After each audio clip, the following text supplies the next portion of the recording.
Our third Sunday EFAP in a row. Can you believe it? It's Monday. What are you talking about? Monday? They still make It is those? Monday. Yeah, I think so. Man, would have thought it went out of fashion, you know? Well, yeah, I mean, Garfield, he doesn't like Mondays, does he? It's such a huge influence on Monday. What the fuck is YouTube? Did he or did? Oh, I think they named Mondays after Garfield, right? Give me how's this that? on... Getting this on my the studio page. Oh, Christ. Purple Monkey. Yeah. It's the Purple Monkey of Doom. Wait, well, to give you guys a better idea, what it looks like to me right now. Oh. That's great. Is it a purple monkey or is it just Snoopy? I think it's a monkey wearing some kind of purple onesie. Be live? With a little hole Be cut out public? for his head. Yeah. I don't That's know. Yeah, I live. see that. Now I can't really unsee. It's just a failed Snoopy clone attempt. I don't see anybody in chat. It's wrong. I love YouTube. Yeah, I don't think so. I don't see it popping up.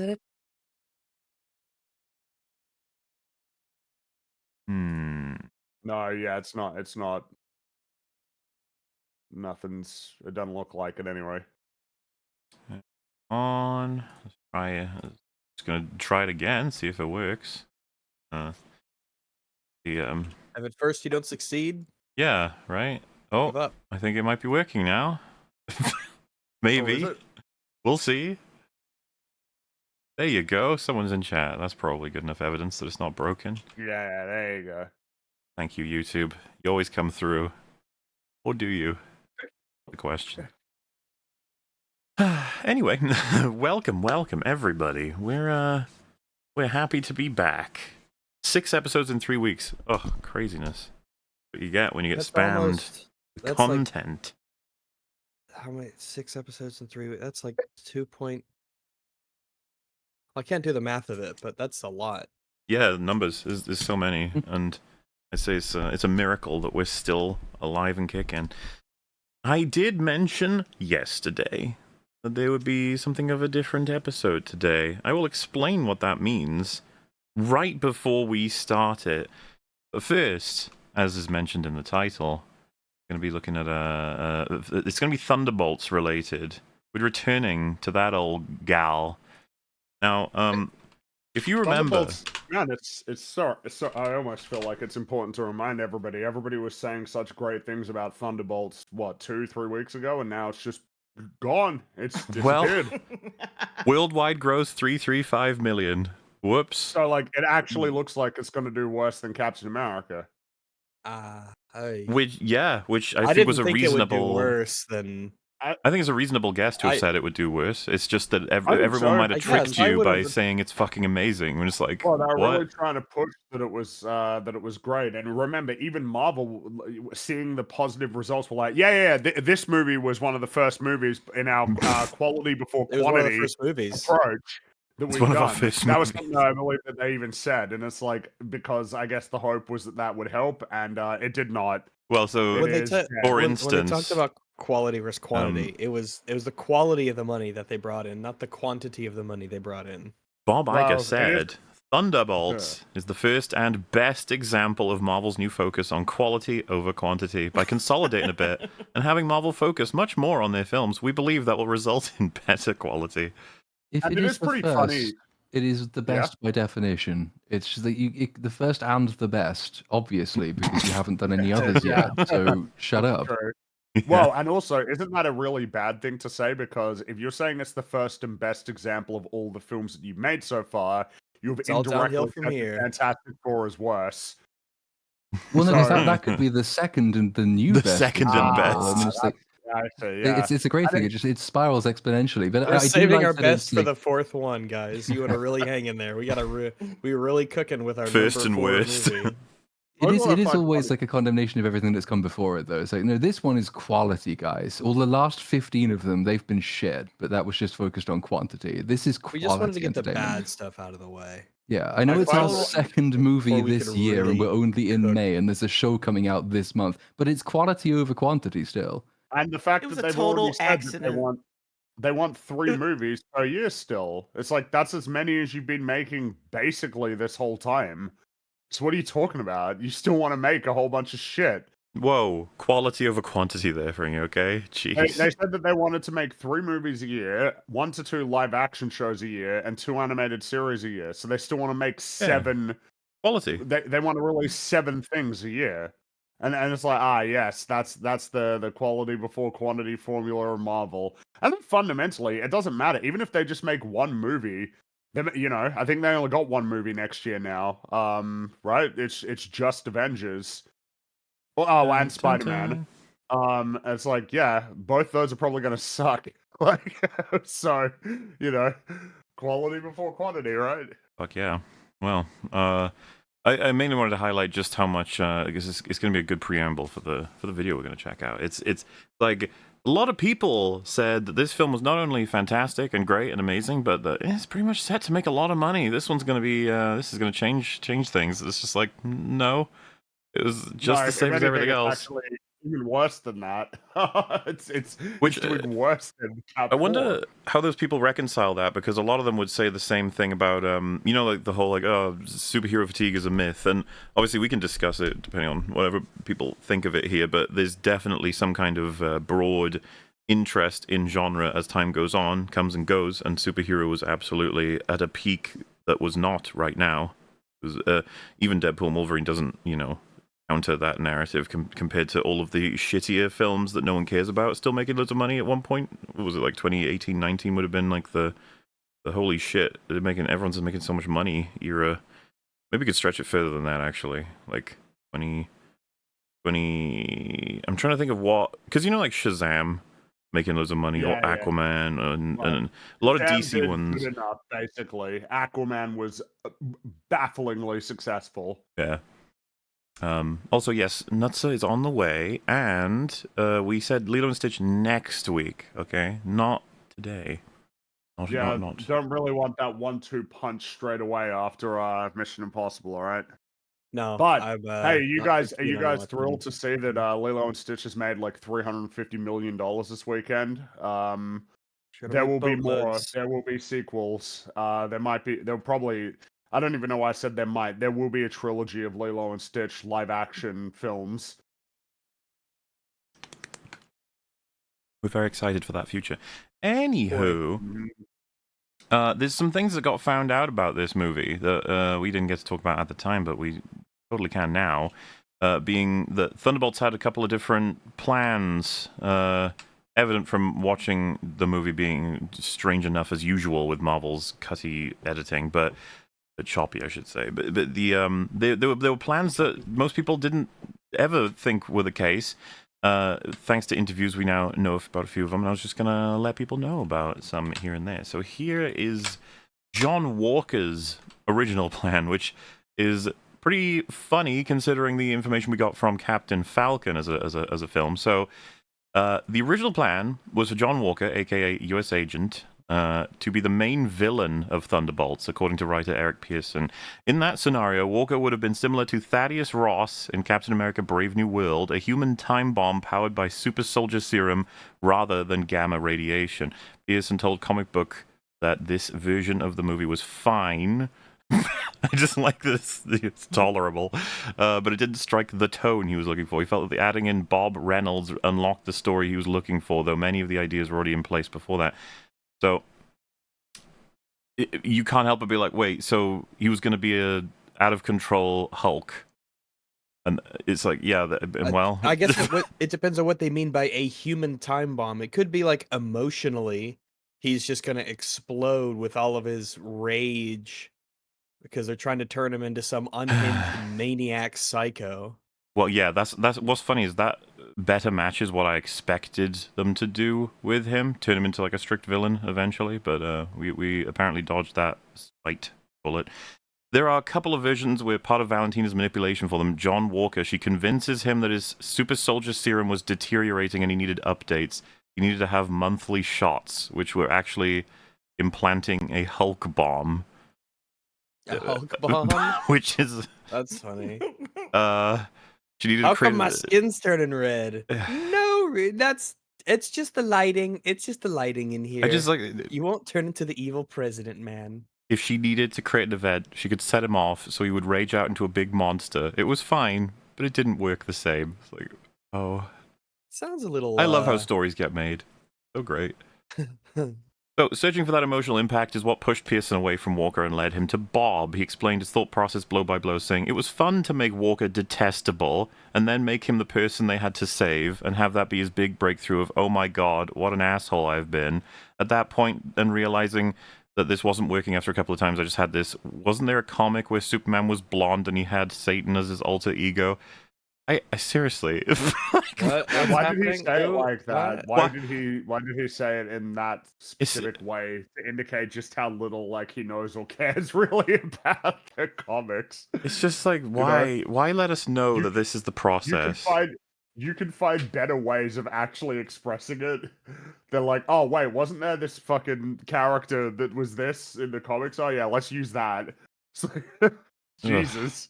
Like, not only showing just complete disregard, but also casually being like, yeah, it's fun to make Walker detestable. It's like, wow, you don't care Yeah. about the character at all, do you? It's Give a like, shit. okay. He's just your little digital punching bag. He's just the loser Oh, you yeah. can make fun of. He's just some asshole you can write. Okay. It's so funny that you messed up and made him an interesting character. That will never not Yeah. amuse me. I went back and read the comics and was like, yeah, the Sentry is pure good and the Void is pure evil. Some interesting I don't character know what the analysis there. comics, so, yeah. I was like, what if it's less vague as that, and it's more self-esteem and heroic ambition versus depression and self-loathing and isolation and loneliness, Pearson went on. That's all our characters' journeys lumped into one villain, one person who can be their antagonist. It gave everything we wanted. This insight into the writing process is interesting to consider when looking ahead at Sentry's significance to the multiverse saga and the possibilities for John Walker in the future as well. Thunderbolts is in theaters now. I guess it is technically in theaters now. I don't know for how much longer though. I think there were. Not I think for much last. I think when I went to go see Mission Impossible, I think there were 2 showings still hanging in there.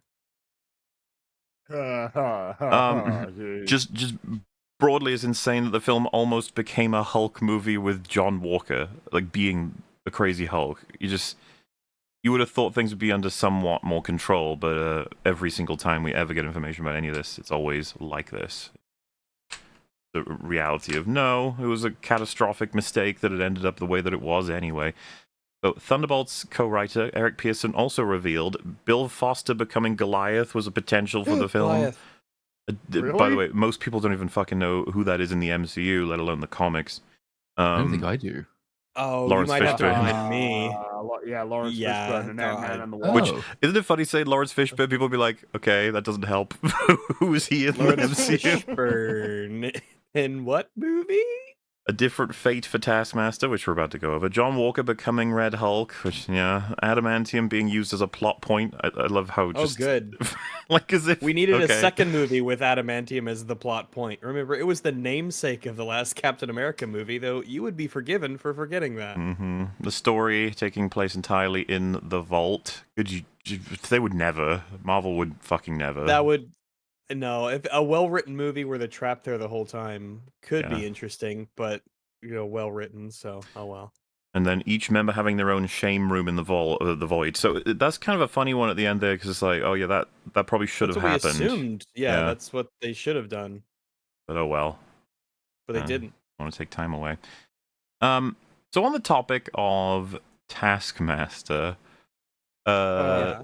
I assume, because we kind of covered how she is so weird, obviously, how she died so early and all that sort of stuff. She was Tragic. Olga It's tragic. Kurylenko was in one of the promotional materials, sort of revealing the Thunderbolts to actually be the new Avengers, which was funny, Oh yeah, we if saw anything, that in the because fan club meeting. Yeah. it's like, what the fuck? It feels so awkward because she doesn't.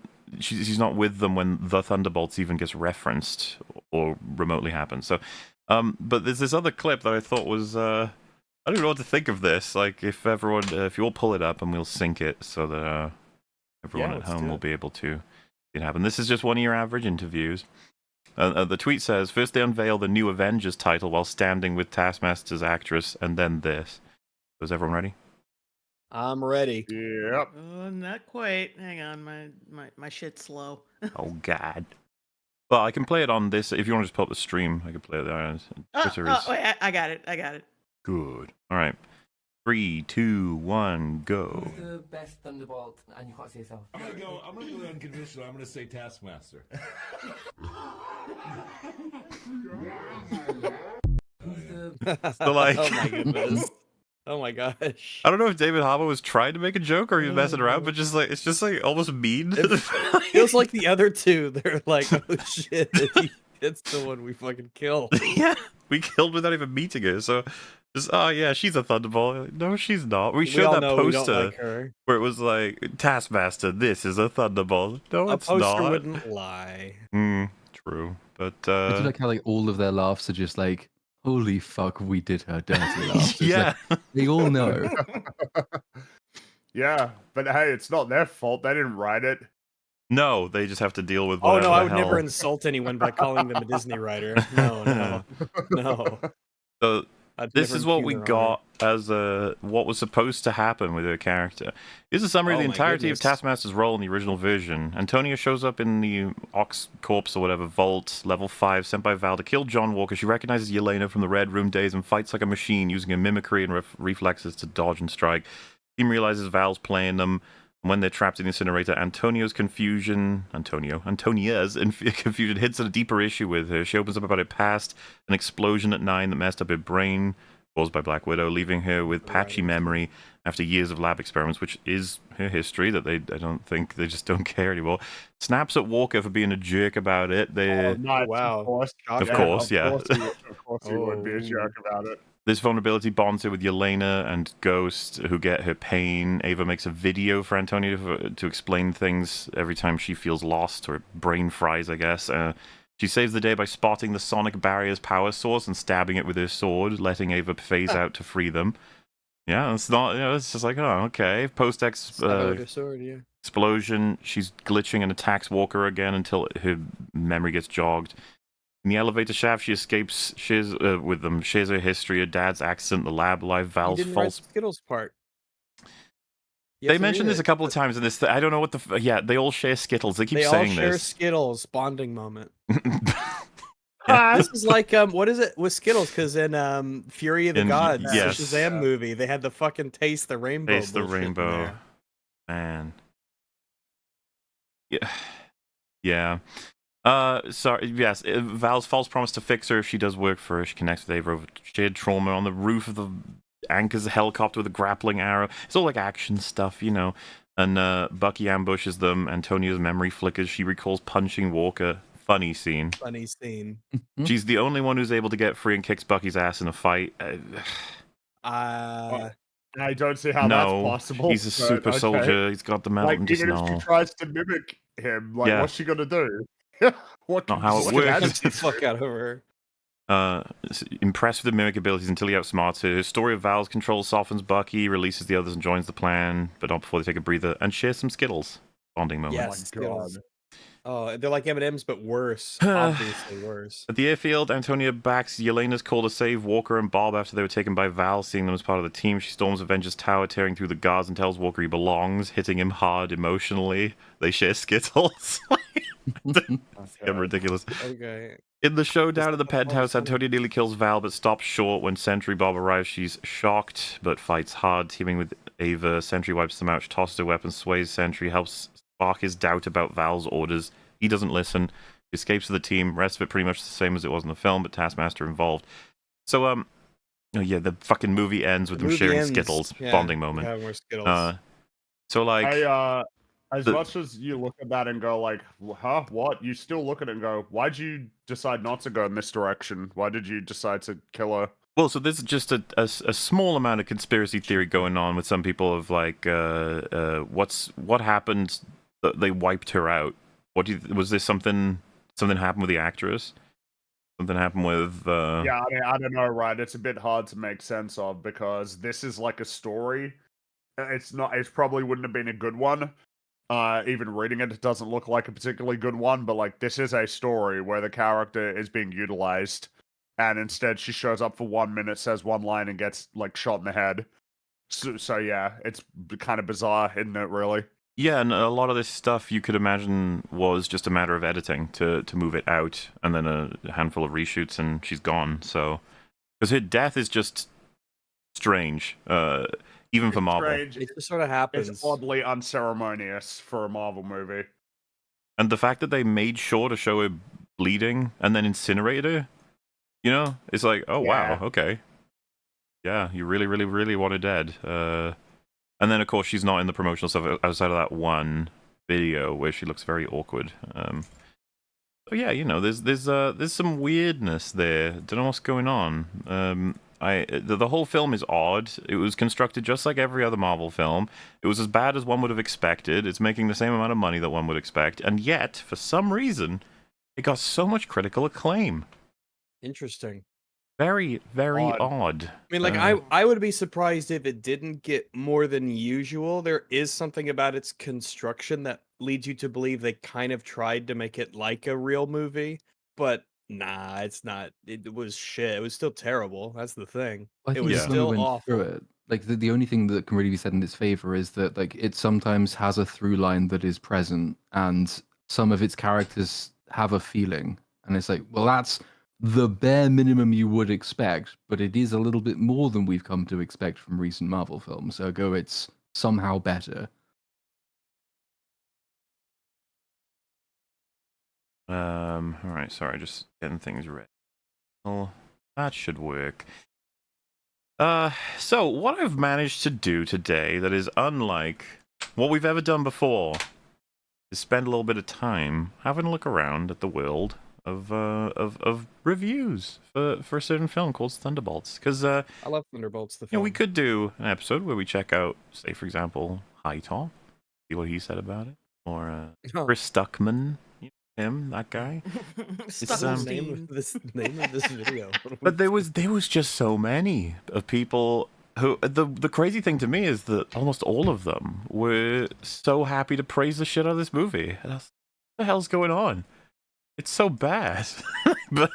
but I thought, you know, instead of us watching like 9 videos, especially being that sometimes too much of any one of them can hurt, and we've lost cast members in history from headaches. It'll give you us know? mental trauma like Taskmaster.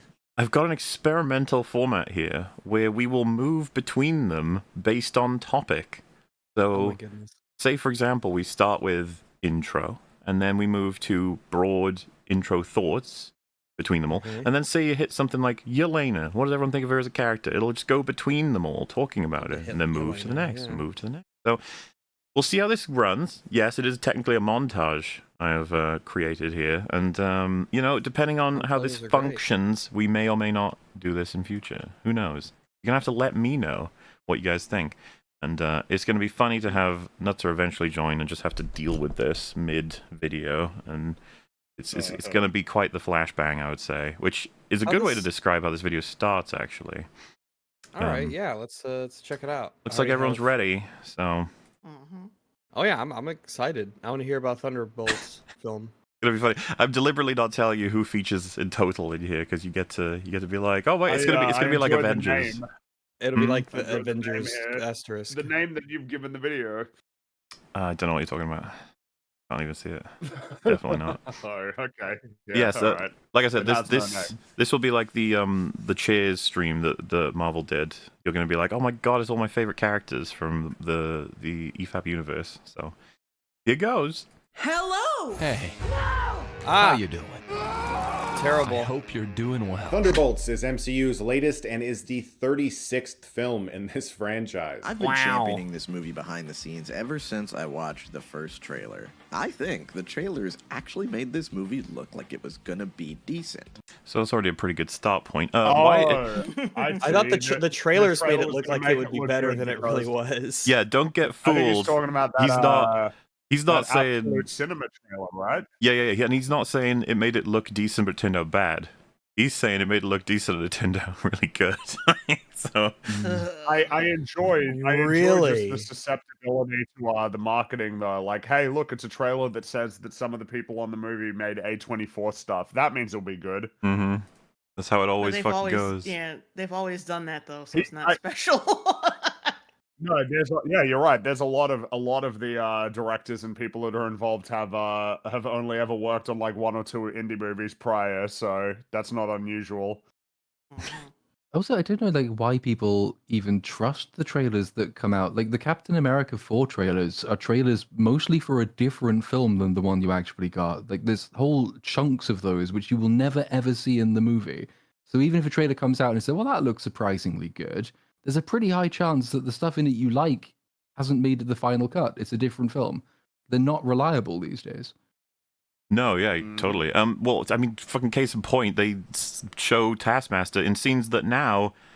What if those were scenes she was actually in? Like, they cut them. You don't actually know anymore. Scary prospect. Movie's good. If that's all you want to hear, fine. Please. How does he? It's Meatloaf. Okay.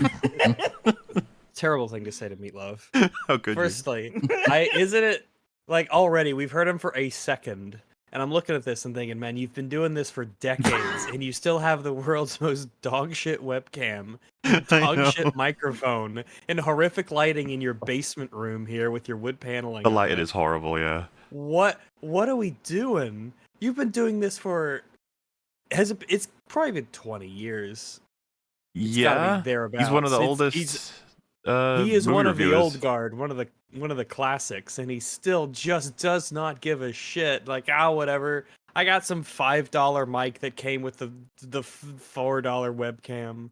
Whatever. What's presentation? I will say this intro clip for Movie Bob is particularly great. It's gonna be decent. Movie's good. If that's all you want to hear, fine. Please watch to the end because we could really use the numbers. Is Marvel? Oh no! Oh no! Oh. When is the Hurting movie over Bob? here. When's the movie Bob Innuendo Studio video gonna come out? Where he's like, "Oh guys, I really need you to just give me money at this point. Things aren't looking good. I had to recycle all my cans. I could barely keep the lights on." Just like it's just sad to see him so low. You know, hopefully he can get out of that hole. I thought, didn't he join whatever Film Theory? I thought he writes for them now. Yeah. Oh yeah, I think you're right. I did for some fucking reason. They did like For hire some him fucking reason to do he's right. writing. He must have dirt on someone over there. They can't be that stupid to hire Movie Bob. He's got his theories. Yeah. Marvel's Thunderbolts asterisk good. Yes, it is good. It is a very, very good movie. But you would say that though, wouldn't you? I mean, they all think it for It's some very, reason. very good movie. Well, Oh, I mean, it's you know, it's just. I mean, why would that be a surprise? Like, yeah, no, it's good. Meanwhile, there's a whole bunch of Marvel stuff on the desk. It's like, yeah. He has two. It was in Shocking. the thumbnail for this video, but it maybe he moved it. But he had a Thanos gauntlet, which was a left hand, and then he has the Wolverine one, which is also left hand. So he can't put them both on and be like a Thanos Wolverine man. You can put one on the foot. Left hand gauntlet. Maybe they're both for the feet. That's true. Oh, and of course, the noteworthy thing as well is that these are all the movie versions of these statues. You see, because you got Domino there, but that's movie Domino, and Wolverine. That's movie Domino. Wolverine. So it's not comic book. Wow, stuff. you It's, calling him a except for phony? MODOK. He doesn't have a. Well, no, I mean, I'm just saying that these are movie versions, except for MODOK. That's not movie MODOK. Yeah, movie You can MODOK see. looks I think way he has better. he has some. He has the Deadpool scissors too, so he can run with them. Nice. Oh, what? Because they're red? They're Deadpool Yeah. scissors? Yeah, so they're the Ah. Deadpool scissors. He's In got the the, cheap MODOK, sound cancellation foam on his wall. Man, that I was know like a people say craze. that I can still hear him. So unfortunately, they don't seem to work. But That was like 8 years ago. That felt like every YouTuber ever was doing that. I don't know if they do it anymore. I don't know. I Didn't- might have to get some for my. I thought I'm someone hoping to move just- soonish. Did so someone I just might say need to like use it doesn't them. actually fucking work or something? That it was just like, oh, that everyone I've heard stopped. that they work. I've heard You they get it work off if you use Temu. them correctly. Well, the best way to cancel that sound is just put stuff in the room. That's yep. Just fill the room with stuff. Get Just some stuff. get some rugs and drapes and fill it with Cheese? stuff. Like a Yeah, printer? cheese. Cheese will work. Yeah, there are no echoes in World of cheese. Wisconsin. Is a very, very good movie. Marvel absolutely knocked it out of the park with Thunderbolts. But I think we had it's such one high of their hopes. great films. I'm just looking at this purely. Knocked it out of the park. One Uh-huh. of their great films. Okay. I It don't should know have how been knocked ready out of the everyone park is and because denied admission. it's like it's kind of crazy to get outside of the regular sort of. When I say regular, I just mean people in chat. I don't know if you watch any of these fellas. Maybe you do, but just it's just a little different from what we do here, where we go from like, wow, what a miserable film, to it's one of the greatest films. It's like, oh, okay. Wow. One I of like their the great I like the Rotten Tomatoes critic rating there, like just displayed, because that matters to a lot of these guys, like a lot. Was it Grace Randolph we covered it once? That Rotten Tomatoes scores are just they matter more than almost anything. Yeah, and I think what annoys me so much is Rotten Tomatoes is such a bad like aggregate metric anyway. Like at least video game reviews are aggregated by their actual score. The Rotten Tomatoes score just means how many reviewers gave it a 6 or above out of 10. That's all It's it just means. obviously weighted So, to make it higher than they really are. 88 doesn't mean that it's rated as like an 8.8 out of 10. It just means that 88% of critics gave it something that could be described as positive. It could be that they all gave it a 6, but you wouldn't know it. Like, it's just a terrible metric. Because a lot of people don't understand that that's what it is. A lot of people view it as being like akin to, you know, just out of 10 aggregate score. But yeah, I mean, it matters a lot to a lot of people, and it's a prominent part of marketing for films when they get a good aggregate score on that website. films. I'm just looking at this purely as a movie. I don't know if it changed anything or did anything Oh, strange you are? that's You going to piss thinking of off. a movie is a movie? It's like the lore. I guess he's what's referring he- to like the lore or the characters. No, of he the means comic or comics. He's whatnot. just, but it's just funny to hear someone specify that in their review. It's just so unnecessary and doesn't add anything. But you'll notice a theme with the Chris Stuckman clips. I'll say One that. of their great films. I'm just looking at this purely as a movie. I don't know if it changed anything or did anything strange that's going to piss off comic book fans. Well, I will say it is always strange to see the video game consoles behind him, because I don't know, he doesn't strike me as someone who plays games. Well, he's got a Any- Star any Fox games. tattoo, right? So he must. Yeah, he he must must. play video games. He's- I That was assume. a long time ago. He's at when he least was a heard of different them. person. So that's I good just don't enough. think he plays any games. No, I don't think he plays board games or What about mobile games? anything. Ooh, maybe. Candy Crush. Do He people might- still he play might. that? When he's waiting to not play games, he might play Candy Crush. He does have the sort of dead, joyless expression of a mobile gamer. It's like there's a certain look they have. If I just buy, There is a if I look. just buy 2,200 more gold berries, then I could. I don't know what the Candy Crush Mm-hmm. currency is. I can just skip buy level 3 gem- and 4 and go straight to 5. Yeah. Fans. But as a film, I found this very entertaining and extremely fun. From the first teaser all the way back when, Thunderbolts felt different. Felt like there Oh, was a come on. chance. God. Isn't it weird to contrast all of their styles? Because it's like, over to High Top, oh great, he's going to say something exasperated emotionally, where he's going to be like, it was real. It was real, legitimate, It was different. It was verifiable. feeling. My soul, my spirit, who I truly am. It gave me feelings. Then It's over to really Movie Bob. bad Please when view the people- video. Gotta say, like, you should try to change things when people could basically just emulate your style by saying 3 things consecutively while breathing heavily. You know, like it's probably worth mixing it up a little bit, changing up the formula. Not very creative. It's a slim, slight chance that these characters Oh were yeah, see niche there you enough, go. Yeah. undervalued slim, enough slight that chance. Marvel might actually. Oh, let- sorry. You gotta rewind it. I keep getting blindsided by his by just. Felt like there was a chance, a slim, slight chance, that these characters were niche enough, undervalued enough that Marvel might actually let a filmmaker cook, might actually let them chef up a real meal instead of mass-produced slim portion slop. And Thunderbolts No. Dude, asterisk.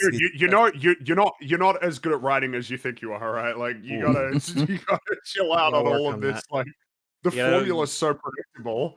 I'm just Much less amused Thunderbolts. by like, oh, Thunderbolts is the non-slop one. It's like, are you what? What are you talking about?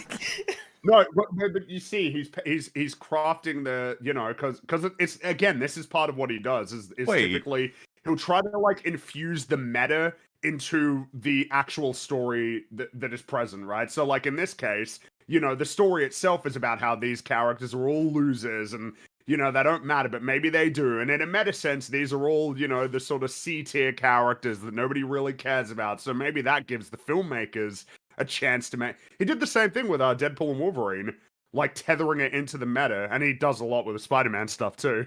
It's pretty reliable. Why is this like background wallpaper for Avengers Assembling they got? Is that Hercules at the front and then Agatha behind him? I also see Cable there, I think. It was Scarlet Witch. Why is Anthony what Mackie's a character. strange? Why would you want that image? Like that's. Did you? Keeps your eyes off the water jar. I don't know. Was Nando particularly fond of that the post credit scene in Love and Thunder? I don't know like what people's decisions. I would way prefer it if it was just like the default galaxy or like a hill, you know, like the Windows XP, just the hill. Or the DVD bouncing around. Yeah, I'd prefer that. Oh, yeah, that'd be fun. I'd like to see when it hits the corners. Yeah. Anything but this. Anyway, is kind of special to me because I made my Thunderbolts pitch a while ago, and I have had, you know, people say, "Oh, I wish the Thunderbolts movie was more like your pitch." I did. Oh my, dude, chill out, man. It's such an unnecessary thing to tell everyone. Like, everyone's been telling me that they should have done my pitch, but anyway, it's just like, oh, okay. I have the best pitches. All right, then. See Thunderbolts a second time before publishing this review, and now I feel that, yes, it is the best MCU movie since Avengers Endgame. That means nothing. How many times have we heard them say that? They all say it. It's always Endgame because, I don't know, but like, I'm sorry, guys, Endgame is pretty awful. It should always be best since Infinity War. That's the actual... Yeah. And it's also an acknowledgement that everything after Endgame has been trash. Well, but for them, everything has been amazing, I guess. So well, that's the problem, is that a lot of these guys would have said certain things were good. They would have said that some of these movies they said Shang-Chi was good. Yeah. They you know, they said that Multiverse of Madness was good. They said Deadpool and Wolverine was good. And they praised some of the shows. Well, that's kind of the thing. It's like, well, if you say it's all good, and then you say this is the best one since Endgame, like as if it's actually a good film, then why should you even be listened to at this point? Mm-hmm. It's be a real movie. Oh my god. Yeah, a real movie. You got marketed to, dude. Of all the things you bought into the marketing of Disney, they said that this would be a real movie. They said it was absolute cinema because some people who worked on A24 projects made it, and you bought it. I could totally get, like, I'm willing to listen to someone say, like, what would be your difference between a real movie and like a slot movie? What do you say? Oh, well, Thunderbolts is the real one. You're like, Jesus, iTop, come on, Mr. Artman. Endgame. Could Thunderbolts be a real movie? Thunderbolts feels like the first MCU movie in a while that's actually trying to be a real movie and connect into the greater MCU. Nice. Nice. I see. Okay. Satisfying way. It's Marvel a real does movie. The Boys, if it were doesn't do written that. for action. Stop! What? Marvel does The Boys. No. It's not that. All right, come on. The Thunderbolts is bad, but it's not that bad. All right? MCU in a It's not that satisfying way. Well, I'd fucking rather watch The Boys. Sorry, Thunderbolts than The Boys season 2 for the very release. Absolutely. Marvel does The Boys if it were written for actual adults instead of edgelord teenagers with oppositional defiant disorder. Bro, like, you wrote a book about how, like, what was it? Super Mario Brothers 3 was his own personal Vietnam? Yes. Do you take issue with that as an assessment? I'm just saying, that's something that he wrote. I just like the idea that you shitting on The Boys there for a movie. You're like, okay, to prop up Thunderbolts to the point of saying it's written for adults. You're like, right. Bad. People love this movie, huh?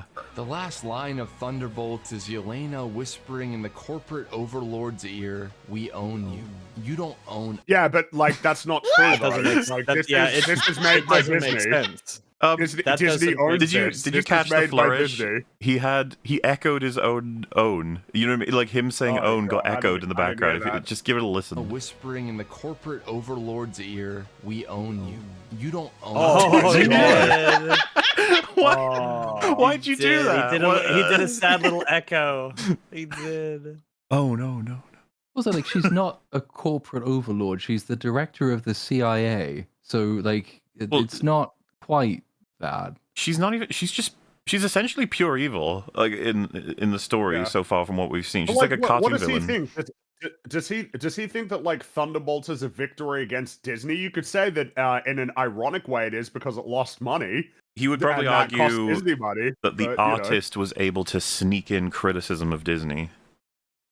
Oh, that's the reason why the artist is going to maybe go working for him on X-Men, right? That's the rumor. Yeah, to that sneak the in guy more who directed criticism. This is going to be working on X-Men. So, yeah, I don't know, Right. man. Sneaking in the criticism, but then getting more jobs afterwards. So, all right. Whispering in the corporate overlord's ear, "We own you. You don't own us. You don't own our pain. You need us more than we will ever They're not need real, you dipshit.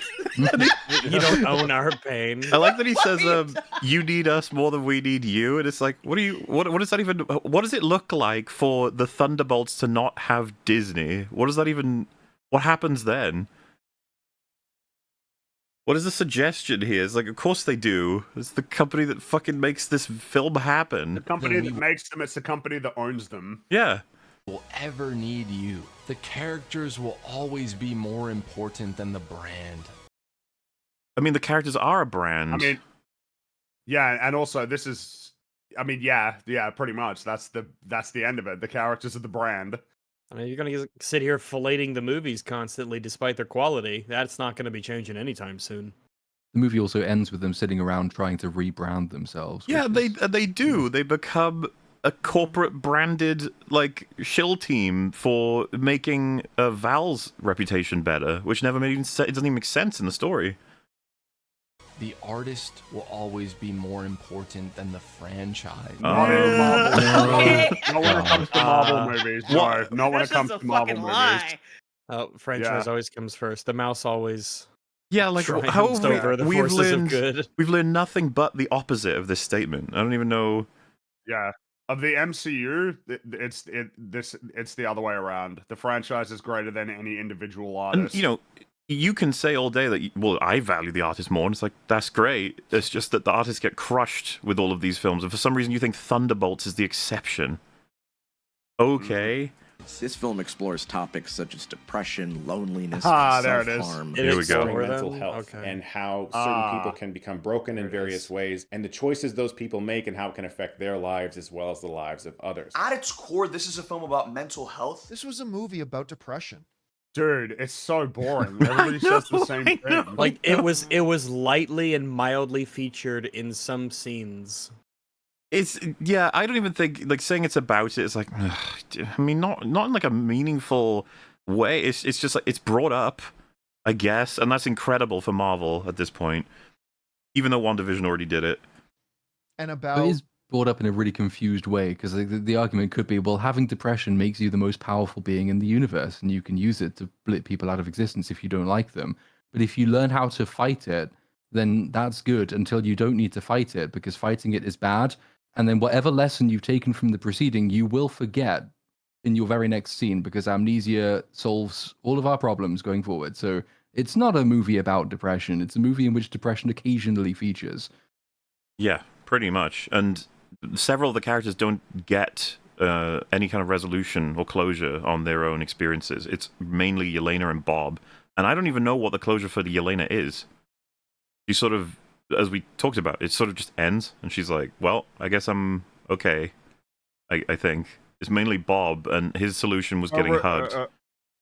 I guess hers is just the robot Morty. You remember I want to be alive. I am alive. That's her conclusion, I guess. What was all the stuff in her sad rooms? that she's like, oh yeah, all these things that happened to me, but then she sort of moves on from it and immediately starts going Runs for away from Bob. it and then starts helping Bob. Yeah. We didn't deal with it, and we didn't see I anything guess for the other conclusion characters. is, yeah, you got to run away from it. That's how you. That's how All you right. resolve it. Run away. How a lot of people in our culture and society today struggle with loneliness and feelings of inadequacy and all this kind of stuff. You don't have to lurch into this discussion. You don't have to do that. You know what I mean? As Like, if you the don't- film like, I fucking know that approaches this- anything meaningful of this. Like, if you're feeling particularly lonely, Thunderbolts will help you. It's like, what are you talking about? There's nothing in it that tells you anything. But find people you like, or people that will hug you. Find people that will hug you. I mean, the best you could say is the most meaningful they get is the find someone who loves you that sees you for your, like good attributes as opposed to the bad ones, like the scene with Yelena and Red Guardian. But that is the one scene, and it's pretty much explicit, and that's that. Again, because it's a shitty, sloppy Marvel film. It's so weird to see everyone treating it as though it's this great perspective on mental illness. Facing their own void. But it is through the fact that most of these characters have dealt with considerable trauma in their past that this movie feels like it stands out amongst the massive pack of MCU movies. And Why do we always do this, where they're all good as they come out, and then we look back and go, oh, they're all terrible? Oh, if only I could have known. If only I, as the movie reviewer, could have known this movie was actually terrible. 'Cause the way he said that was like, yeah, all the other fucking ones. It's like, what, the ones you praised? You reviewed positively. All the ones you said were good. I'm imagining all of these guys would have said that like WandaVision was really impressive for its approach with mental illness or something like that. Probably, yeah. Probably. And are we going to pretend like they didn't tackle mental illness and, struggle and trauma throughout the entire series for 10 years? Yeah, they have for sure. I mean, I don't even like Iron Man 3, but it's definitely covering the mental state for Tony. I mean, plenty of the movies have done this, but too bad. This is what needs to be said about Thunderbolts, and then you have to be hyperbolic. So you have to be like, oh, it's like the first one to do this. Whoa! Final battle for the third act, again, no spoilers, is one of the most creative sequences I've ever seen in a Marvel film. And again, it all ties back to the message of mental health, and I just love how it was adapted. I love how one of the main ways they transport between these rooms of trauma is through looking in a mirror. It's just designed and executed so well. That was a wall, nigga. That was a wall. A mirror. Like that wasn't a mirror. A mirror is There's just a a Russian wall that's space reflective. station So in this room. I have to get through the mirror. The mirror has a shadow on it, a void, if you will, so it makes sense. like a void, an emptiness, a hollowness that This is you what I mean, need to like- break through in order to become lack of substance. alive. I would want to say to him, is like, don't you think it's a little dead, if you cowardly will. that they first of all avoided all these other characters' trauma and didn't actually give them any kind of closure? But also with Yelena, yeah, you got her jumping through memories through mirrors or whatever, but why is that impressive versus actually having her deal with this, having some kind of existential crisis, as opposed to she looks out for Bob, who has his own story? Why are we celebrating them for having moved past all of this as quickly as they can? And what, just the fact that it's mirrors reflect, and you're reflecting on yourself, there you go. Genius. Wow, that sounds more like step one, but okay. These rooms of trauma is through looking in a mirror. It's just designed and executed so well. Take someone with serious clinical depression, and what happens if you take someone like that and give them Put 'em in a superhuman basement. powers? Through I was gonna say he doesn't have superpowers, so we're all good. the deep examination of the various hardships these characters. Why is it a deep examination? It's Why? really not. Like, even the deep one, half the deepest one being Yelena's, was stuff that they did just take from Black Widow anyway. So it's not even as though this movie is doing much that's new as a deep exploration of one half of its core team. And then with Bob, the deep exploration is, he was very sad and he wanted not to be sad. So he got like the injection and it turned him into the potentially Shadow Thanos. And then in his mind palace, there is an abusive dad, and they beat him by twatting him in the face. Yeah. And there's a crystal meth chicken, and that's kind of it. We're done. And they hug. Don't forget And the then they hug. hug. But that's finding purpose in your team. That's what makes this such a swell, character-driven story. characters have faced in their lives that allows this movie, the 36th in the MCU, to find its unique stride. Because this is from the people who did Beef. The creative team that was involved with this. What? I'm sorry. Can we go back? I'm sorry. She mentioned beef. To find its unique stride. Because this is from the people who did Beef. The creative team that was involved with this, Never heard of specifically it. all the Beef people, because I think Beef was great.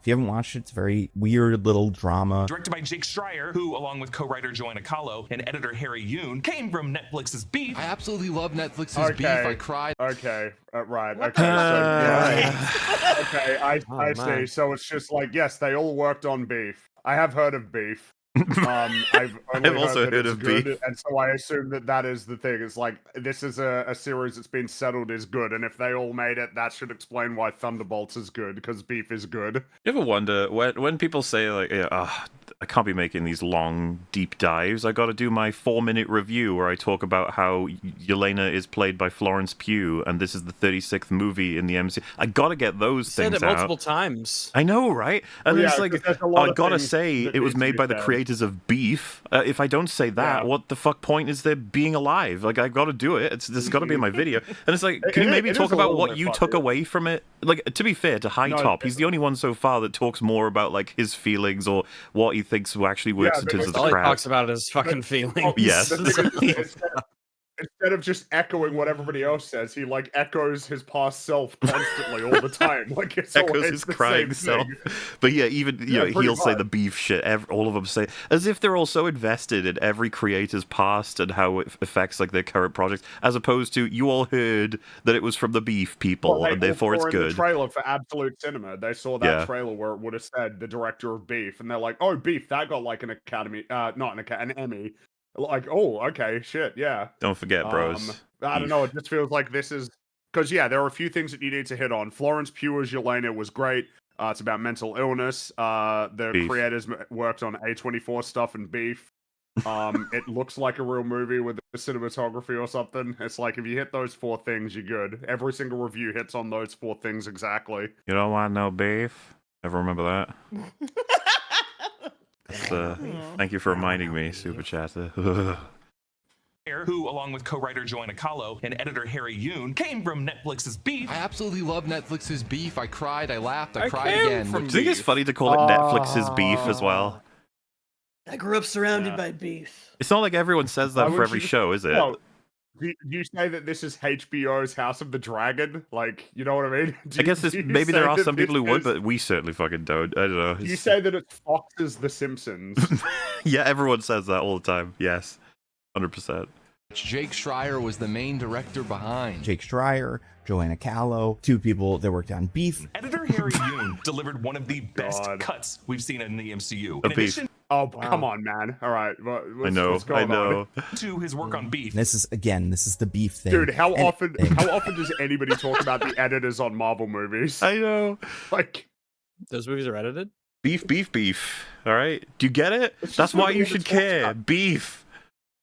And Eric Pearson as well, who wrote Black Widow and wrote Thor Ragnarok. yeah, Like, I don't I want to shouldn't take mention away that. from Yeah, so I will.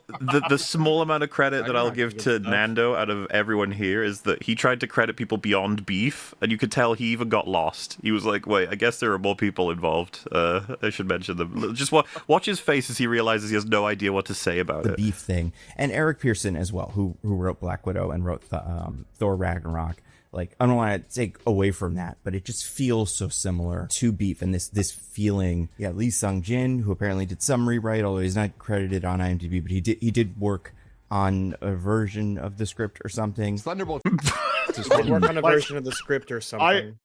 Here's the thing. It feels like there's one of 2 ways that you can take it. One of them is that Beef is actually not very good, or alternatively, Beef is actually nothing like this movie. Yeah. It feels like it's going to be one of those 2 possibilities based on what they're all saying. So how I Like, think that happened is he knew to talk about Beef, and then he was like, "I better check the IMDb to see who actually worked on this thing." And then he caught wind of that guy he just mentioned. And he was like, "I guess maybe he did work on it or something." Anyway, this is like make sure I credit this fella. Work on a version of the script or something. Thunderbolts. Like, bro, you could, I don't know, just why include it at that point? is funny I do as like hell. the idea that there's someone at Netflix somewhere who's been watching all of these videos thinking, just please stop comparing this fucking garbage to beef. We want, like, beef is good. Stop it. We need to break out of the Thunderbolts gravity well.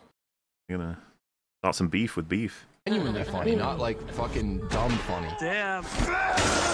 Because Joanna and Jake can write and direct comedy in a way that is natural. It's in character comedy. It's not taking a cool character and dumbing them down. In character for a joke. comedy. Okay. So there's no taking a character, dumbing them down, and making them like punching bag sort of stuff. It's not sitcom pausing. It's rhythmic bantering from a Rhythmic bantering. Rhythmic bantering. That's what we do. We do rhythmic banter here. We're professional rhythmic banterers. I find it super interesting suppose because even the people who like this movie, I would have thought would agree that Red Guardian's the punching bag, and then Walker is the backup punching bag. Like that's how it goes. Pretty much. And obviously, Red Guardian is like canonically retarded now. Like that's just how he works. He does stupid things, and they'll think he's an idiot. And then Walker will do something right, and then every character will agree that it was the wrong thing to do and make fun of him for it. That's just usually how the formula works. bunch of a-holes who can use their quick wit to cover up their broken hearts. Quick wit? Quick wit. They're just so quick with their wit. Man. Their Rhythmic wit's not in doubt. bantering with It's their just quick wit. It's just the speed of their wit that might be called into question. How fast is it? I'm trying to think of an example of it anywhere. The quick wit? There's the bit where Ghost calls Walker a dime store Captain America. That's very That was quick witty. wit, yeah. Very quick wit. Bob calls him an asshole. True. Quick wit. Yeah, that's always good to have that one ready to go. Oh, Bucky says your wife and your kid left you.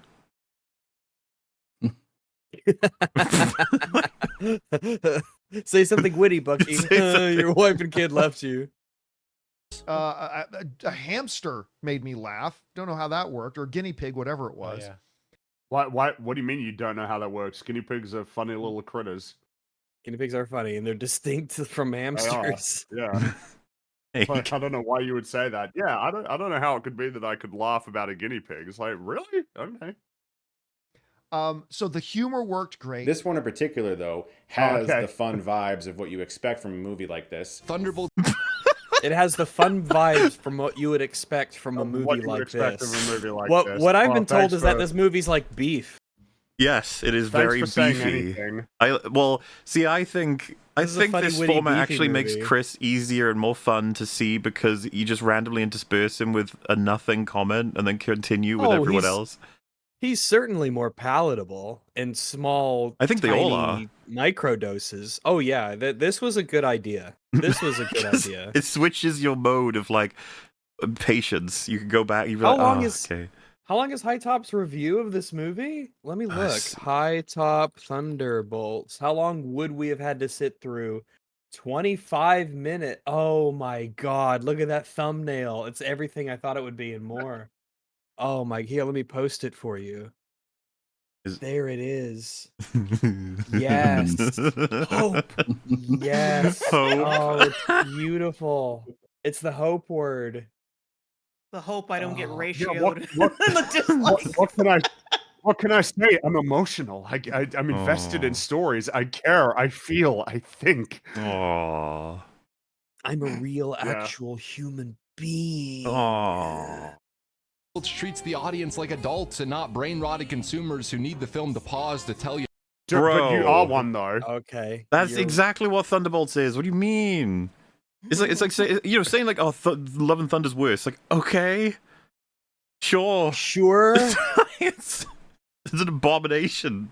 If something is funny, A lot of fun action scenes, especially ones that like I kind of forgotten. I love the opening action scene. I'm sorry, I just love that. A lot of fun action scenes, ones that I kind of forgot.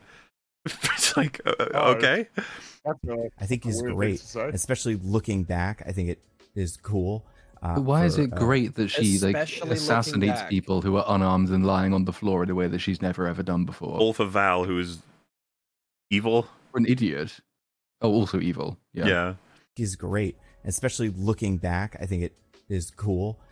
for reason visually. A fight where every single punch, kick, and throw into glass, rubble, and steel felt visceral.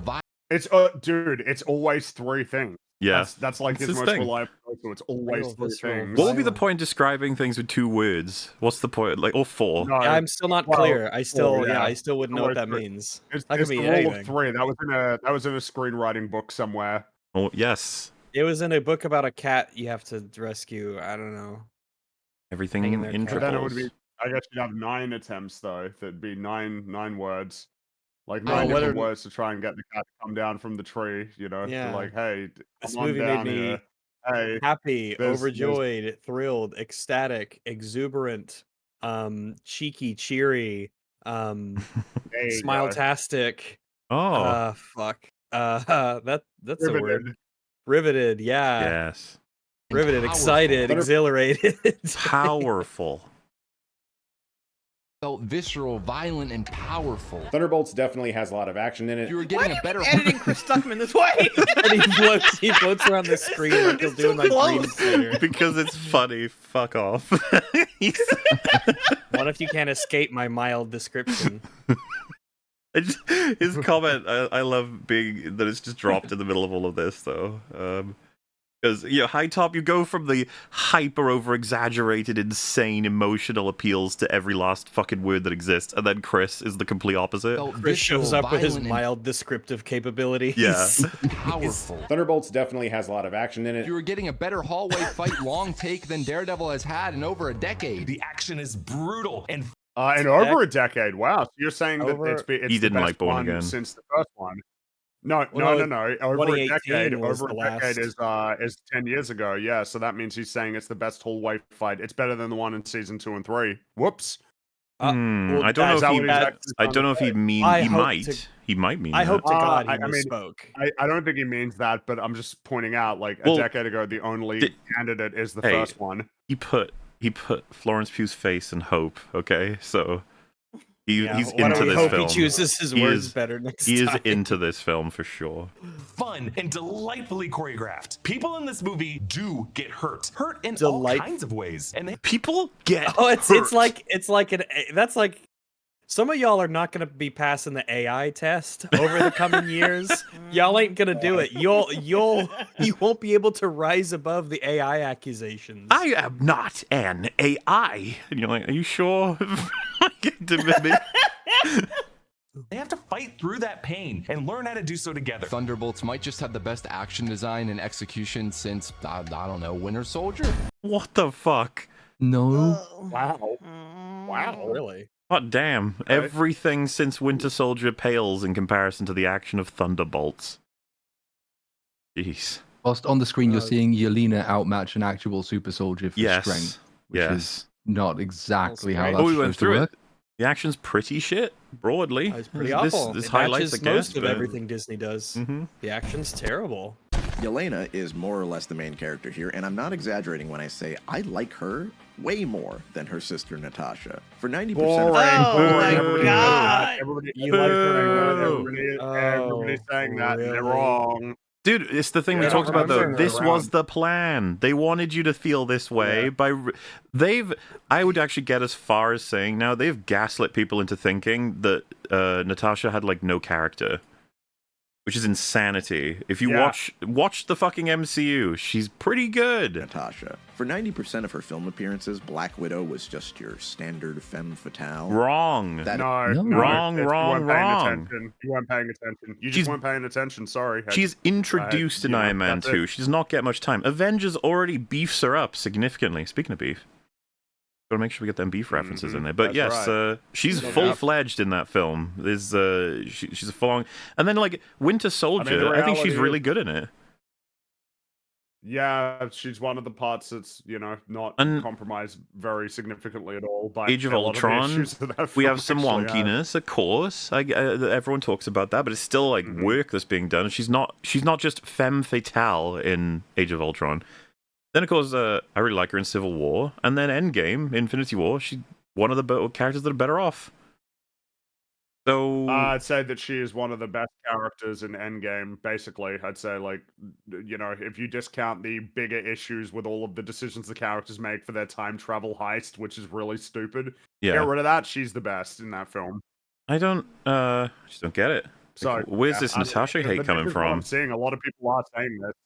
It's getting around. You see it on. Well, it was getting around when people were talking about this film 2 weeks ago, and they've already stopped. But there were a lot of people saying that they liked Yelena more than Natasha. That was not unusual to see that with like 30 or 40,000 likes on Twitter. But it does explain a lot of opinions, though. It's like, oh, this is absolutely one of the best MCU movies, if not since Endgame, then maybe even all time. And it's easy to hold that position if you don't remember any MCU movie before Endgame. And someone just highlighted, to be fair, Black Yep. Widow was never in a film made by the people who made Beef. True. Kind of screwed. It is until Endgame where they made her actually likable so that they could kill her. Endgame is the only one where she's likable because they were planning on killing her. Nice and straightforward. I wonder if he had positive opinions on Black Widow or not, because obviously that's the one that we would say is like the worst for her character. But I imagine a lot of people would argue that's the first time they gave her character or some crazy shit. Oh yeah, and if we're going to Cosmonaut, we're not there to get accurate No, descriptions or dude, his anything mind about changes actual every character. fucking No. second. He has no idea what he doesn't Insanely remember anything he Didn't said. you say She-Hulk was like a? I thought you Yeah, said he's She-Hulk was insane. like a 7 out of 10. It was a good show. Tracking his Yeah. perspective is impossible. But Yelena, in comparison, is a much more likable person. She isn't just your average Marvel quip machine. She feels like a person with What do you mean? She quips all the She time. quips all Yeah, the time. she's Like, probably the most quippy relentlessly. She's extremely quippy. most quippy in the movie, right? Like, out of all the characters, she's constantly making the snide comments. I guess you could say Definitely, Ghost has the definitely. higher ratio, but Ghost barely speaks. But it's not a quip if you do it in a deadpan Russian accent. Then it ceases to be a quip. realistic problems. She is the heart and soul of the team and the heart and soul of the movie. Ah, she's fantastic here.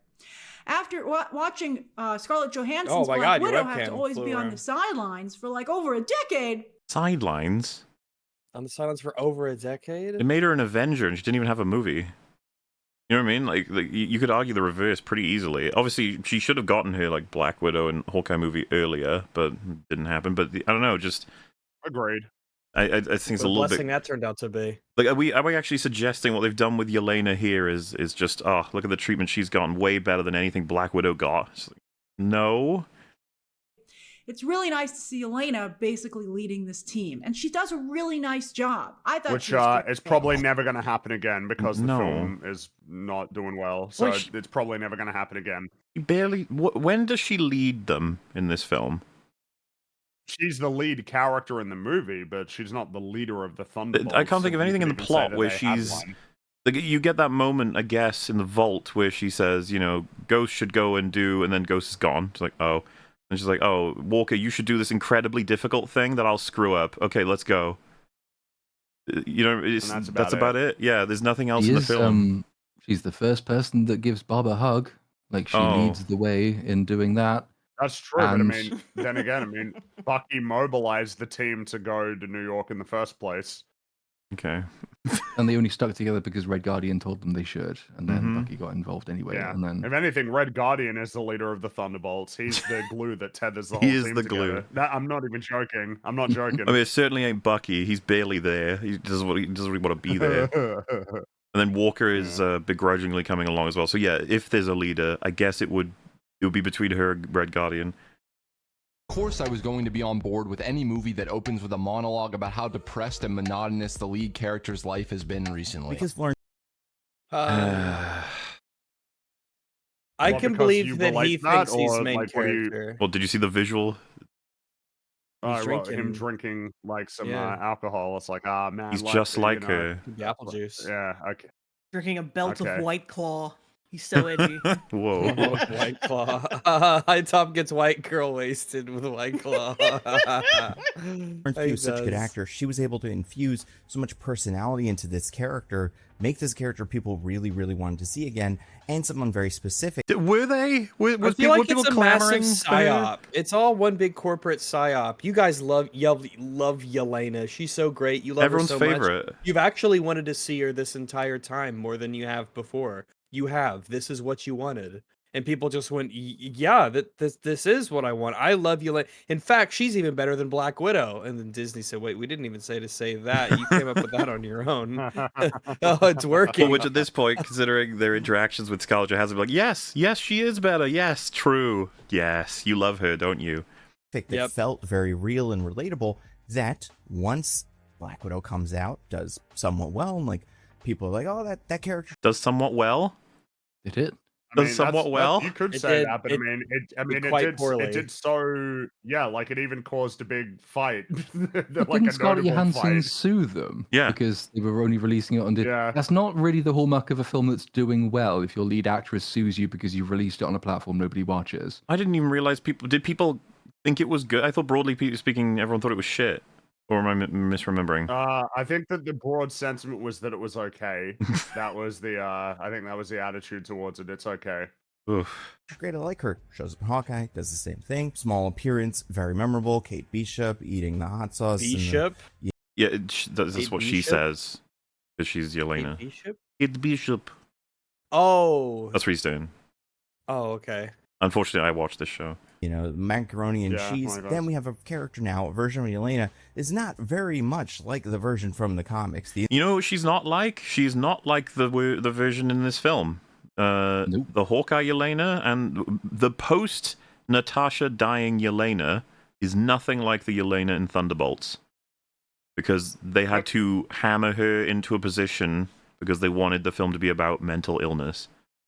And it still annoys me that everyone respects all the work that's been done for Yelena. It's so amazing. I don't care about her as a character. I'm like, they did retcon her. This is not at all how she dealt with Natasha's death. They just threw that on. And I It's think... sort of like, it's another attempt to like steal almost the development from a different show, in much the same way like that conversation she has with Red Guardian is basically the conversation they have in Black Widow, but her arc in this is kind of similar-ish to the one she goes through in Hawkeye, except without any particular cause. Whereas at least in Hawkeye, she is very motivated to understand and to take vengeance in the first instance for what happened to Nat. Then she sort of gets broken down by the realization that the truth she was told was not true, and then the resolution she gets is kind of comforting in a way, because Clint tells her, you know, well, he lies to her because he says Nat never stopped talking about you, which is just not true. But, you know, she's supposed to be happy at the end of that show. And then she picks up at the beginning of Thunderbolts and say, well, I'm just sad for reasons. What are the reasons? I don't know. Well, and the writers But flip it's through the nothing to do history, with that. right? And they're like, what can we use? Like, well, sister died. Like, oh, didn't we already do something with that? Like, it doesn't matter. Nobody cares. Just throw it in. She's sad because of that. Where there's no purpose. Why was she working with Val? Makes no sense. I know. Someone she okay. now knows lied to her about her own sister's death. Like, she's evil. You know she's evil. She's lied to you. And that's another weird thing, is Yelena's not a bad person. She was mind-controlled. So why are you working for someone who's making you do bad things? Why did they just make that a thing? The inspiration. But she is like a Florence Pugh character, the same way that Iron Man is kind of like a Robert Downey Jr. character. All right, you need to calm You need to down. relax. You need to take a chill pill. Sit down. Put your seatbelt on. You're going nuts, okay? You gotta stop that. And if you're like, well, but that's like the Iron Man, look at like Kiss Kiss Bang Bang, and that's what Robert Downey Jr. was doing at that time. And then he brought that to Iron Man. Okay, character in Kiss Kiss Bang Bang is nothing like Tony Stark. I don't even know why. Maybe he's talking about the energy. Too vague. Like, well, I would need him to be like... That's why energy is such a wonderful word for movie reviewers. It's so amorphous. And obviously it was like merging the two. But anyway. And I liked that her grief and depression don't manifest in ways that you would expect from a story like this. I think it would have been so easy to make her a mysterious edgelord who doesn't talk about her feelings. Why would you show this visual for that? I don't know. She did talk about her feelings. This is the movie where people complained that she talked too much about her feelings. Talks about her feelings to Loki. Talked about her feelings to Cap. Mysterious edgelord. You know what I mean? Like, does anyone remember? I know he doesn't. But no, she spends the whole movie looking for people to vent to. The deadly assassin who just really wants to make friends is such a compelling character concept, and I think it's safe to say she's one of the few new MCU characters that feels solidly fleshed out. She is how could immense. Solidly fleshed He's praised the shit out of so many projects in Phase 4 and 5. Yeah, Also, I mean, I know we've talked about it before, but the vocal fry is pretty Oh yeah, he puts It's the awful. hell of it Like, on, like, for the insane. videos. There's I remember I saw a clip or from a show. I haven't seen it. It had Ron Livingston in it, and it was just about like the fact that like vocal fry is something you have to put on. People don't talk in vocal fry. That's not normal. No, there are plenty of clips of him using his normal voice. He just, for some reason, has to crack I guess this is the this. style, and the style works because he's got like over 1 million subscribers, right? So I guess the style people are actually does stupid. work. Immensely likable as Yelena, terrific at selling the action scenes, and even better in scenes that require a lot of emotion from her character. And I think that's actually my favorite part about Thunderbolts. And maybe Yelena My favorite part. feels that her own days are numbered because of all the horrible things that the Black Widows have done. They got a But again, it's what you just said before, Mola. Like, how are we blaming her for that? She was under. I don't she think was people under remember. intense mind control. It wasn't. It was like it was mind control such that you basically couldn't like have any autonomy or make any decisions at all whatsoever. Yeah, and it this was wasn't the kind insane. that And even if- where and even Bucky if can you break out remove of that- it with enough time. It Yeah, wasn't like exactly. that. It was just full control. You needed like a floop juice in order to break the mind control. And even if you remove that, it's like, how are you gonna blame her when she was a kid when she got put into the program? Like, you know what? It's the thing that Walker said, right? It's like, whoa, you know, you couldn't have known. So I don't understand why we're saying Yelena is part of the anti-hero / villain. It makes no team. sense. She never was one. It's I mean, the whole thing that Taskmaster obviously shouldn't be there either. Total mind It's that control. crazy. Bucky, total mind control. Because we talked about this, the awkward sort of Black Widow history. There's a lot of guilt for Natasha because she did do the things, and she had to sort of realize she needs to stop, and she needs to find a way to fight back and make up for her mistakes of having sort of, you know, as much as she was indoctrinated, she did become an adult in the same vein as like what her mum should have done, right? But nobody's going to hold her to account for that, so never mind. Nope. But then simultaneously we move into Black Widow with all this mind control stuff, and it's like, oh, so Natasha was mind controlled? And you're like, no. So I guess they introduced the mind control late, but simultaneously that's only what they've done with Yelena. You're just like, God, this fucking history makes no sense, because you can't, like, compatible... whatever. In any case, I don't think people remember as a result of that confusion. Like, well, the Black Widows, they did I things. don't remember, but they keep saying that she's a great character, but they don't even remember, like, I know. significant aspects of history. I know, it sucks. because of all the horrible things that the Black Widows have done. They got a lot of red in their ledger, right? No, she doesn't have any red in her ledger, actually. Why do you talk like this? Jesus Christ, that's annoying. Why? People watch her. People come home from work, from their jobs. They sit down in front of their computer, and you're like, you know what? It's time for me now that I'm in the comfort of my own home. It's time for me to invite Grace what I Randolph mean. into my house, into my head. That's why, like, exchanging between the creators gives you that cooldown period, because imagine all of these at once. Well, we've done that in the past. It's painful. It hurts. I think I stuck like a Grace Randolph clip in one of my Acolyte videos and forgot to adjust the volume, and it was genuinely terrifying. I had It's a jump scare. Have done.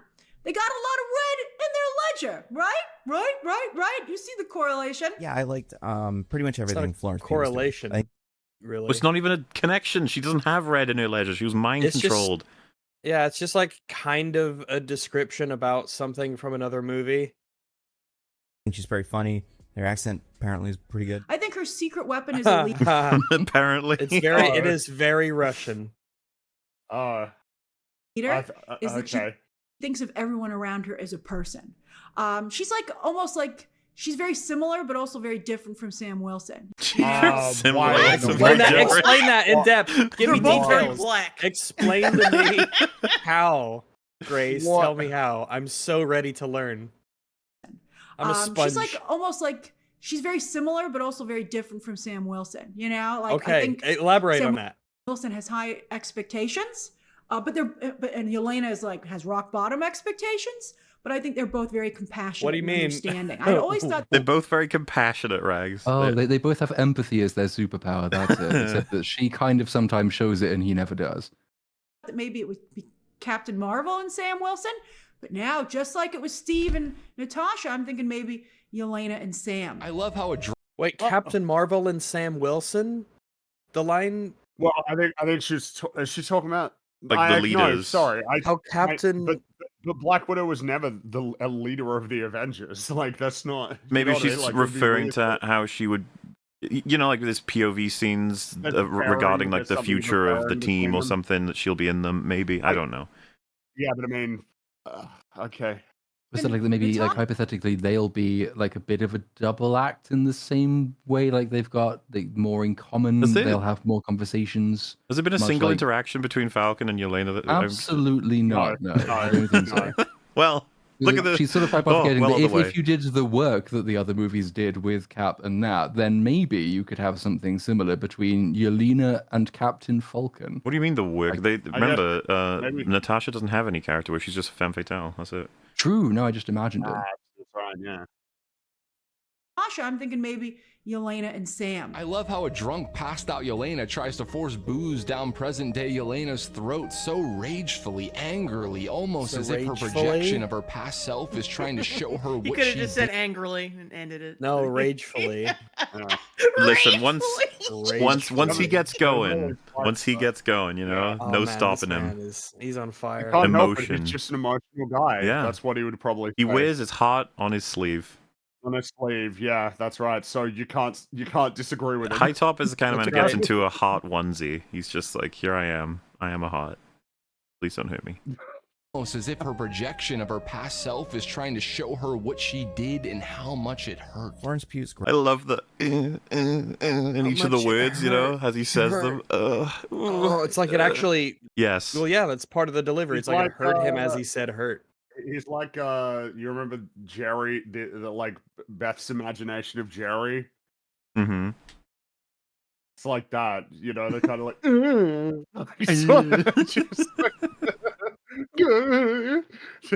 just to make everybody leave him alone. Like if you make yourself appear weak, then it would be like, okay, whatever. can't be like, look, right, he's just expressing himself. It was very rageful. Yes. Ragefully, rather. Truly. Great. She's really, really good. Again, she should have gotten an Oscar. If she didn't, I don't think she did. But An if Oscar she, for if what? she did, she For would. what? Just in Thunderbolts? general, he means. You should have gotten an Has she Oscar. been- It's a really funny thing to say. for Like, what? she's so good. She should have an Oscar. If she does. I don't know if she does. Does she? It's like, what? Oh yeah, I guess it'd probably be worth checking before you say it, but all right. I don't see what. It's a vlog. Why can't he just type Yeah, and why then can't cut? you just turn around and then look it up? Mm-hmm. Also, hi, Nutsa. How you doing? We are watching a wonderful video that you got a link We're doing poorly. that you can click. Get into. Yeah, I'm coming in. We I hope that wasn't dirty or something. you got Coming in? No, Okay. not for you. you've been spared a lot of cringe, but unfortunately there's still plenty left, so sorry about that. 8 minutes is good. Mm-hmm. Again, she should have gotten an Oscar. If she didn't, I don't think she did. But if she Like, what specifically do you want her to get an Oscar for? Because Well- I guess you could pick a few of the movies that she's been in if you wanted to suggest one, but you probably should pick one. I think he wants it for Little Women, but obviously the broad thing that's happening here, he's just saying that she should have one because she's good, Okay. which I just think is Alright. amusing. again, she should have gotten an Oscar. If she didn't, I don't think she did. But if she did, she would have earned it for her role in Little Women, among other roles. She's very If done she- a lot of things, okay, but if she she makes this did character that feel one, very she would've real. done From a It would be really funny if she got an Oscar for Thunderbolts. Be like, what the fuck? All right, fine. It's a good thing I gave up on giving a shit about those a long time ago. Female perspective, but is he Mhm. like stumbling on purpose? Is this scripted or is this like a one take type of thing? He's just recording himself Just a lazy speaking. It's vlog his where he review. says weird things. Hey, he cut it though, Hmm. right? He kept in what he thought was the gold. There Should've he cut the goes. whole thing and left it on his computer. She makes this character feel very real. from a female perspective, she is a fantastic heroine. I think she's going to gain a She lot of murders fans. people in this movie. Hey, He drinks and Prags. is sad. You just pulled the female card. We can't talk now. It's up to our Oh, female yeah. guests to say whether or not this is a valid take. That as a female, she's a good female character. She's a twat. What? It's like, no, I mean, Grace Randall. Definitely one of the females of all time. Damn. Well, it just sounded so sure of herself. I think she's going to gain a lot of fans from this film. I mean, I can't believe she didn't have a ton of fans already, but hopefully this will really shoot her to the top. Almost. What's going on? What's with the Yelena's amazing stuff? I just don't... Yeah, I don't understand. It seems so artificial. What? Stop it. But also, it's looking like it's gonna not pan out because the film is not successful enough to really justify putting a character that led a Y'all movie love her that so much do she didn't very show well. up for the film. I mean, again, this is kind of it feels like it's not quite the same as the Captain Marvel trajectory because people don't really nobody really like says that they think that Captain Marvel is a particularly compelling character. But And like at the end of yet- the day, I mean, if the movie's not making enough money. If you went back to all of their videos on those topics, they probably did say nice things about Captain Marvel. Oh, she's a really good character, actually. The movie's pretty good. Yeah. Almost, I think, to Wanda levels of likability. Yelena. Wanda levels of likability. The fucking You think she'll get that high murdering one day? psychopath. Oh boy. Oh, what do you know? Another murdering psychopath. Yay! Interesting. What's Relationship Disney with mean by Alexei is the beating, bleeding heart of the modern MCU. Oh for my me. god! Of the modern bleeding MCU. heart. They are now the heart. foundation of the MCU. Yelena and Alexei, thanks to their one scene. Yeah, they don't have much screen time here for that to be on purpose. They have their "we've met" where there's not much happening in it scene, and then they have their big payoff scene, and that's about it for like meaningful content. So weird that makes them. I guess that is the most meaningful we've ever done. Fine, the MCU is saved. Why am I doing this? Like, what's the point of any of this? And A great question. What is the point of any of this? And part I of want that the is mouse just to like like how me. anybody can feel about anything, and especially after a loss like she had with her sister. But also, like, what is a person like her doing in a world where 1,000 Deadpools come out of the multiverse and stuff? Why would? As if that's even that remotely considered in this movie. Impact her? So this is in a different universe, buddy. This is in Deadpool's universe, so she doesn't know about this. Like, she So just nothing to be punches thought and about shoots, there. right? And also, there's all these other heroes like Captain America, especially Sam Wilson now, who are like just good. They are good, nice guys. So like, what place does an anti-hero like Yelena have in the? She's not an anti-hero though. They've not done any work for that. Yeah. They She's just just a want her to normal be person purely who's heroic. been given the label. We barely. What's crazy is like all we got from her post mind control release is doing something good, as in like stopping Dreykov, then doing the trying to get revenge for her sister, which she misunderstood because someone lied to her, and now this, where she's working for Val, but we never know why. Like it's crazy how much character we don't actually have of Yelena, but everyone seems to think she's like one of the best ones we've got now in Phase 4 and 5. Why does she do anything? And I guess you'd be like, well, that's the point of the film. She's lost. She has no purpose. Like, how does that make her an anti-hero? We know how anti-heroes are lost and they don't have any purpose. She saves the Frank world. Castle, right? Doesn't know what the fuck he's doing. Uh-huh. In this world. It's And just, she just knows Florence how to- Pugh is just so charismatic and likable. I That's think what that they just keep translates saying. into the character. And people just project good writing skills onto her, even though it's just her acting, really. That just drives all that emotion. People are easily from fooled audience. by a good actor. Yeah. Carry herself and looks fabulous in almost every shot that she has in the film. She's playing a character that has almost no self-confidence, but you can see that the actress, Florence Pugh, has a lot of self-confidence and also a lot of self-awareness. Wow, which that means film Is good. self-confidence like a redundant, isn't it? Is it self-confidence is a redundant saying, right? You Like, have if you- confidence in other people, right? yeah. Do you, Friggy, do you have confidence in me? Bring us a trap. Be careful. What would you wait? What it's? Oh no! Don't say that because now I don't know what to make. Oh, of I it. was just desperate for a compliment, but that's okay. Yeah. Well, wait. No, it's fine. No, it's fine. is All right. unusual to see I'm very in confused actresses now. in particular.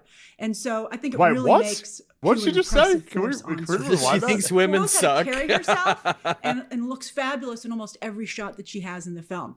She's playing a character that has almost no self-confidence, but you can see that the actress, Florence Pugh, has a lot of self-confidence and also a What lot of the hell? self-awareness, which is unusual to see in actresses in particular. Grace Randolph trying to scrape those W's out of this catastrophe. What the hell? That's so weird. You know how actresses suck, right? I swear to God, people are like, "Oh, I've never watched Grace Randolph." I was like, she's a super unique reviewer. You never know what the fuck she's gonna say. She comes out with crazy shit. She's so entertaining. She's very much so. remember- Yeah. I was watching her like years ago This is because what- she was. Yeah. I'm sorry, I just saw her. This is why when you put on your makeup, you have to put the same amount on each eye, or one will be heavier than the other, the eyelid. So when you blink, one will be a little bit slower than the others. That's what this that is is, why yes. it's really important. She has too much makeup on the right eyelid, on her right eyelid. So I blink slower. You know what? She lacks I'm quite self-confidence. I'm quite impressed by her ability to keep this kind of like, because she looks exactly the same as she did like, I don't know, 7 years ago when Yeah. I used to watch, maybe even more. Well, I mean, you know what they say, white don't Like crack. her makeup, so- her hair is just as like crazy and frizzy. I don't know. That's She's simultaneously quite a skill. like early 20s and late 40s because of the voice always makes me think The she's way background. older. And the background, yeah. Yeah, she does have a shrilly grandma kind of voice. Mm-hmm. So I think it really makes Pugh an impressive force on screen. However, I don't think everybody worked as Right, because she, unlike most actresses, does not has self-awareness. Yes, according to Grace apparently. Randolph. Why did she say that? I don't know. I don't know how that benefited her at all. Because the voices told her to. Yes. well for me. In this film, the good characters are so well done that it kind of makes the weaker ones stand out a little bit more. What is Sebastian Stan's vibe? He's got an But he's saying that Bucky wasn't well served, which is true. At least, true. It's just he's saying that all the ones that were served so well kind of make that even more obvious. Which, like, all right, effortless coolness to him that I think is a big part of it. But at the Effortless same time, coolness. he doesn't No, like that's not like the word effort and Sebastian Stan for Yeah. this movie doesn't really belong. Well, he said it was Oh yeah, effortless. he's effortless. Yeah. I mean, he didn't say effortful. that's a good point. Yeah, like effortless, not in the way I think they mean it though. That's yeah. I can't wait for him to say effervescent. I find it so interesting. I mean, I remember the last time we discussed this movie on the podcast, and I remember, that clip you guys showed about, him Yeah. acting like completely apathetic towards this movie and his acting.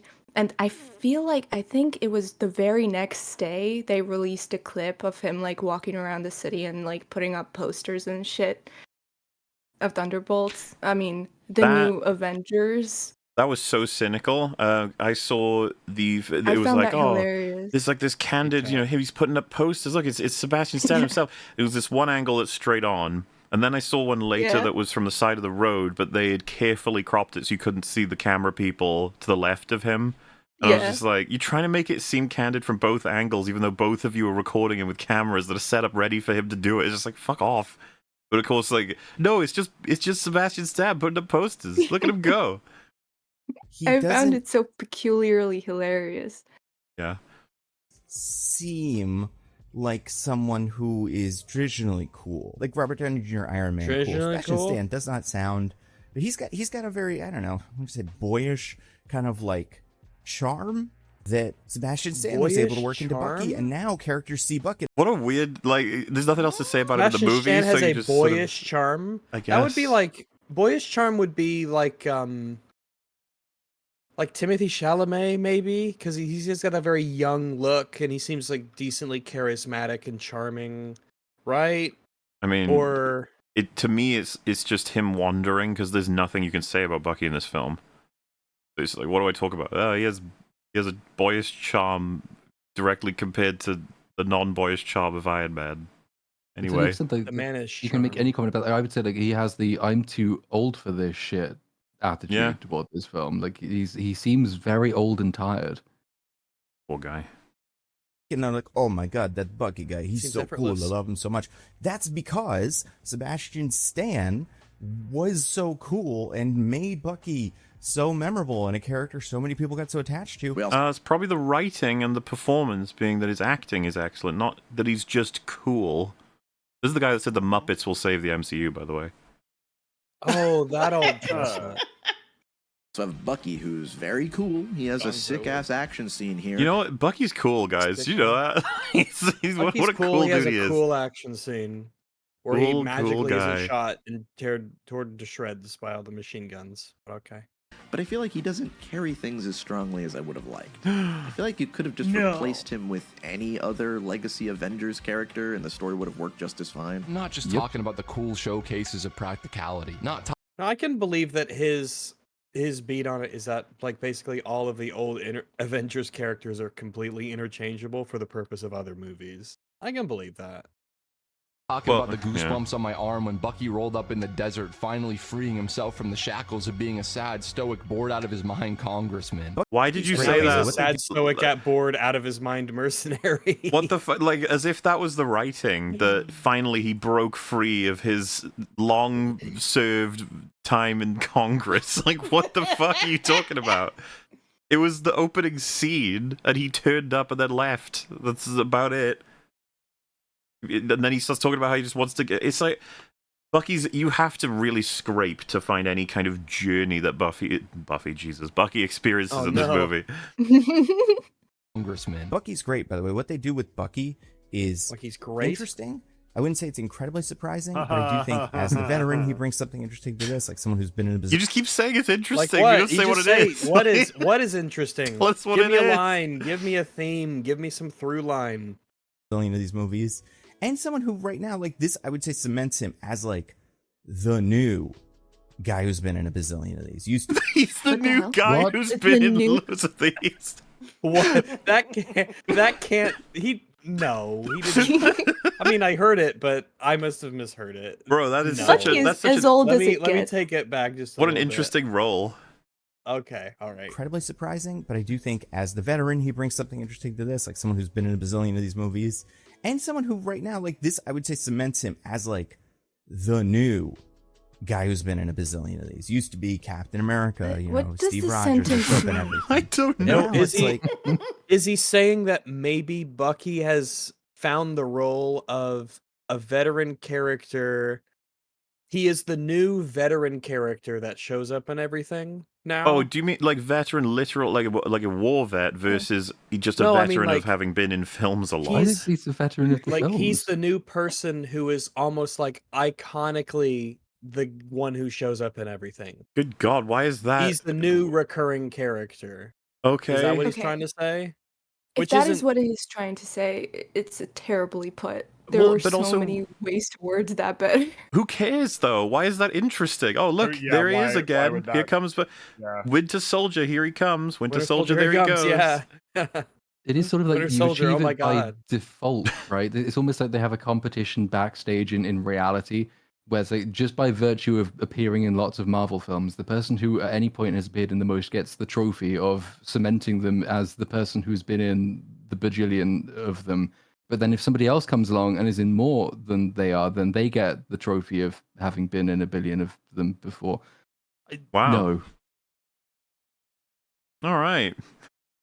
Like, Yeah, the main as thing people are is- highlighted, he was already the one that was in loads of them. He's been in here since Cap 1. Yeah, he's been in it since 2011, so yeah, he was always in a lot of them. Yeah, it's just like, is he trying to imply he's the replacement of like Samuel L. Jackson or something like that? Because that does not mean anything. Honestly, the Like, it's most someone we're who getting here is reoccurs. just he is the guy who appears. That is interesting. In a lot of movies. Yeah. Because Yeah. this is what I mean. remains, Can you he see who how appears. everyone's struggling to say anything about him? Because, like, yeah, nothing happens to him in this film. He's just there. That should be the commentary. Mm-hmm. Is that nothing happens? He seems bored. He doesn't want to be here. He says hi, chat. Like that's all you need to say. That's all you have to talk about. He That's releases the new Bucky commentary. skin on You don't have to horse shit Rivals. yourself. I'm so excited. I'm So so excited. excited for it. So excited, chat. Watch Marvel Studios Thunderbolts in cinemas May whenever it came out. I'm in it. I think intermittently.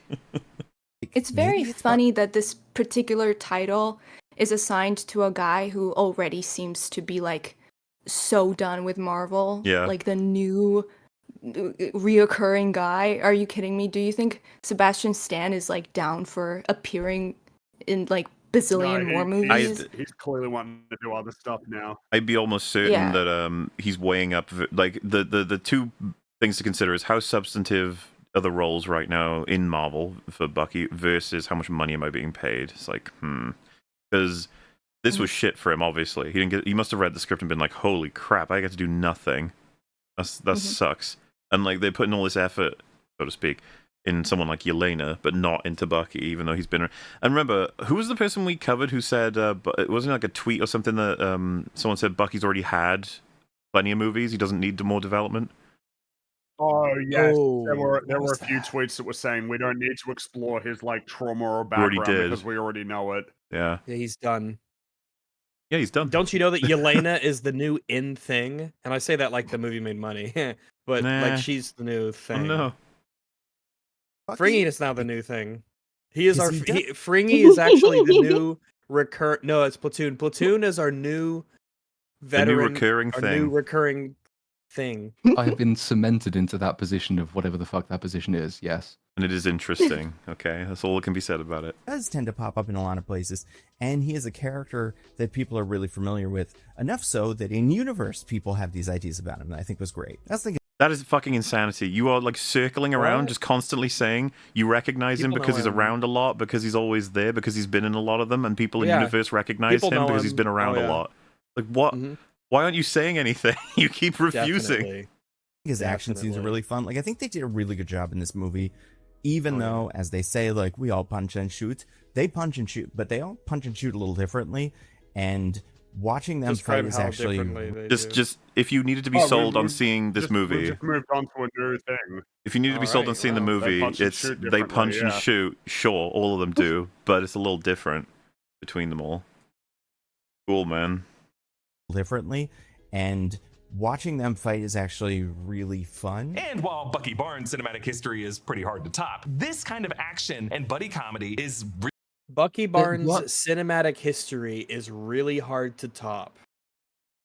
Wow. But this Damn. buddy cop thing, which doesn't actually like that he- exist at any point in Yeah, the film, he is shows a good way to this. top it. It's like, see, like we got somebody. It's like this is a scene that lasts about 30 seconds, and they managed to make it not interesting.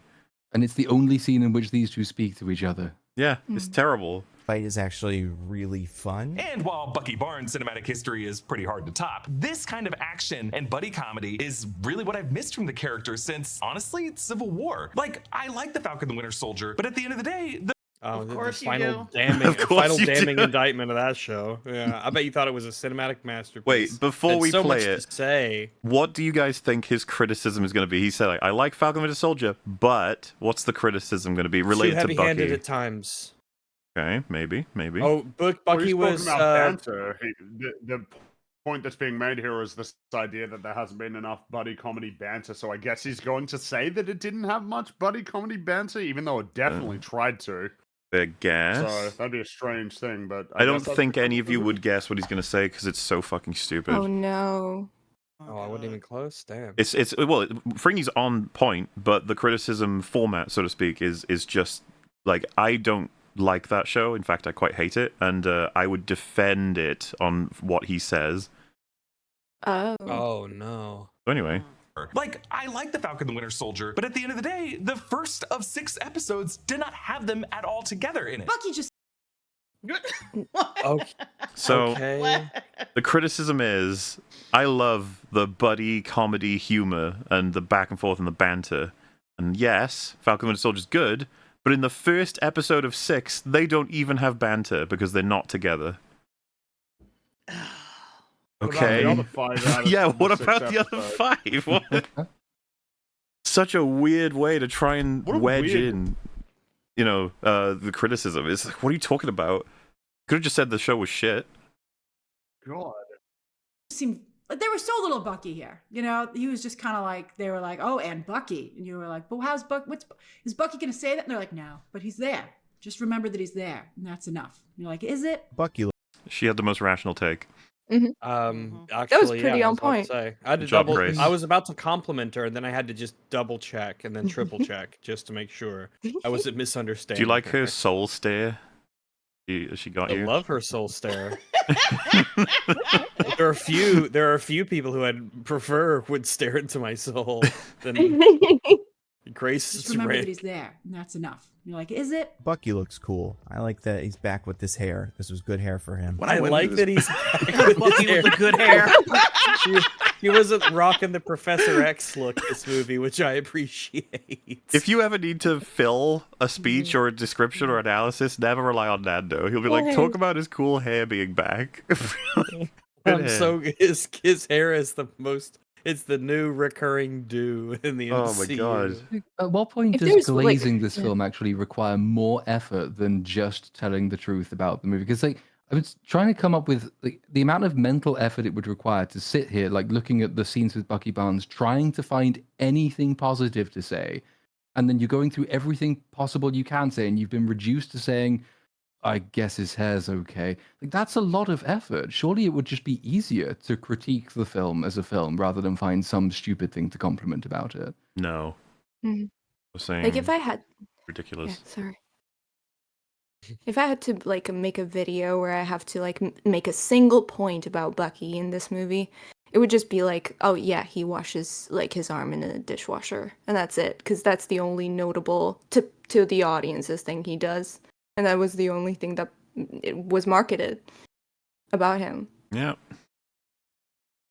Really, really substantive role. With this hair. This was Yeah. good hair for him. When I went into this movie, I was thinking, it's going to take a lot for you to make me like John Walker. That guy's kind of a scumbag. I mean, He's a scumbag. He has 3 He's a medals of honor. He scumbag. jumped on 4 grenades. He's a scumbag. He's constantly- borderline Squidward at this point. It's just he's the movie critic who buys hook, line, and sinker whatever the movie just tells him you're supposed to think. Oh yeah. He's just The so analysis easy on to Walker lead around has like never a gone fucking beyond. chattel. He's a beard man. Walker's a beard man. This movie plays into it, so it's whatever. I already loved how twisted John Walker's story was in Falcon and Winter Soldier. Twisted. Twisted? I mean, it was twisted by the Twisted. writers, unintentionally. I don't even know that I would What is describe it as twisted. No, what's the twisted part? He watched his friend get killed and then killed the guy who was just a minute ago trying to restrain him so that Carly could stab him in the heart. And then he got his pension taken away from him.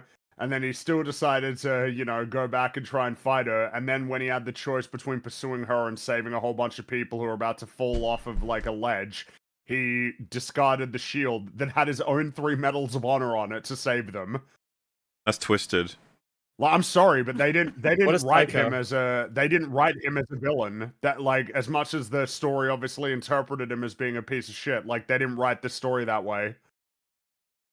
But they put blood on the shield, so Yeah, what It's else do you not- need? It's not twisted, it's just tragic. That's the word. There's tragedy to it, but I yeah, would it is also tragic. the tragedy is not what a lot of people would say it is. I guess the tragedy to Oh, me yeah. is how the government treated him, how the world sort of treated him, and how unlucky he is to have so much pressure on him. Sam treated him as well. Yeah, to have had an immense pressure, he makes mistakes here and there, sort of thing that any normal human would, in terms of take for example, the insecurity about his identity, right, coming through and all that sort of stuff. But all of this pales in comparison to all the heroic shit that he does, and no one cares. No one's interested. He saved Sam and Bucky's lives, and they abandoned him. It's the weirdest shit in that show.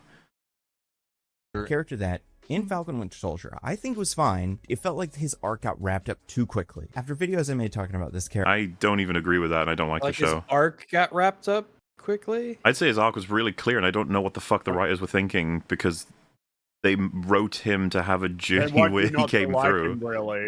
Yeah. Exactly. character. It seems like people got the impression that I didn't like him and I thought he was a bad person. I think he maybe did bad things and did things he's not.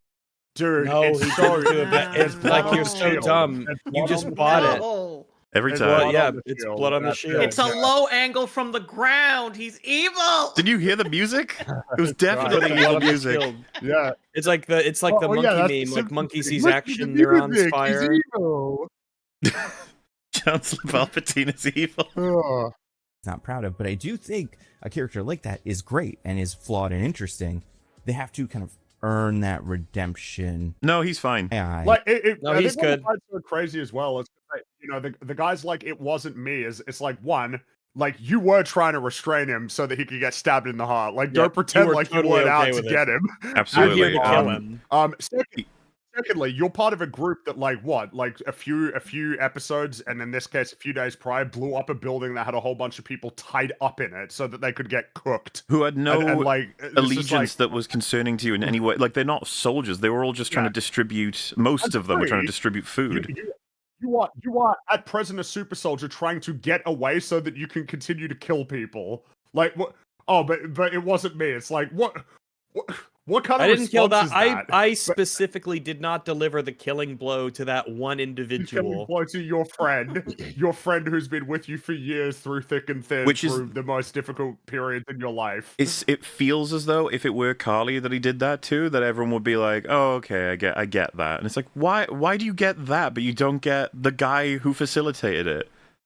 Like, it's so fucking weird, especially being the only reason that it happened is because Lamar was coming in to save his life when Exactly. this guy was restraining Walker so that he could get stabbed in the heart. I feel like it needs to be emphasized. They were trying to stab him in the heart. They were trying to kill him.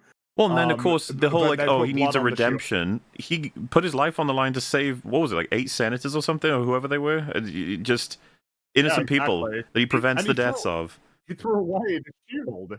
Well, And obviously, what I'm again, saying is that if he it didn't wasn't let for go him, of the he truck, saved him. despite all of these super soldiers surrounding him trying to get him. You know what I mean? Like, it's like that's right. Yeah, that's he letting held yourself on. get fucked And as up. he was Though, you know.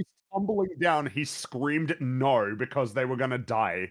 Like, I'm sorry, you did not write him as a villain. You didn't do it. And he did not write him in the sense that like, oh, he needs a redemption. What are you talking about? For what? Just right after his best friend got punched so hard that he died instantly, and he's here collecting himself and he wants to continue with the mission. Sam and Bucky resolve to fight him, break his arm, and steal the shield from him. Insanity. Forever insane. I don't know what the fuck. And in my eyes, Falcon and Winter Soldier didn't do that. But this... You literally showed the clip, dude. Like, I went to watch... What? Did. This movie... Also, yeah, what... Sorry, so the redemption was not in Falcon and Winter Soldier, but it was in Thunderbolts? If we're going to pretend that there was a redemption required, how is it not him tossing away the shield that he made that had his Medals of Honor on it to save lives? I don't get it. And in my eyes, Falcon and Winter Soldier didn't do that. But this did. This movie, very smartly, also made him incredibly unlikable. Very... Oh my god. But again, they failed. Because, like, he just kind of is. Like, most of the It's time. Wyatt Russell, and it's a man who saves people's lives. It's hard not to like him. It's yeah, I do. Yeah. I said, I don't like that they assassinate him in this a couple of times. He's still the most likable character as far as I'm concerned. And quite often, the attempts to assassinate him just make the people around him look worse. So it's like the bit when Bucky says, like, I know how hard it's been since, you know, you were a shit dad and your wife left you. But, like, 2 minutes ago, he was the one pulling Ghost off the back of the limo and then protecting everyone with his shield, and is basically the reason they're all still alive. So whenever anyone then comes and starts shitting on him, it's contradicted by what we can quite clearly see he's been doing on the screen. Well, yeah, you're trash and your family know you're trash. It's like, Yeah. Okay. Wow. Oh my god. Yeah. She's the heart and then, soul of of the course, you movie. just add in that at the end of the movie, when they're all saving people, he's the one who essentially takes on the greatest risk. He grabs the debris that's so heavy that he can't actually push it off alone. He Mhm. would have died if nobody helped him. Emotionally, like, clearly dealing with a lot of inadequacy, which is very specific to him, because that really was something Ghost or he was fucking watching the results of everyone in the world being against him for no good reason. You know, take your pick, take your poison at this point with the writers. Yelena. Like, Yelena was just depressed. But John Walker was inadequate. Couldn't measure up. Also, you know, obsessed What do with you mean couldn't this measure Captain up? America. Couldn't measure up. 3 medals of honor, but still gets shafted what I by the mean, man. world after all the insane heroism he did. Nobody watches it. Nobody remembers anything that happens. I feel like if you said all these things to them, they'd be like, "Wait, what? Is that in the... It's like, Is it? Doesn't it, that guy, the guy that we're watching right now, doesn't he just only talk about Marvel stuff?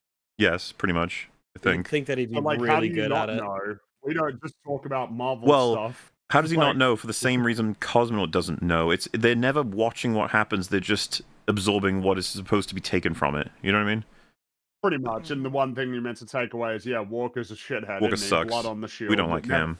And again, it's just, it's funny, right? The term media literacy, it's like, you know, media literacy doesn't mean you just accept what the story presents to you without any critical thought.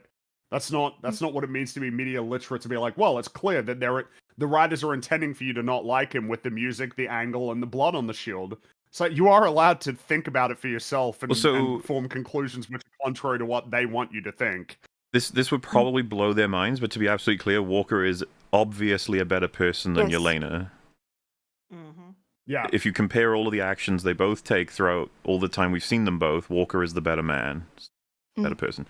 But I don't think they would ever. They'd be like, "What the fuck are you talking about? He's like a monster, and she's awesome." You're like, right? Yelena actually executes multiple innocent people who are just doing their job, but you guys didn't give a shit about that because there was no blood on the shield because you're sheep. No sad you don't music. Think for yourselves, yeah. America Yeah, thing she to the just killed a bunch of scientists at the beginning of the movie. She's an anti-hero. Yay! That's what they do apparently. You're like, okay. All right. And what really annoys me about this is just like this is such a weird way to word it. Like, yeah, Yelena is just depressed, but Walker is like just very sad. He's not like he's inadequate. I hate that. Yeah, I mean, I hate that.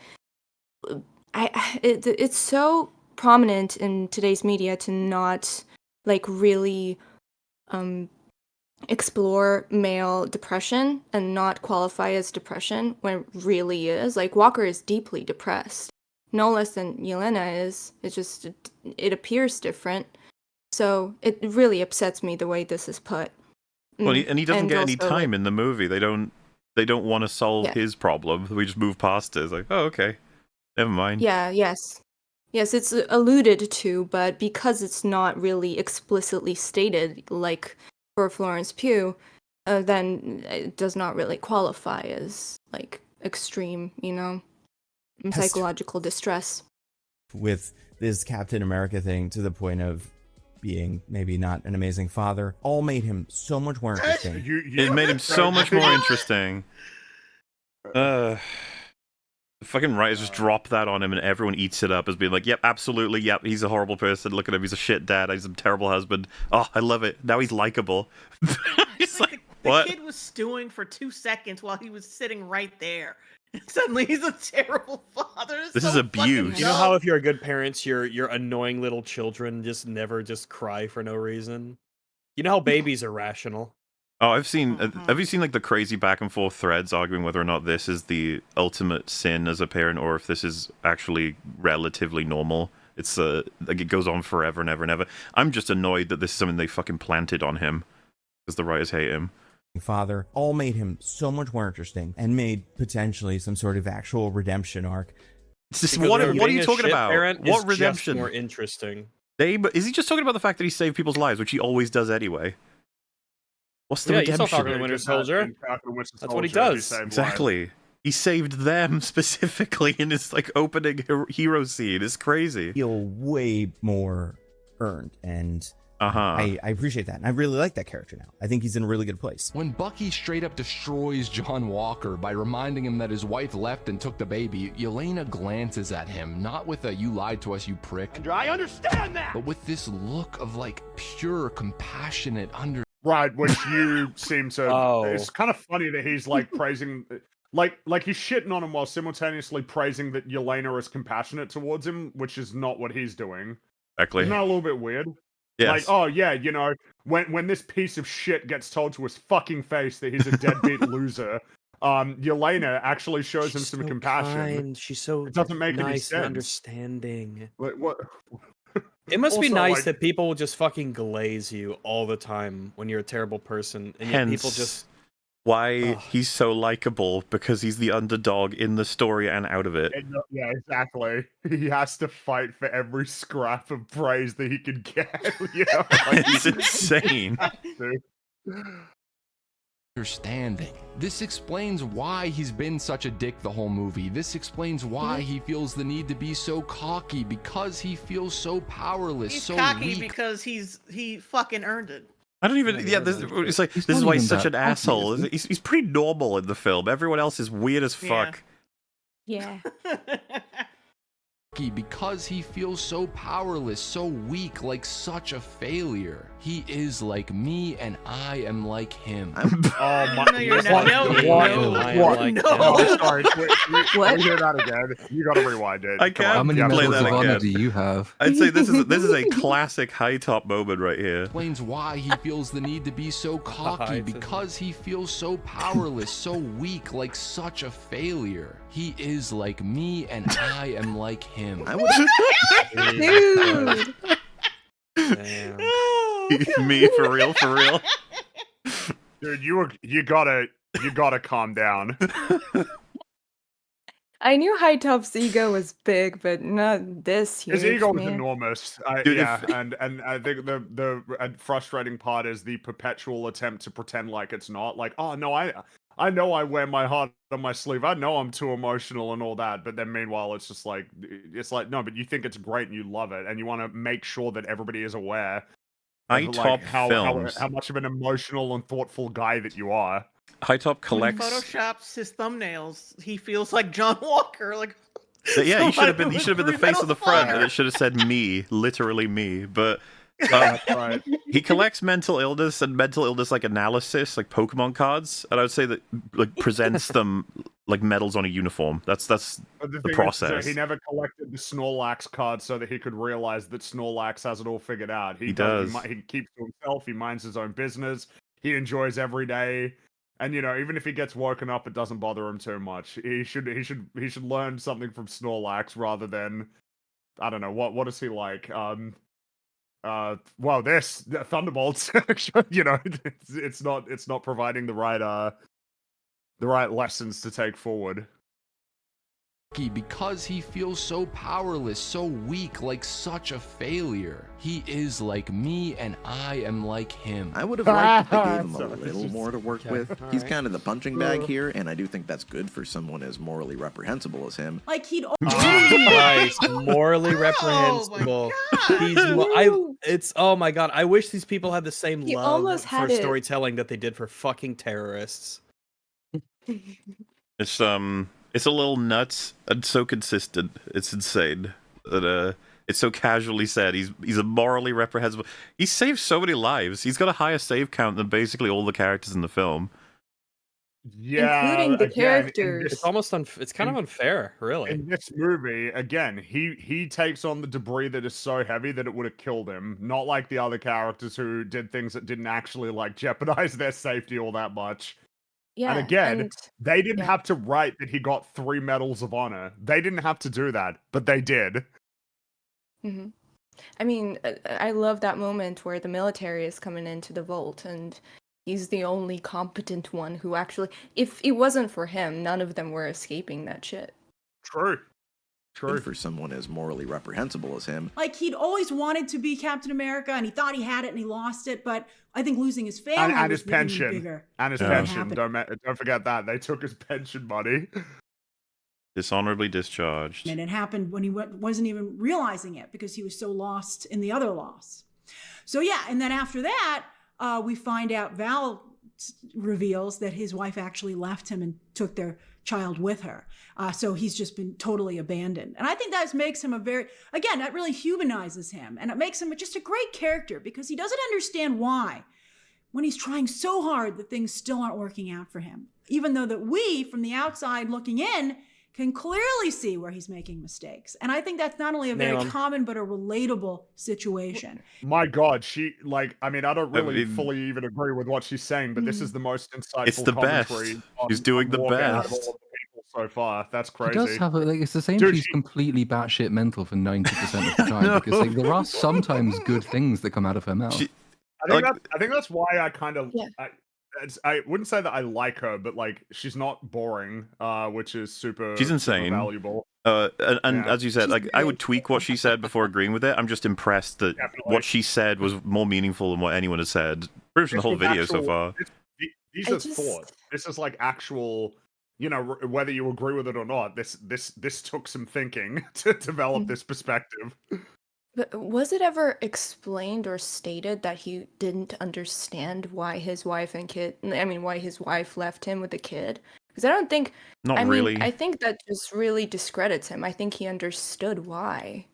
I mean, it's kind of like stupid from the writers themselves, but in universe, I think he, Yeah. you know, Well, yeah, I because think that, he's that intelligent memory is enough to haunting him, understand. right? Yeah. What happened with his kid. Like, so I think the movie's telling us that he's thinking about that. That's his huge mistake, Mhm. and he lost them because of that. That's probably Yeah. what they're going for. Yeah. At Yeah, the I same think. time, I hate that they made that happen, but yeah. Mhm.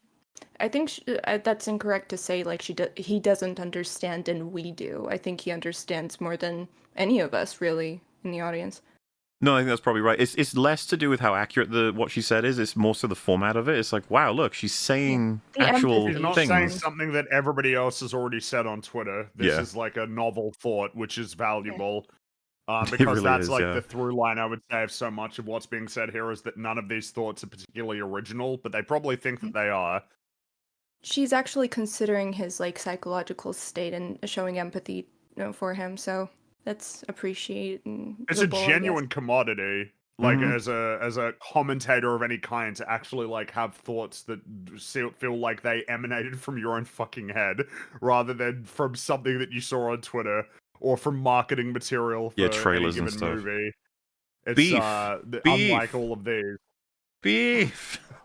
Yeah, that's and I right. think it's done beef. very well here. I think that Bob is such a surprising standout from this cast, and it's been a while since I've seen a new MCU character and thought, damn, I really want to see more of that guy. The villain there. What do you mean? You like She-Hulk? I don't get You it. said He that praised was shit good, tons of so Phase 4 and yeah. 5. He's just, why goldfish memory? What's going on?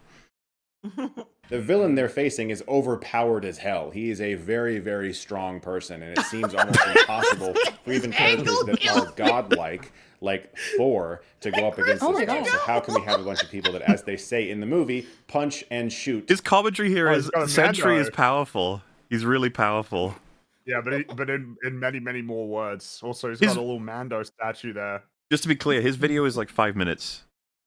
That's it. I figured. I It's- figured. to, yeah. to, the fact that he spends time on saying shit that's just, yeah. I guess his mind is elsewhere because he's working on this movie, right? So His maybe he mind- just doesn't care about His this mind at is the not moment. present in this video, is what you're saying. I Yeah. understand.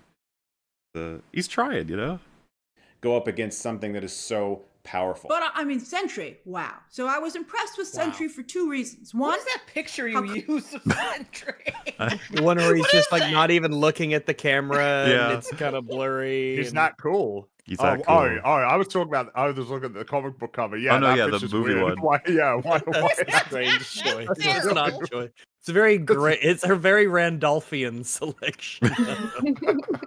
That's another thing. Randolphian. She's like the only person who does this format, which is insanity as well. But she really, because remember, this would take time to do. Like, it's not, it's more than just a vlog. She has to actually do a lot of clicking. So, like, wow, she really thinks this is good and works. Fair enough. comics This is a accurate. part of her like charm as a creator, I guess. This is a sort of scrambled together like last minute ditch effort to put a video out as quickly as possible. Yeah, it's really scuffed, which is kind of fun. I like I was it. like, wow, It that reminds looks me of good. better days. To two, that he was not just incredibly powerful, but believably so.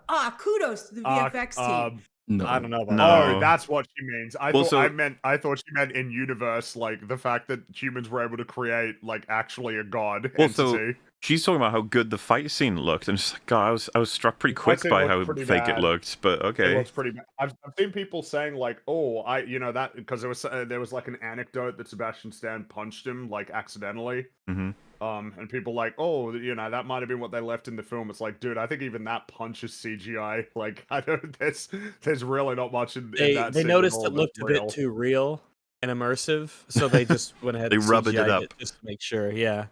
Yeah. They Disneyfied it. I mean, I guess if all they had in them was one Sentry scene, I'll take it.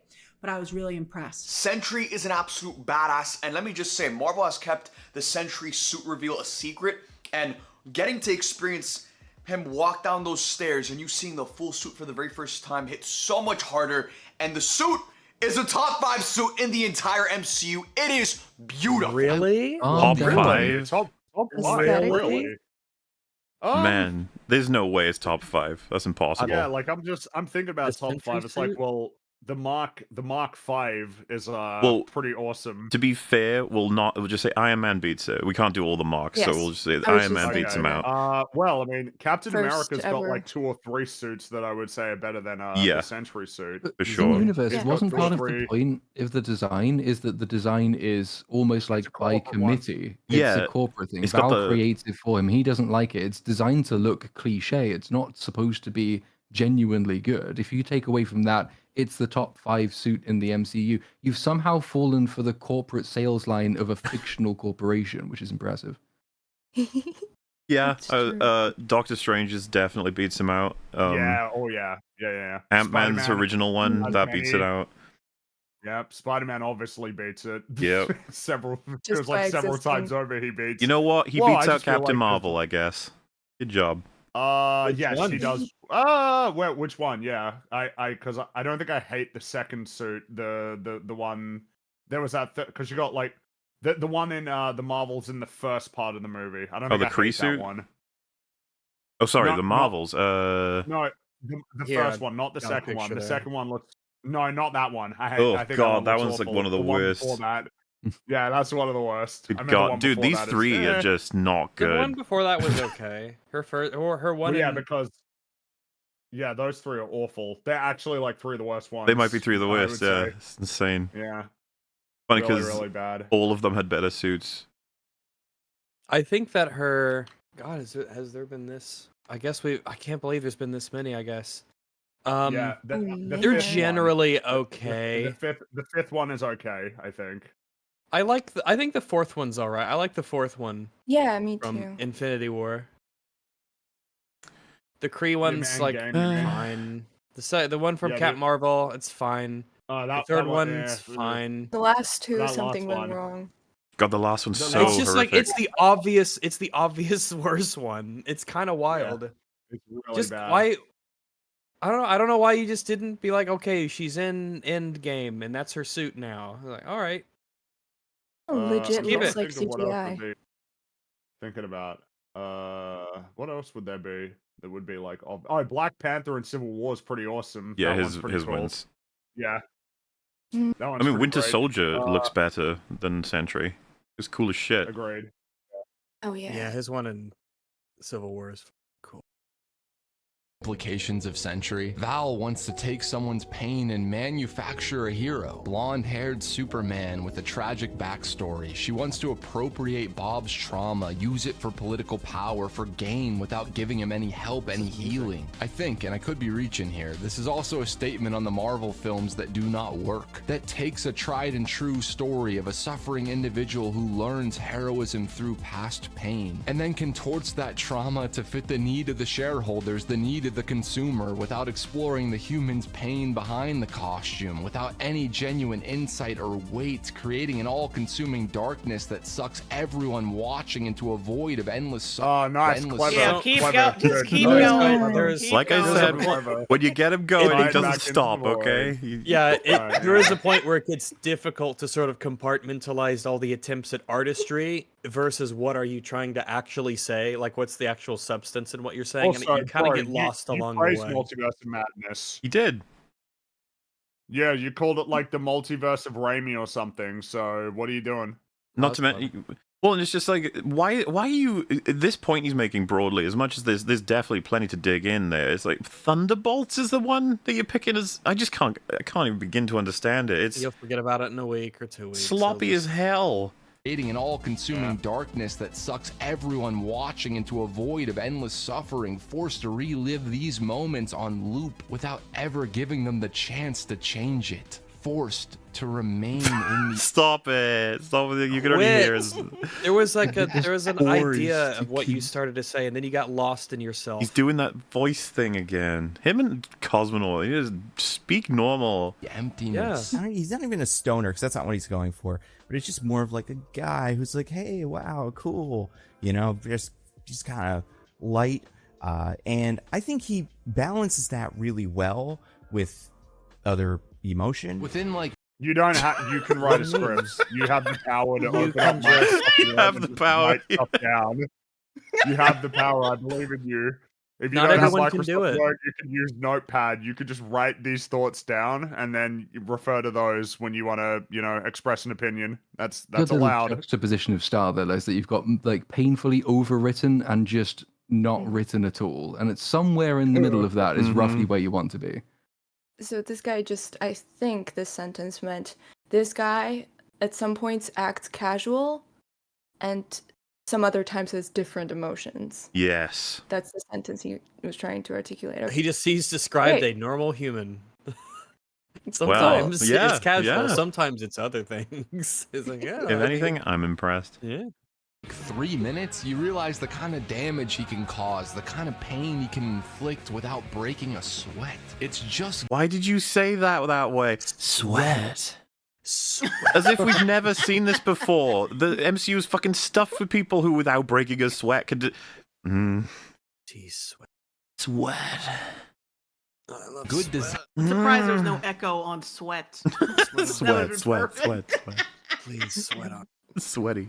Good fucking direction. Though Lewis Pullman... Say beef again, High Top. Do it. I need to sweat on my skin. Sweaty beef. Can inflict without breaking a sweat. It's just good design, good fucking direction. Though Lewis Pullman, in particular, is the standout, even if he's just shining through like 2 pinprick eyes from a shadow. Sometimes you see Thank God he pointed the arrows on there. yeah. What the fuck could we have concluded otherwise? an overpowered character and you just roll your eyes like, what are we going to do with that? But here with Sentry, I was scared. I was so scared he was going to kill someone, particularly when he sent Red Guardian flying out the window. Because I thought Red Guardian, the moment this movie started, I was worried they were going to kill Red Guardian. I thought they were going to fridge him for Yelena. Luckily, they didn't. I'm so fucking... Can we retire the word fridging? Like, people don't... it's basically thought termination. Nobody wants to explore any... They just say, like, if a character dies and another character cares about it, then they were fridged. Like, what? Tropes, man. That Like, should never motivate someone. I appreciate and understand the value and the purpose of tropes and how they come about, but like they really don't encourage thinking. They just do the opposite.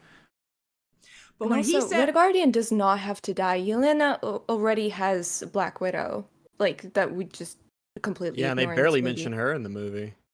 So she doesn't really need to lose another permanent family member.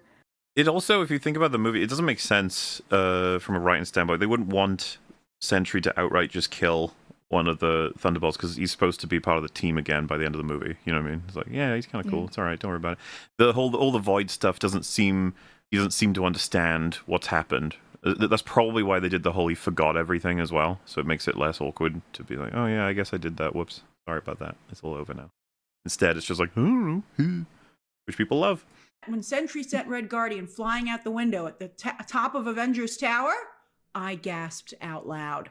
But luckily he pulled it back in. That's all Because gasps. after all, these were his friends that he'd just made at the bunker where they'd all helped save each other. It's also pretty genius to make him the star of the main action scene of the movie. I always say that the easiest way to make audiences like a character in a movie like this is to give him a cool fight scene. Wow, what insight, dude. If you want to make a character likable, you make them have an action scene. Give him a cool action scene. Like, thanks, Marvel executive. Thanks, Disney executive. I know. He says it like it's a really insightful audience perspective thing, but it's exactly what all the studio execs would say. It's like, can we get an action scene here? Maybe with that man there. Make him do punches and stuff. Let's do that. That's what he always says, though. That's something he always says, Cosmonaut. He always says that. Damn. Can't wait to see where they take Bob. And that's all due to just how solid and tight the script is. Oh, sure. It's just so solid and tight. Win by letting Bob know that he is not alone. You know, not only that they have him as friends, Why that but also that image? he's not alone in how It's a friendship fatality. he's feeling. And that is really beautiful. That's a beautiful sentiment. I love how Bob is sitting like a child upstairs trying to hide from the abuse that happens between the cracks. Wait, did he say I love?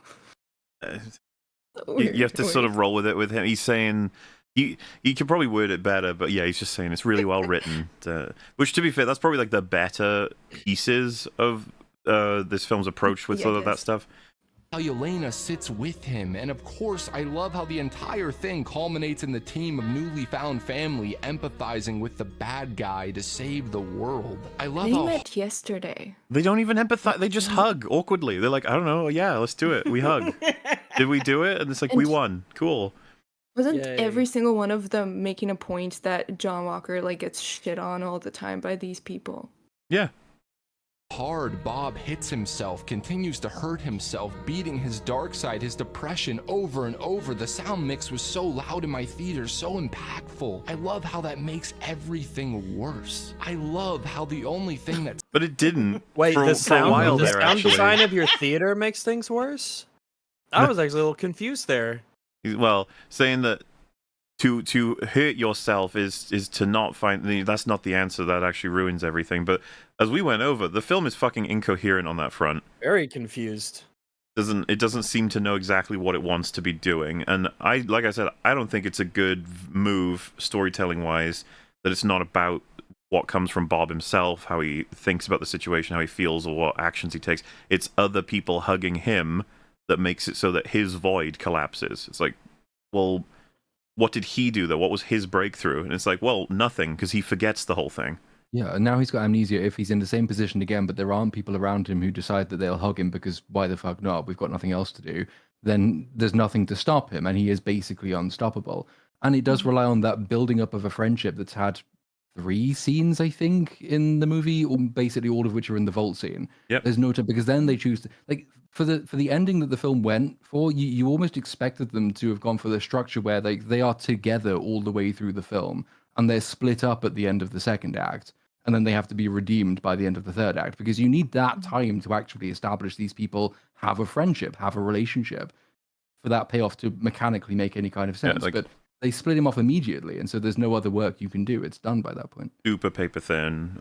There's no super meaningful or longer term relationship. It's just because we were struck by in retrospect, it's like, why are they jumping all the way into more meaningful conversations the first time they talk to each other? It's like, well, because they're rushing. This is about the last time they speak. It's like, oh, right, I guess that makes sense. Yeah, and it's like, I don't think it works at all. But the fact that they cut it off, I've seen even people who like the film say they should have had him remember how he got pulled out of it at least, right? And it's like, yeah, bizarre choice.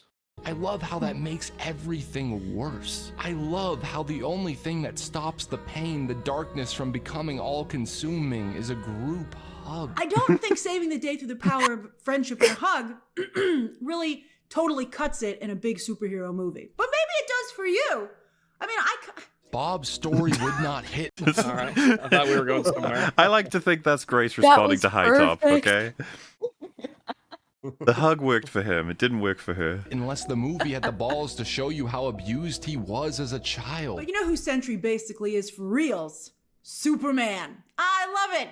And people have said that before, of course, in the comics. But here, you know, Superman, of course, has the heat vision, which they had in Eternals for that Marvel character. So they took away the heat vision, and instead they added telekinesis, which, come to think of it, I think is how he's able to fly. But I think you can see why I like Sentry so much, because he has some of my favorite things. Telekinesis, which is always the superpower I say I would like myself. It's so versatile. You can do so God, much. can you imagine Grace Randolph with telekinesis? I'd rather her have the superpowers than movie, Bob. Her mind runs at a mile a minute. She's like, Sentry, clearly Superman, doesn't have heat vision because they already gave that to Icarus. So now we got to move on to how he's actually, Sentry's cool. Telekinesis. You know what? I'd like telekinesis. It's like, what's happening? What's going on? You have super schizophrenia. Grace, we need to help you. Flying. You need a hug at the end of this video. This is like a kid describing their favorite character. Like, I love Superman. Why? Because he can fly and looks cool and gets the girl. Yeah.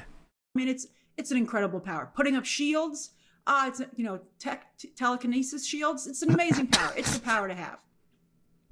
And also, as many of you know, I love me an evil Superman. So he's all those things. Right. In fact, he was so powerful and so evil, so Homelander, that he turned on Val/Vought. But she's evil. Wow, he turned on the evil person, just like an evil... What? He was so evil he turned on the evil person. Like, what? I don't understand. What? Oh, no, not... Oh, what a bad dude. Oh, both with a V. David Harbour as Alexei Shostakov stands out as a major bright spot in this movie. Without a doubt, he gets all the biggest laughs in the movie, but as I said, it doesn't feel like it is at the expense of the material. You don't feel like you're losing the feeling of drama or stakes whenever he pops a joke, because it seems like it's timed fairly well. And the motivation behind his humor is usually rooted in his Papa Bear mentalities as a father. And so it's not like he's just joking because the script wants him to. It does feel like he has a real reason to get in there and try to be fatherly. And his version of fatherly is very big and very loud, and it could have easily become grating. No, it but isn't. David Harbour finds the perfect balance there. I love him. So, that's He's like a deadbeat dad. I love him. That's the most he's said so far, Chris. So there you go. There's actually some analysis in that one. I like that one. Yeah. Yeah. Good for him. But it's also incorrect. Well, I'd say it's incorrect. Yeah, he's absolutely the clowny punching bag who's just, supposed to laugh. I think he was so much fun as Alexei, and I thought he was also very good. His accent, I'm always like, whatever. He gets a pass because he was good. Because I liked it every so often. Yeah, he just said his accent gets a pass because I like him. Like, all right, is that how that works? I liked it. I'm like, all right then. Well, But I heard him and I was like, there's no accent there. That's just a David Harbour line. I don't want to nitpick on the accent there. He was really, really good. Why did you just cut that out then? You have the power of editing. I like the energy he brings to this character, constantly screaming, really over the top, but also in a meta sense, a good character to have. And something that I'm kind of complained about a lot with Daredevil, and certain pieces of superhero media have tried this, where there's just no character that's like, you should do this. Like, this would be good for you and fun and good for the world and stuff. Like, someone in our shoes, the audience shoes, is just like, yeah, no, do the superhero thing, do a backflip and save the world. We're excited about it. What the fuck? And which version of Daredevil are you talking about? Come on, Daredevil, do it. Do a backflip. Do a backflip. Yeah. It'll be a CGI backflip these days. Do a flip. Yeah. Why does it take you so long just to say I like Alexei because he's a cheerleader for the team? That's all he said. Just do this. So hard. his energy there was great. And then we also have Ghost, who exists. It's kind of ironic that the character named Ghost is the most forgettable person here. She's probably Why is that ironic? Because ghosts are forgettable. Why I don't. You know what, Rags? Whenever you see a ghost, don't you go, "Wow, I just forgot that happened"? Crazy. Wow, I would never remember this seeing a ghost. No one does. Wouldn't That's it be the thing. ironic if I remembered seeing a ghost? Like, hands up, anyone who's ever actually seen a ghost, you've just forgotten. That's how crazy it is. Oh So, wow! yeah, you thought not, but that's, Either way, it's not irony. It would either be That would just be irony. accurate or not. Oh, It's ironic You that know he how- chose to you say know what how he the- said because it doesn't make sense. Irony. is it ironic that it wasn't ironic? Yes. Whichever way makes it ironic, that's what he meant. That could have been removed from the story completely without changing anything. I honestly forgot she was in the movie. And I frankly do not remember a single thing about Ghost from Ant-Man and the Wasp. And I made a video about that movie. But now I am deeply excited to see more of Ava. What? Come on. What? Come on. No, you're not. You know what's No, funny? you aren't. He says, Come like, on. Ant-Man and the Wasp, don't remember a thing about it, but you could easily do a high-top parody of reviewing that film and make every last thing that happens in it the most meaningful event ever. You just have to sell it the correct way. I enjoy how dismissive he is of Ant-Man and the Wasp, and then simultaneously he's like, Thunderbolts, true art. That's where the creator got to speak Well, and the Ant-Man and characters the got Wasp, journeys. because it's Peyton Reed, so he's Oh, a yeah. loser, lame director. Not an And of course, the artist. funny part is to be like, well, I agree, but like, you're not really allowed to do that thing. I top, you're not allowed to pick and choose. Well, not which if you put directors it's Thunderbolts on okay the to fucking shit on. pedestal. That doesn't make any sense. Yeah. Well, has Peyton Reed made Beef? He didn't make Beef. Yeah, That's true. That's right. If you haven't made beef, don't even fucking talk to me. I have all no beef. Also, I've only seen Ant-Man only one. I mean, the movie that she is in, The Wasp. Ant-Man and the right? Wasp, yeah. Yeah, only one movie, time. But yeah. as far as I remember, I mean, she had a legit storyline and an actual emotional weight in the story, as opposed to this movie. Certainly where he just compared, yeah. appears. She's got way Yeah, more of a it's story weird. in that movie than she does in Thunderbolts. Yeah. As Yeah, Cosmo that's correctly weird. pointed out, she's barely fucking in it. It's weird that High Top is like, no, I'm fully invested now. It's like, Yeah. what? Right now. They give her one of those scenes when they're going up in the elevator shaft, and that's like her one opportunity to try and remind us who she is and what she's about. It's like, well, I was the product of an experiment, and I had to build a suit that keeps me together, and I'm in constant pain. And then they just move on, and that's kind of all you're going to get from her for the rest of the film. In fact, she's just generically quippy with no established personality or drive or wants or anything personality. Want to go back and watch Ant-Man and the Wasp just to see more of her spunk, her story, which is something I swore to Matt Murdock I'd never do. I swore to Matt All right, Murdock. you need to chill out on like all of the Daredevil stuff. It's there's been a lot of Daredevil clips he's had in this video. He likes Daredevil. Just a little Yeah, bit. the man loves Daredevil. Just like I mean, he I like swears it to too, but, Daredevil. like you don't need to have it in every single clip. Like you don't need to have it in so often. You can mix it up, pick other things that you like, and use them as references too. This is obviously pretty funny when given all the Simpsons references I tend to put in. But Simpsons is, I would say, more versatile for references than the Yes. Daredevil show. Definitely. It's like, you don't say I swear to Homer Simpson. No, because that would be weird. That would That'd be just very and weird. stupid. That would be strange. Hannah That would be Dunn very who I weird. liked here. I think the visualization of her power is great. My favorite costume kind of glow up, mostly because I had nothing against the original Ghost costume, but I really like how it looks in the comics. It's kind of simple, especially the mask. So I like that That's they brought that in. Okay. I'm wouldn't sorry. call How? that What? simple. What were we suggesting that comic looks So the mask. So I like the like that? Because it Insofar doesn't. as they Yeah, they are, don't look they the same. both include a mask, and that A makes them whitish similar. face. Okay. Sure. Yes, they match. they brought that in here. I also just like the power visualization was super cool, very slick, very fun, and like this is a character who has a lot that she can do, and this is also very smart, and they usually do this really well. Can't do everything, and she does have like weaknesses and limitations. I get impressed sometimes. Wow, imagine listening, that. Wow.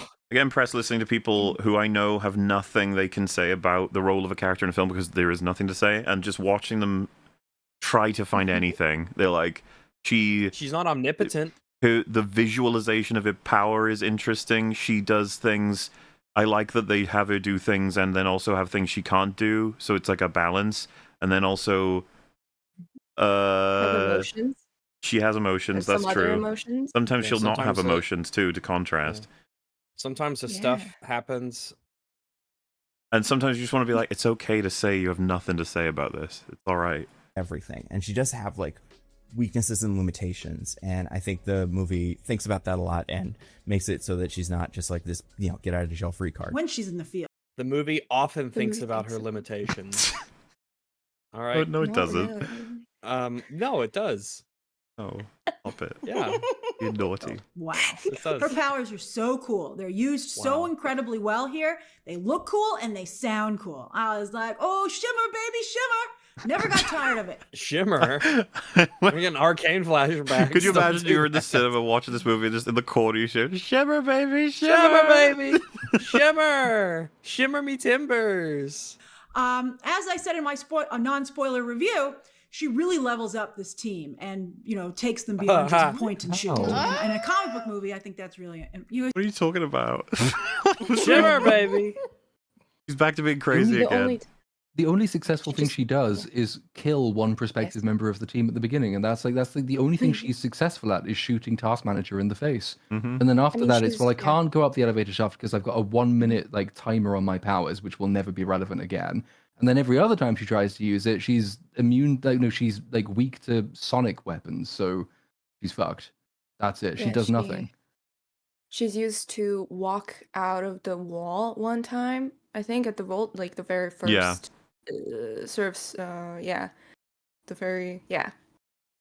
But that's the only thing she's really useful for. The movie thinks about her all the time. Because you want the action sequences to be interesting visually, and she adds that. In the case of Val, who is also more nuanced than I expected coming out of this, they're just so evil and She's so nuanced and she's so evil. It's like, wait. they have those really juicy kind of villain roles, or like in the case of Val, because it's Julia Louis-Dreyfus, again, a person who would not usually do this kind of movie. She brings that Selena Meyer Veep energy into this, and it makes this character really charismatic, like really fun to watch and really fun to play. Interesting, because most everyone agrees she sucked ass in this film, but all right, fair enough. Maybe there's a reason she's not doing these kinds of roles. Sorry. I would imagine for a lot of these other actors. Then, I gotta tell you, I really liked Val. That's right, number 2, baby! And I love that these two women have been on a collision course since the post-credit scene, speaking of post-credit scenes, of Black Widow.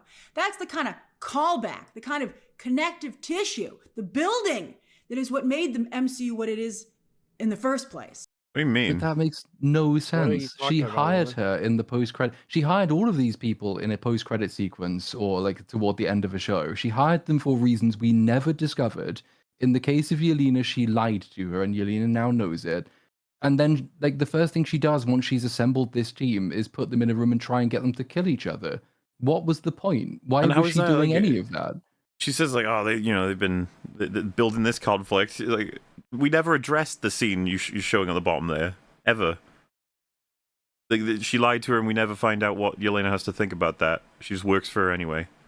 So, okay. And then, like, yeah, they talk to each other in the movie. Like, wow, what great connective tissue that is the stuff that made the MCU what it is today. Okay. Like, it could have been better. I wanted to see the extension of her character that was kind of implied by those earlier appearances. Like this actually very competent person who is going around recruiting people for some grand, slightly nefarious purpose. Like someone with an idea who can be in control of events and is trying to make something happen. Like someone I can believe as being a competent leader of an evil organization and also the head of the CIA and maybe connected with Hydra, with going back to that at some point, I don't know. But like, I wanted the extension of the character we did see, but we don't, like, there's no continuity of character. She's completely different in this movie. She's useless, incompetent, glib, and insufferable. Yep. You know, it's the secret sauce. They've been serving us dry movies and shows. This one's plenty juicy. And I wonder how long it'll be before this one's considered a part of the dry selection. Maybe 3 movies from now. Louis-Dreyfus. So good. Like I said, probably the funniest woman alive. And doing a version of the funniest woman alive. Okay. We failed. Well, how about, have you guys seen like any other stuff that she's been in, or what's? Well, but like, that's how much do you know obviously about supposed to be echoed through Thunderbolts too. Like he's. Oh well, yeah. I mean, obviously, I think she's pretty bad. Like, well, the character's pretty lame in that movie, but you know, That's a big. If this was a guy and someone said it was the funniest guy alive, I'd be like, whoa, hold on. That's quite the accolade. Meyer, basically. So like something she could do in her sleep. She surprised me. Isn't that, yeah, but it almost feels like it should be a point of criticism, right? It's like they want to get her to play a character that she played in another thing, like another TV show that's well regarded. Which, So yeah, just I've get seen her in people and then reference Veep basically all have the her play, time. like the same character. Yeah. But a lot of people have referenced Veep as in like she failed to be as entertaining, and they clearly wanted her to be, but they failed to like write it that Well, way. I mean, I assume the writing in Veep is a lot better than the writing in Thunderbolts. Would be my assumption. Like, up until like the last season of it, it is actually, it's pretty clever, some of it. Like, and crucially, like it's very creative with its insults. Like the insult humor is quite intelligent in terms of like the use of the language. It comes from like Iannucci's stuff with The Thick of It, and obviously he did Death of Stalin. It's kind of a very similar comedic style to it, but there's a bite to that kind of humor that's completely missing in this film because you couldn't get away with the insults they throw out in those films. So it's like a toothless version, and if you toothless and that kind of mannerism, that is just glib, and there's no point doing it.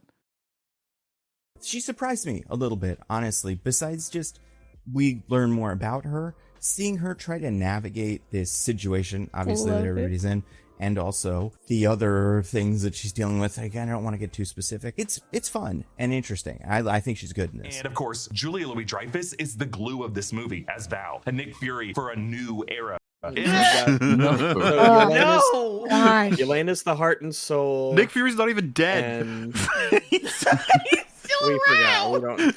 He's in space or wherever. Right. No, he's back on He's in- Earth, right? Well, he goes up and down. Oh, they had to leave the space station because of the cats. Yeah, that's right. Ugh. It is essentially this movie's walking, talking asterisk. Everybody's favorite What does that mean? Taskmaster from the Black Widow movie. Yeah, she dies almost immediately in this story. Olga Kurylenko was only allowed to attend the Los Angeles premiere. And she hasn't done any other press for the film, where there's been a lot of press. They're really working hard to promote this movie. And also, That didn't work. Taskmaster was digitally removed from many of the scenes that we'd seen in the trailer, where she had been in the first few trailers. Now, I've mentioned this before, and some of you were like, well, maybe she was digital. Well, she was added in, is what happened. Yes. And then Into they those removed scenes. her. Wow, Yeah. you cut her off when she said that. That's so rude. Grace Okay, yeah. She's is a just making up font of knowledge, and you conspiracies, trying to make her seem silly. Maybe she was digitally All right, put calm into down. those scenes just for the trailers as a misdirect. That's a valid theory, but here's It's where her it name, goes wrong. She is Misdirect. Yeah, I perfectly wonder calm. if they should. I gotta say, I wonder if that's. You know how like everybody seems to agree that putting Joel in the Last of Us 2 trailer, like in a scene where it was actually Jesse, It was a is dick like move. pretty scummy. Yeah, Yeah, like what like it feels false like that should be advertising, normalized potentially. for Marvel movies as well, because it was that Infinity War, that shot where Hulk is there running with the team. It's like, well, that's just a lie, basically, and they knew it was. It wasn't that they changed their mind. Like it must have been, because it must have been that they were like, well, yeah, because then that will create that expectation, and they'll be surprised, when it goes in this direction. I wonder if it should be more normalized that you shouldn't be able to do this. Yeah. Yeah, I mean, it's I- basically, if it's in a trailer especially, I mean, it's getting into false advertising territory. Here is this product. Look, here are previews to a product. Actually, nope, that's not the product at all. Lol. I miss. There was a time with trailers before this whole CGI fiasco where, I mean, misdirects happened all the time, I feel like. But it was without this adding in CGI thing, but just through editing, just combining multiple shots that are completely from a different chronology in the movie itself, but sort of misdirecting the audiences or confusing them in a way. That was so interesting. But this is just basically like, oh, we need to get this across, this messaging that we need in the marketing. And so let's digitally alter this already existing shot, which is so annoying because before then I would say like it was kind of artful the way it was done. It was sort of like a skill of editing really, and it was not really like false advertisement. It was just what you got. Yeah. Just a It's, little They have to pick everything more carefully. They have to tell that there's more of an art to trailering than there was more of an art, but now it's like, just get the guys to fucking. You rush never her out. knew what you would get. I really liked at the time, I mean, this is ironic, but, The Last Jedi trailer did it. The movie not so successfully, but the trailers were kind of like, they were very well made. No, yeah, they were hyped. For all the sequels, unfortunately. yeah. And they did a lot of, like, misdirecting with The Last Jedi especially. And, I mean, I don't mind that kind of thing. Sort of, combining multiple scenes that really don't belong together to drive some kind of narrative that is not really true in the movie, but that's a whole another Pandora's box with Rian Johnson. But still, Why Also, would I you wonder give up? why do we have the Kevin Feige sniper meme here? What's going on? Well, because she's theorizing that it would be his decision to have done something with Olga. And that would make him big mad, would it? No, that whatever. The idea is just that he would have decided to do something, and what we saw is the result. That's a valid theory, but here's where it goes wrong. Why would you give up the ruse right before the movie comes out? Why not keep that up all the way through? Why not keep her in the trailers, right? Or why would you freeze out Kurylenko on the press tour? You would want, I mean, it's, and also I gotta tell you, that's such a weird time to kill her in the movie. Like, if you're gonna kill a major character, you do it in the third act, or you let Sentry kill somebody. she's not a major character. It's a second act low point. I Famously, also- a second act low point to kill a character. I would not have. I don't think it makes sense that Sentry would kill her. That's right and wise. Like I said, it causes problems for the audience's perception of Sentry. Hence why he didn't kill anybody anyway. Like they prevent him from doing that. He only voids people, then unvoids them. So. But in the Is third Kevin act, Feige supposed to be shooting her in this whatever Well, I is think the happening on meme the is screen. typically the idea that if anything gets leaked, then that it's a Kevin Feige sniper. The idea Yeah, and if a of, character, really it hard to likely was understand something he, decided to have her killed, I guess. Or you let I Sentry guess kill so. somebody. So in this case, it's more of a literal. Yeah, a little bit. Well, still figurative, I suppose, in that it's part of a movie, but Wouldn't it be so weird if Taskmaster wasn't all over the marketing and on every poster? Calling her one of the Thunderbolts is definitely a stretch. She dies a before stretch, they it's even bullshit. It's It's a lie. wrong. Just Not say yet, this it's is a slam dunk, and you still fumble the fucking yes, dunks. What's well more wrong than a with stretch. you? learn each other's names. But having Krylenko die so quickly, I guess they were like, well, she can't not be in the movie at all because we put her in the posters and stuff like that. But it was pretty dramatic, right? Right? Was it? I don't know Eh. what's happening It was behind awkward the and scenes. I think unceremonious. something must be happening It's behind the scenes. anticlimactic. But I will say that for the brief moment when Taskmaster took, like, just for a flash, like her mask retracted and then went back in, and she just quickly looked at Yelena and said, "I'm not here for you," with her crazy eyes and her still horribly One scarred of her face. many great lines. I gotta tell you, I connected with her. What? Oh, Really? Grace, you're going What? crazy Really? again. You might be the only person on Earth who connects with a character from that. Like, it was just baffling. I was shocked they even showed her face at all. I was like, wow, I guess you did have her, for this. First High Top and then this. I know. These people resonate with very interesting people. Really, really bad for her. I mean, I thought it was amazing. And I actually kind of felt bad when she was killed. I certainly felt a lot worse than Yelena did, who was like, it happens. Yelena was like, we live a tough life. Taskmaster, played by Olga Kurylenko, is also there, and I think the costume is good. I didn't love this costume when I first saw it, but I think the texture makes it look really about cool. something. I think it's good. Why is nobody mentioning Taskmaster? Thunderbolts dedicates itself to having It's, emotional You really like Taskmaster. weight, to literally taking characters that were Don't we often all? used for a chuckle or often not given nearly enough pathos and spends its runtime filling them up with soul. Thanks for the music. It's not distracting at all because the music has lyrics that are kind of Yeah, decipherable. So now you have two voices sort of talking at the same time, both of which I'd rather not hear. But I miss the Here we opera. But also just with all the naked highlighting, people in it, I'd rather. Not that kind of opera. It's the one. That's the only. That's your opera story. True. It was the No. one with all the naked dudes in it. So now when you say I miss the opera, that's just what we're gonna assume you're talking about. Oh, Man, I goodness. miss all this. I miss all those weird naked dudes at the opera. I You have know to watch what? I would Thunderbolts take instead. that over High Top. Oh yeah, I'd watch a Just naked because his opera before soul High is Top. naked and he's telling you exactly He's how he laid feels. bare. I think it's really weird to say, unlike this movie, Red Guardian was treated like shit and the others, he's just a joke. Yeah. Oh yeah, he's not a joke Yeah, here. not like in this movie. where He's he's very filled with serious, really deep meaning. exploration of fatherhood and regrets and past glories. These guys are the most fleshed out and well written leads in one of these since The Guardians. One of Oh these. my It's the God. Guardians. What? But well, since he the showed a Guardians, there's visual, been a visual Guardians from 1. Guardians 1. So And they're the most well-written well-developed leads team in a decade. in one of You insane? What the hell? Damn. these since The Guardians. Characters have to go from A to Z in regards to their arcs pretty quickly. Thunderbolts doesn't have a huge passage of time. And that's this film's biggest.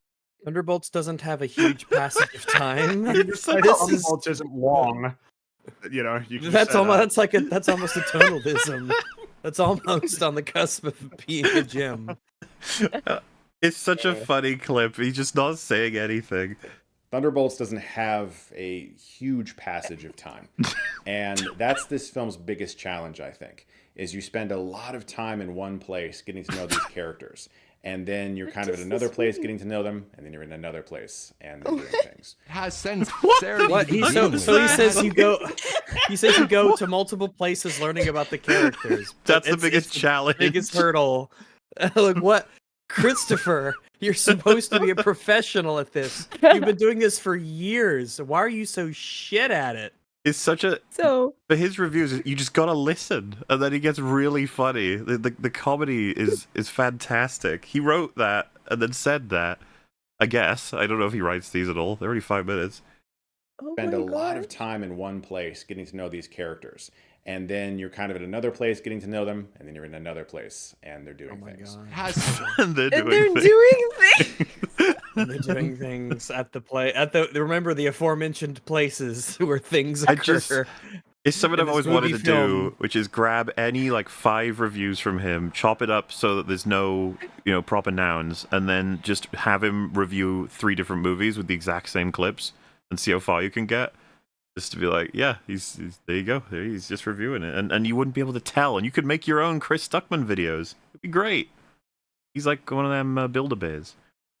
This is like an infant explaining the concept, like just watch this first movie and explaining like what movie is to other infants. Mm-hmm. Like, it has like people in it and time passes and they're in one place. And they do stuff. And then yeah, and then sometimes there's they go to the other place and they do stuff there and so on.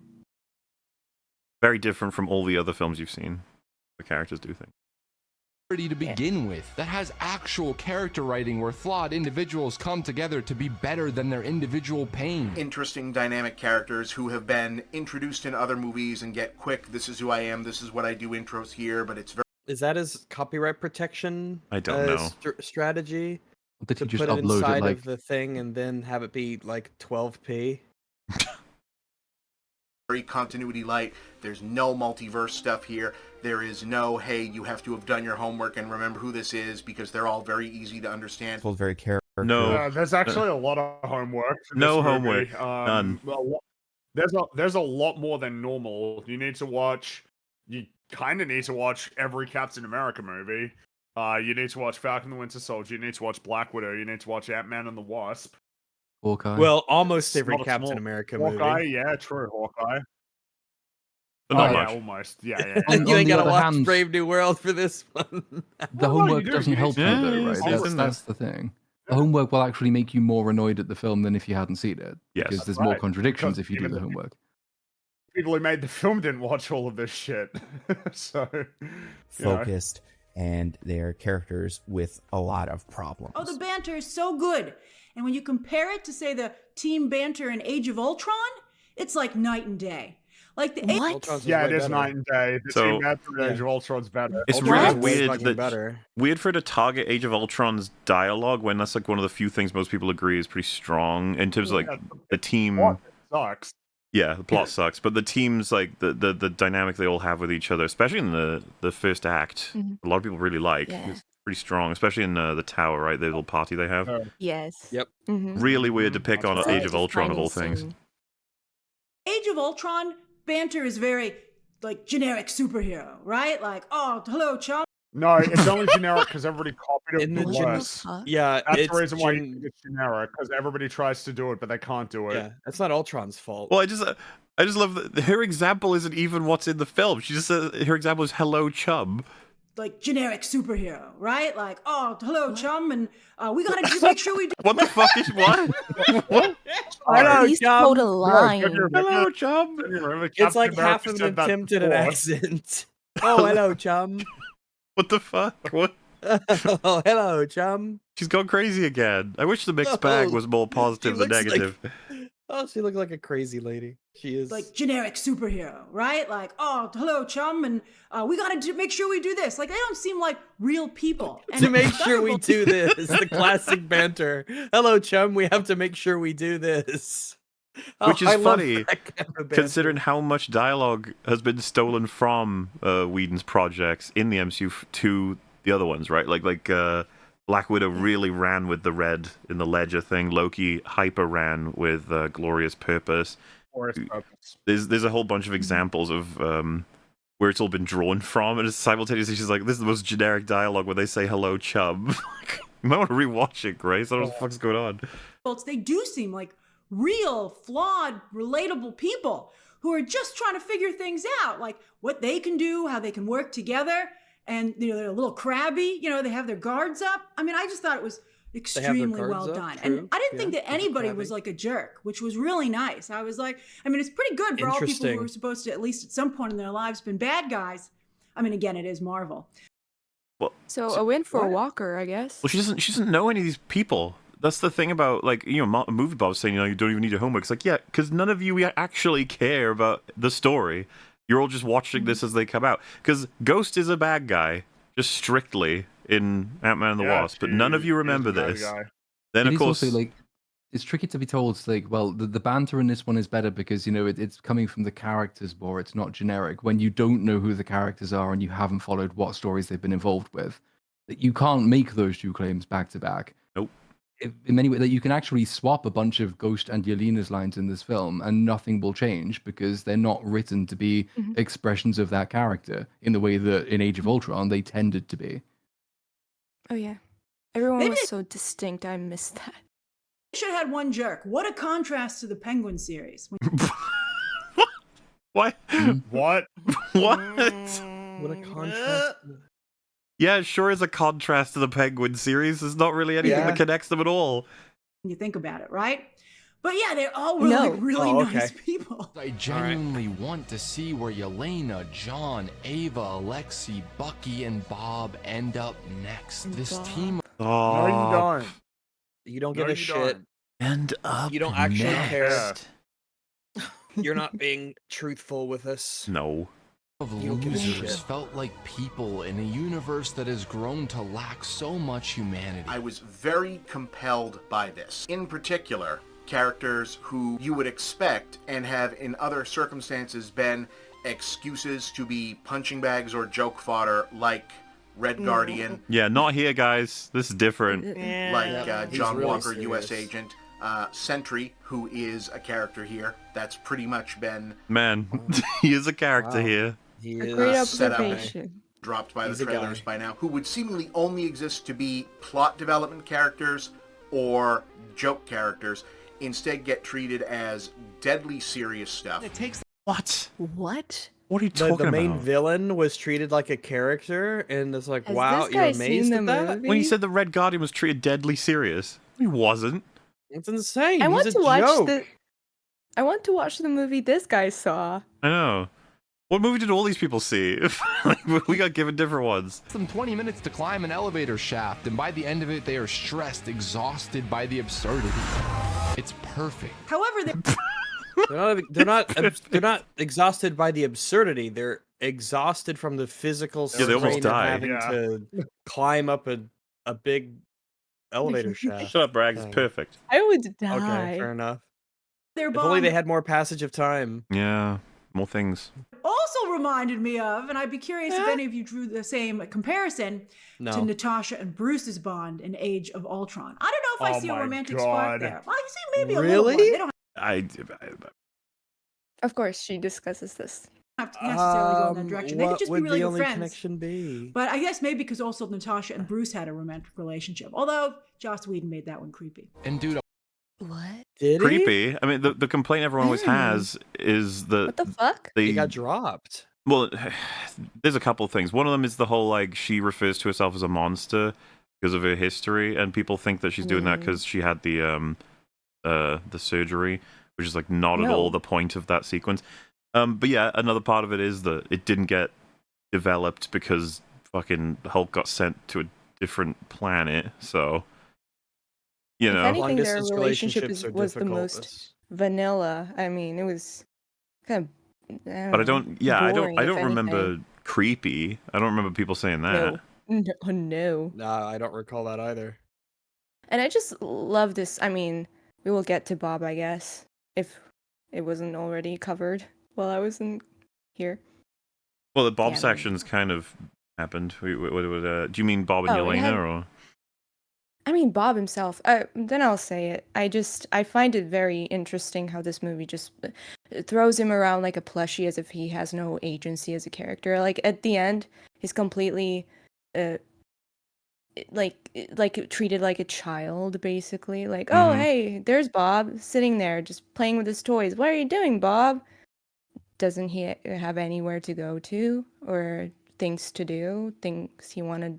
Nope. wants to do, I guess. No. They can't. Yeah, they can't be too definitive because they need him to have these pretty big swings. In particular, because there's the bit where just before he goes to choke Val, and then that's when like he's not Sentry at that point, and he's not the Void. He is still Bob, but he is a villain, and that's a pretty big swing from how you meet him.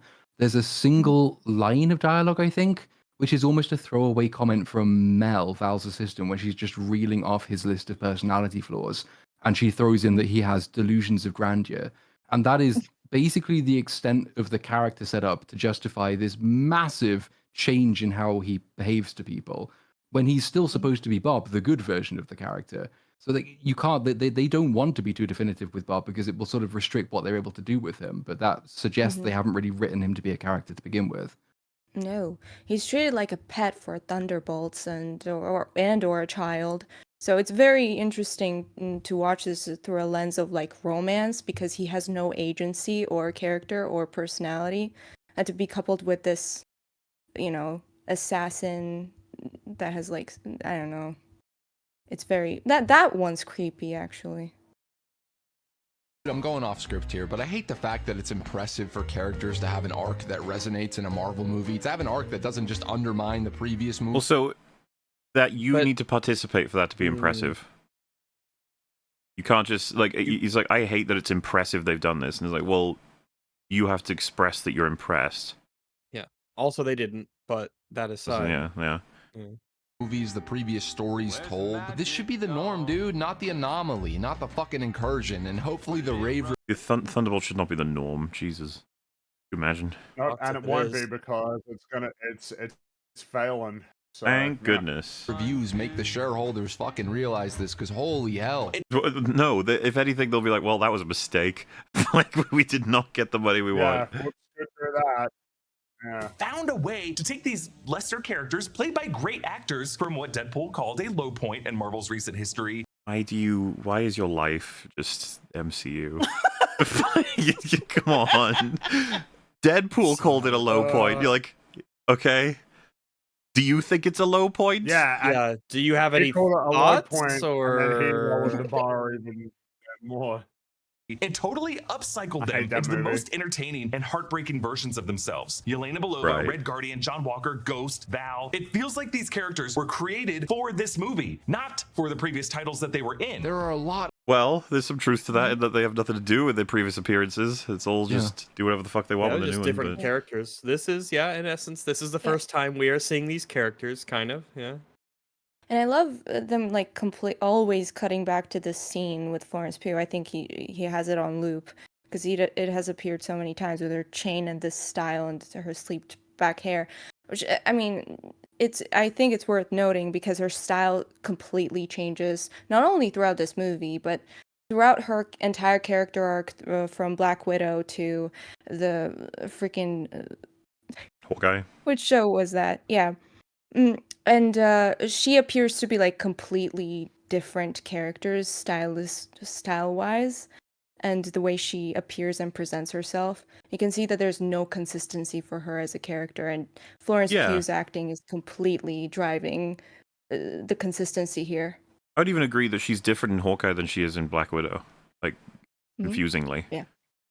A lot of Completely very different. emotional moments played solely through the way one character looks at another. If you're the one that's making that impressive by highlighting it as like this crazy thing. A character looks at another character and has an expression. It's incredible. Wow. It's like, all right, yeah. What do they think of next? Emotional moments played solely through the way one character looks at another. If you just allow yourself to love these characters who are going through this, you will find, you know what? Yeah, love is just a choice you make. It's Allow just a yourself conscious to love the decision. Brags. Allow it. No, Love I'm no. Love I the have beef. hatred in my heart. All my love is for beef. I have no more room for anything else. I think I need this. I think we all need this. Oh my god. What? No one needed this. We all and needed not that many people Thunderbolts. got it, luckily. Large embrace of people who don't hug, people who have trouble expressing, trouble asking for comfort. That's what puts the pain away. That's what allows. Jesus Christ. That's what puts the pain away. God, he's got to keep a flashlight on hand so he can. It's not he can find his way up his own ass. So dark in there. Every time he fucking He talks. has an anal lantern. He has an anal lantern. It's very like, specially time for me. made. I'm open in my mouth. I guess I'm going up my own ass again. Better prepare my provisions. It is a deep and cavernous journey. Away. That's what allows a moment of calm, of light. The secret title of the film is The New It's so funny. I was about to say now back to someone speaking normally. I was like, no, it's fucking Cosmonaut. Never mind. Avengers. And honestly, I'm surprised to say, I think that's kind of cute. I love that the messy versions of Natasha and Steve do this same move. This whole sequence is a scrappy version of the Avengers' final battle, the Battle of New York, and that's very deliberate. Come on. It's not even... It's not really, though, is it? It was very deliberate, Fringy. They did. I like how they don't do like any. They don't do any fighting. No, they save There's a couple no people. fighting in the final battle. Well, they were trying to stress the other side of it, right? So like, you get the line from Red Guardian at the beginning about how he's happiest when he's saving people and getting the adulation of crowds, which is how they've reset his character. The last scene, which I think they were trying to emulate, like, or at least to evoke the battle in the Avengers film, but the focus was only on paying off that line, really. So there isn't any fighting, but there is a lot of saving people, and then the people they save applaud them, and that shows that they're now doing things that make them all feel happy. Not just because they will become the new Avengers in name. They're not going to be the new Avengers. Like, that's not going to happen. Why do people actually think that's going to happen? There's actually no way. And you'd be like, well, but they called it. And it's like, oh my god. It's going to be a conflict in the first act of the Avengers Doomsday movie where like they lied about actual who's in the movie in the Avengers... trailers. It's... Like, do you actually think they're going to release an Avengers movie where these fuckers are the Avengers? No. Never. I think it was a mistake for them to call this one the New Avengers. Branding Agreed. wise. Yeah, dilutes This the was a brand. bad decision. Yeah. It's because none of these guys are flying in the sky. They are all on the ground with the individual. They are all scared of the same threat, looking up, feeling so small, just as we all would. Hang on. What are we talking flying, about? people who fly are not inspiring now? Like, oh, they're just like us because they're on the ground. What are you talking about? Isn't Superman pretty far? Why do they do this all the time? Like, what? Oh, you know what? Scared. Yeah, it doesn't even That's really... relatable. It doesn't. I mean, it doesn't even work because, like, the principal flying guy in the Avengers, Iron Man, flew through the wormhole and saw the overwhelming force that he knew would be coming back at some point in the future. You know what I mean? It's like he was looking up, vulnerable and scared of what was to come, and he flew up there to do that. So maybe this is a stupid way of describing it. Man in a tin can, right? Like, he is relatable because he is a man that uses technology to try and defend people, right? That's like very reachable. And you're like, well, you can't be in an Iron Man suit. You're like, yeah, that's not really how you contextualize it, is it? None of us are super soldiers. We're not going to be either, more than likely. But it's like, oh, well, they're boots on the ground. It's like, okay. What about the Quinjet? They've all been in that. We're not going to get that. It's like, yeah, well, it's different. It's technology. Unlike Iron Man, that's just this point is so forced, and I would even say that High Top, you don't believe this, by the way. Like, Daredevil's probably one of his most, and Batman and fucking Spider-Man are the most like top tier characters for him. I'm pretty sure those are his like 3 favorites of all time. And the idea that you're going to tell me, well, they're not as inspirational because they all have either hyper technology that I could never achieve or superpowers, literal, that I don't have and never will. No. Pretending like, oh, well, they have boots on the ground, so they're the more inspiring people. They're so easy to be inspired by because they're just like us, when they're absolutely not. Ground with the individual. They are all scared of the same threat, looking up, feeling so small, just as we all would. They are in the streets with us. When the title... Wow, they are in the streets with us. I feel like they are surrounding me, and it's traumatizing. Just to be clear, how many of the characters in the MCU does this not apply to? Captain Marvel, I guess. I guess so, yeah. Well, how many characters in the MCU aren't flying around, but are instead stuck on the ground with us? Well, no, it's more so because that wouldn't even, as long as we've had them be on the same level doing. So, for example, running around in a situation where they have to protect civilians from a threat that they themselves have to deal with. It's like all the Avengers are cleared because they've done that a million times.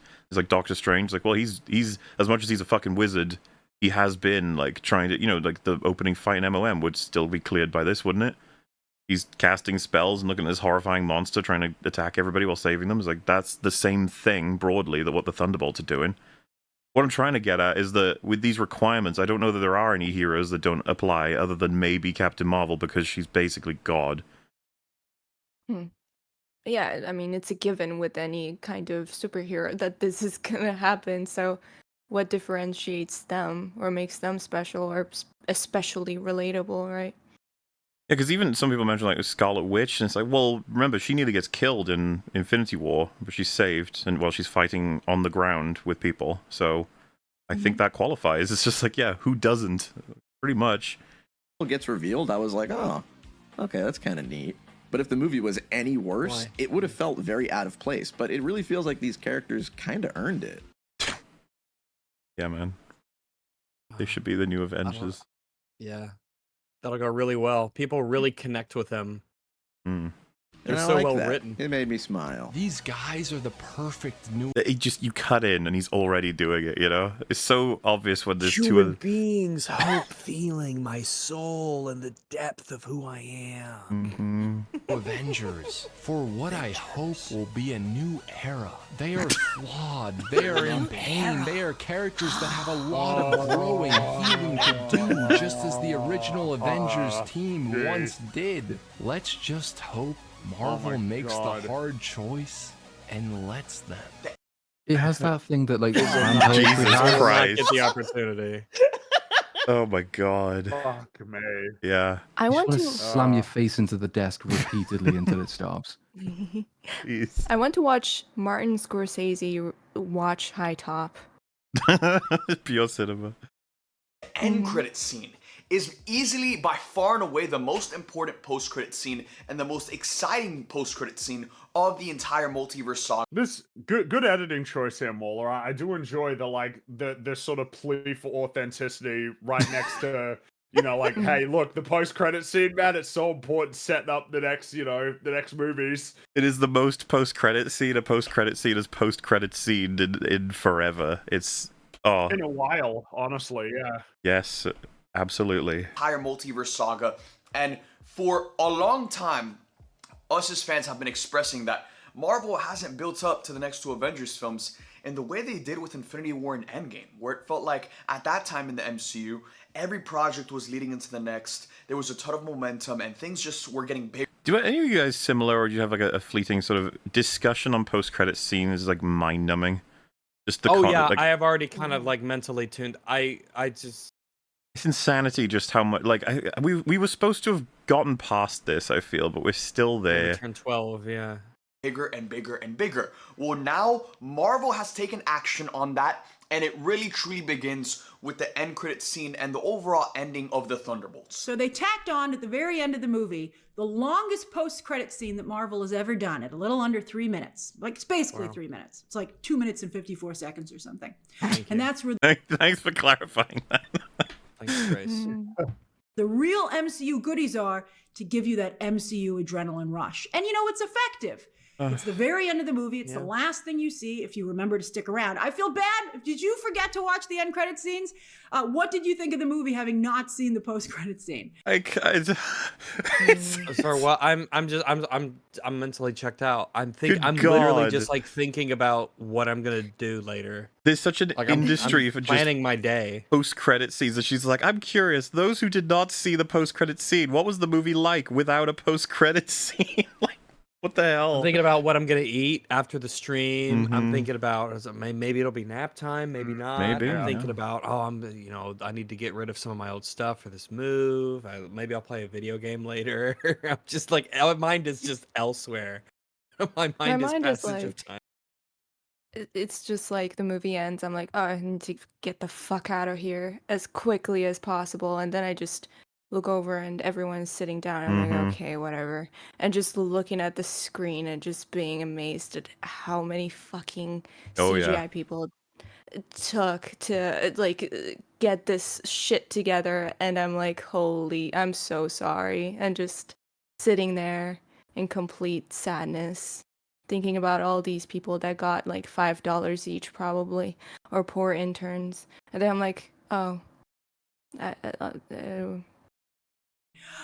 but maybe they should have made it I mean, some people missed the mid-credit scene on Sinners, which is essentially part of the movie, and I would argue. I didn't even. Why does that The have a? post-credit sequence in Sinners was garbage. But anyway. All right. That this post-credit scene is truly part of the movie. Wow. But you know, I think it's still. I mean, it's funny that she says that when But it's it's been like not. definitively confirmed that it absolutely was not part of the movie at all. But that, you know, that should be obvious when you watch it. It's Yeah. like this was clearly a sequence that was shot much later. They've got entirely different costumes, like makeup and hair styling and all sorts of things that just don't feel like they mesh with the idea that this was part of the original film. It's obviously attached to the end. I think it's still effective in giving you that MCU adrenaline rush that you're looking for when you see these movies. And okay. Yep. What, because the Fantastic Four? Hell like, yeah. Oh, look, Fantastic Four. Fuck yeah, dude. that connectivity. Wow. Again, fantastic post-credit scenes, all that kind of stuff. I was fucking hell. Kind of stuff. Like, all that. Fantastic Four's gonna suck, guys. No, it won't. No, it'll be peak fire. We'll be back, bro. It'll be finally a good movie. Finally, they've got a good one. Not like that crap from the past few years, like Thunderbolts. I love it. I love the 1960s style. The cast is amazing. Galactus is great. It feels like a new era, a new chapter, a new beginning for the MCU. Mm-hmm. Fantastic Four made me feel fantastic. They should maybe Wait, say that again. mouth was on the floor from the beginning to the end of the end credit scene, and I didn't think. See, I do believe he's telling the truth, though. Oh, yeah. I will say, so I appreciate. Oh, yeah. the honesty Unfortunately, for, he seems to be Dude, truthful. They should make a movie that's just post-credit scenes for this man. He would explode. He would love it. It would be like I didn't think it would be that big, but it is actually that big. So we see that. You see, it's incredible because it confirms what we already knew, which is Fantastic Four is happening. It's crazy. Wow. That's something they did. That big. Guys, can you huge. believe? I mean, if anything, it should be considered a bad one because maybe it's a spoiler for what happens. You know, In a way, Like, I guess you what could say I there's suppose multiple, whatever you know, conclusion- ways it could happen. There's multiple ways you can get there, but the only conclusion to be drawn is, oh, so the Fantastic Four will be coming to the main like MCU. I mean, So, people have yeah, already it's started kind of a weird theorizing, like, post-credit thing in what that if it's Doom that's in that ship, and that's the twist. Oh, okay. Incredible. Oh, Oh man, I'm so hyped. Yes. Excited. For real, for real. Thunderbolts are now the Avengers, complete with a new uniform. They all wear the same uniform, all black with a red A on it. They look great. They look fantastic. Now, Sam Wilson, aka Captain America, doesn't actually show up, which I think is kind of uncool. I think that he should have at least shown up in some capacity. Don't worry, you got to mention. He's suing them. I mean, he only should have showed up if they were paying him, I guess. Yeah. She says it almost like he has an obligation to turn up on set. It's like, no. Yeah, it's in his contract. You just have to show up for unpaid work if you're relevant. They should have just done like an Austin Powers joke of just like, Sam, what do you think about this? So then just behind the corner you could just hear like an 80 odds fucking Anthony Mackie or something. You could just done it like that. Easy. Even as like on. He's just pissed that he's bestie and is collaborating with his like arch nemesis. I guess. It's almost like it doesn't make any fucking sense that Bucky would join the new Avengers with a bunch of people he hates under the control of Val. It's like, that's not at all in his character, but everyone's just so hyped at the concept, they've ignored it. Like, yeah, new Avengers. And So how I guess long will maybe Bucky give him a call, maybe? Maybe, but apparently they're not friends right now. They had bad call. Oh, no.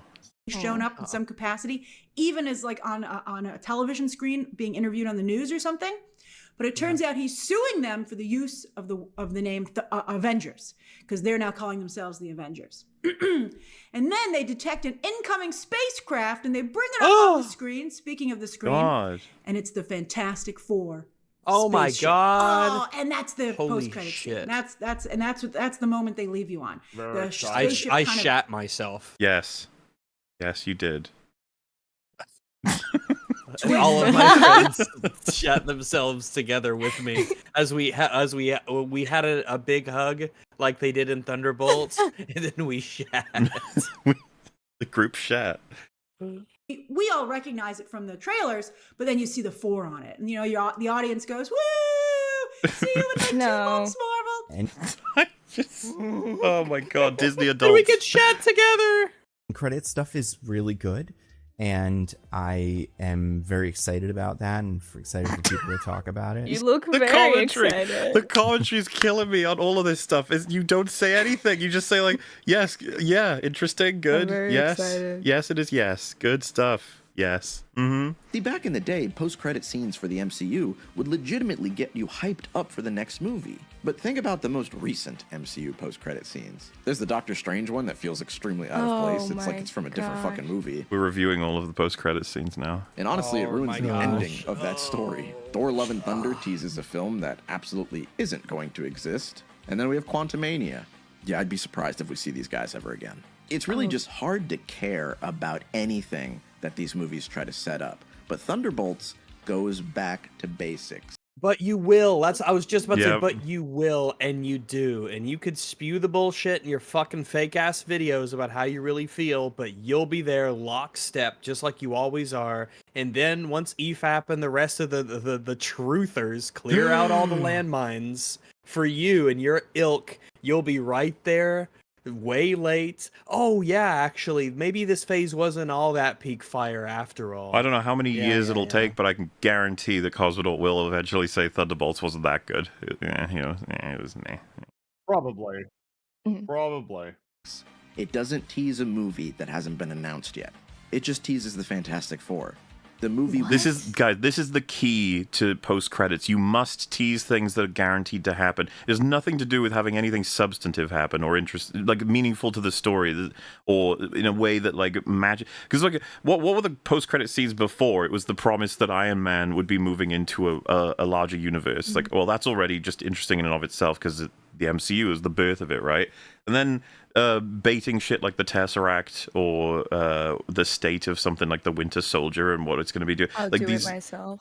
yeah, Thanos, right? Like this is all story things. There's like baiting that Fantastic Four will happen. It's like, yeah, I know. One There of the was a most trailer for surprising this ones- fucking movie Yeah. before this movie, so I saw yeah, the commercials for the product. gotcha. I follow. Was Get it to- Captain Marvel where Samuel L. Jackson disappears, like snaps out of existence? That one got people like shaking. That was Well, that was crazy at the time. we're talking. I That think was that's the actual peak of superhero investment, 2018, Yeah, pretty 19. much. Yeah. Yeah. That got people shouting. Yep. The movie we get to watch in a few months. The one that we saw a trailer for right before this movie started. That's how it should be done. Why? Why is that interesting? The best Just replay MCU the trailer at the end. Credit Gives scenes are the the same ones effect. that just lead directly into the next entry that we are See, I feel like his brain Why? is almost onto something because he's got it wrong. It's not about being like, oh, there's a film coming that we've got on the slate and is definitely happening. No, what's interesting about this one is Thanos has arrived at Thor's ship. It's like, what's going to happen next? Like, well, you got to see the next movie.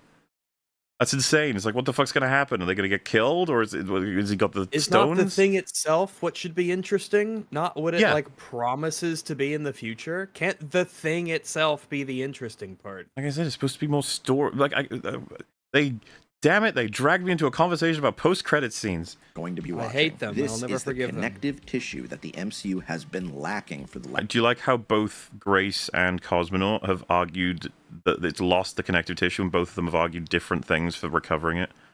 Like, this is what I mean about nobody. Yeah. Everyone has this like laundry list of what the MCU needs to do to get back to what it was, and nobody ever just says the writing needs to be fucking better. It's shit.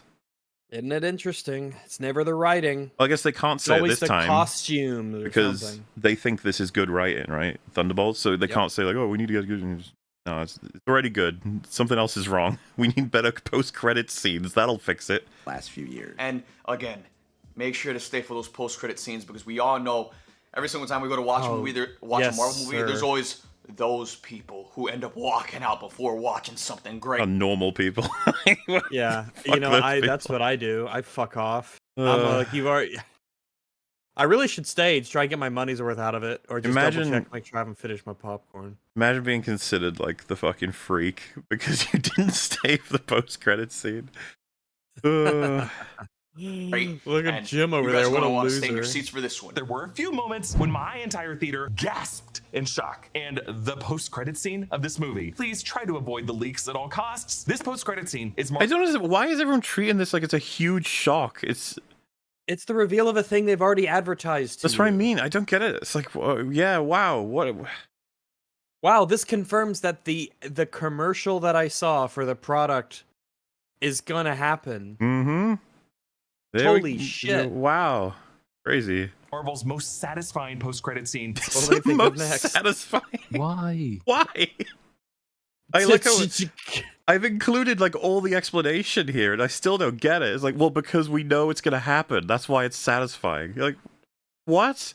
This post-credit scene is Marvel's most satisfying post-credit scene since Phase 3, largely because it's an actual scene, not just an arrival of some character you have to look up on a new Rockstars video, and sometimes a character who might not ever show up again in the MCU. But adding a little asterisk to that statement, the post-credit scene of the Marvels has actually held up as apparently extremely important to Avengers Doomsday. Who'd have thought? Marvel. Well, what? Oh, come on. I'm sorry. What's happening? So for all you know, the Just like a Hercules little. thing in Thor: Love and Thunder will be incredibly important to Doomsday because you don't know what's going to happen in that film yet. Any one of the disconnected ones could become connected later. So fucking hard to trace all of this. Hooked with this one, and they absolutely did. And from beginning to end, it's a great standalone story, but it does also answer a ton of massive questions that us as fans have been asking about the MCU for years. And again, setting the stage for what's to come, building momentum, and doing it in a way where, like with the end credit scene, this isn't gonna be an exciting end credit scene that Marvel just ignores for the next. Have you noticed so many of them are saying it's a good scene because it's likely not to be ignored? Like, how can you possibly ignore Wow, it? the The bar movie is is high. about to come out. How could you even account for that with the other ones? Like that's like saying the Doctor Strange one is crap because they were never going to build it. It's like, you didn't know that. Like, so what? It would have been a good scene if they had made Doctor Strange 2, Multiverse of Madness 2 within 3 years or something. That post-credit scene becomes good. Is that how that works? Insane. Yes. Plot twist. 20 products. They're all That's how it talking works. about the cereal box one. The Wheaties? Has happened a lot with a lot of the post-credit scenes we've seen in Phase 4 and Phase 5. No, this is a post-credit scene that will be addressed. It was actually funny when you said that because I tried to recontextualize everything they've said to be about the Wheaties post-credits scene and how they're playing it up as if it's the most important fucking thing to ever happen in the history of human civilization. Oh, It will be addressed very soon. It will be addressed. It will be addressed. Perhaps I guess all this. by remove, it kind of is a comment on the writing in the sense that, what they are well, they're not identifying it, but what they're talking about is this lack of overall direction that the MCU has had. Like the fact that so many different random stories occur and none of them particularly connect. There isn't the sense that we're going anywhere in particular because there's no overarching story to get invested in. And what they're all sort of saying is that because we now have things connecting into pieces, there is a grander story and therefore something worth investing in again. But I don't think they've identified the reason they like it. I think they've just sort of got halfway. But my issue is the difference seems so arbitrary, right? Like, oh, I don't like this scene because it say Hercules turning up. It's like, oh, that's no good because we'll never see him. And it's like, well, but so if we did, it would be a good scene. Like that's it. That's really it. As opposed to anything you actually draw from the scene that can make something more meaningful that you've already seen, or the promise of something meaningful. And I don't just mean the appearance of a character. I mean the presence of something, an event, a person, or a location, whatever, that tells you like, oh shit, that means that person's done this for these reasons, or blah blah blah blah blah. I feel like that's what we used to get as someone who doesn't even fucking care anymore about these like insane product placement scenes. But to hear people say, like, the Fantastic Four one is excellent because we know Fantastic Four is being made. That's nothing. But I guess everyone's convinced themselves that that is... the other ones would have worked. The ones that they're shitting on. Yeah. They would have worked if they just got sequels. The Eternals one that everybody points to. If it made enough money and it got a sequel, you'd say it was great. I just don't follow, because, saying like, well, it's more than that, isn't it? We see the ship, it's arrived in this universe, and you should be like, well, yeah, we knew the Fantastic Four were going to meet, the characters of this universe. Yeah, this is not new information. Yeah, I don't think it's new. It was new information that Thanos was first going to encounter Thor. We knew that there was gonna be a collision course, but we didn't know it'd be like that after what happened specifically in Ragnarok. Yeah. Led to a movie. This would make sense if like Fantastic Four was not yet like even announced, and this was like years before. That's And, the like irony. big announcement. They're saying You like know? it's meaningful because we know it's coming, but if we didn't, and that was the first notion of anything to do with the Fantastic Four in the universe, I could understand people getting more hype for that. Be like, oh yeah, they Like, didn't.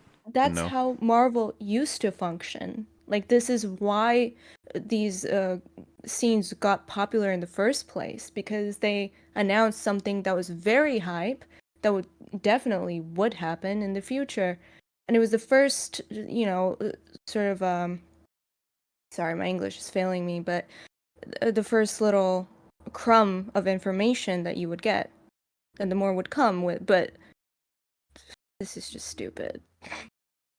How dare you? Perhaps all this led to a movie that recaptures the magic of the golden days. A movie that is the breath of fresh air the franchise desperately needed. A movie where you can finally feel the pulse of the storytellers behind it. This is the first movie in recent years that kind of makes you want to see more from the MCU. But I just can't believe how much people are glazing this film. It's crazy.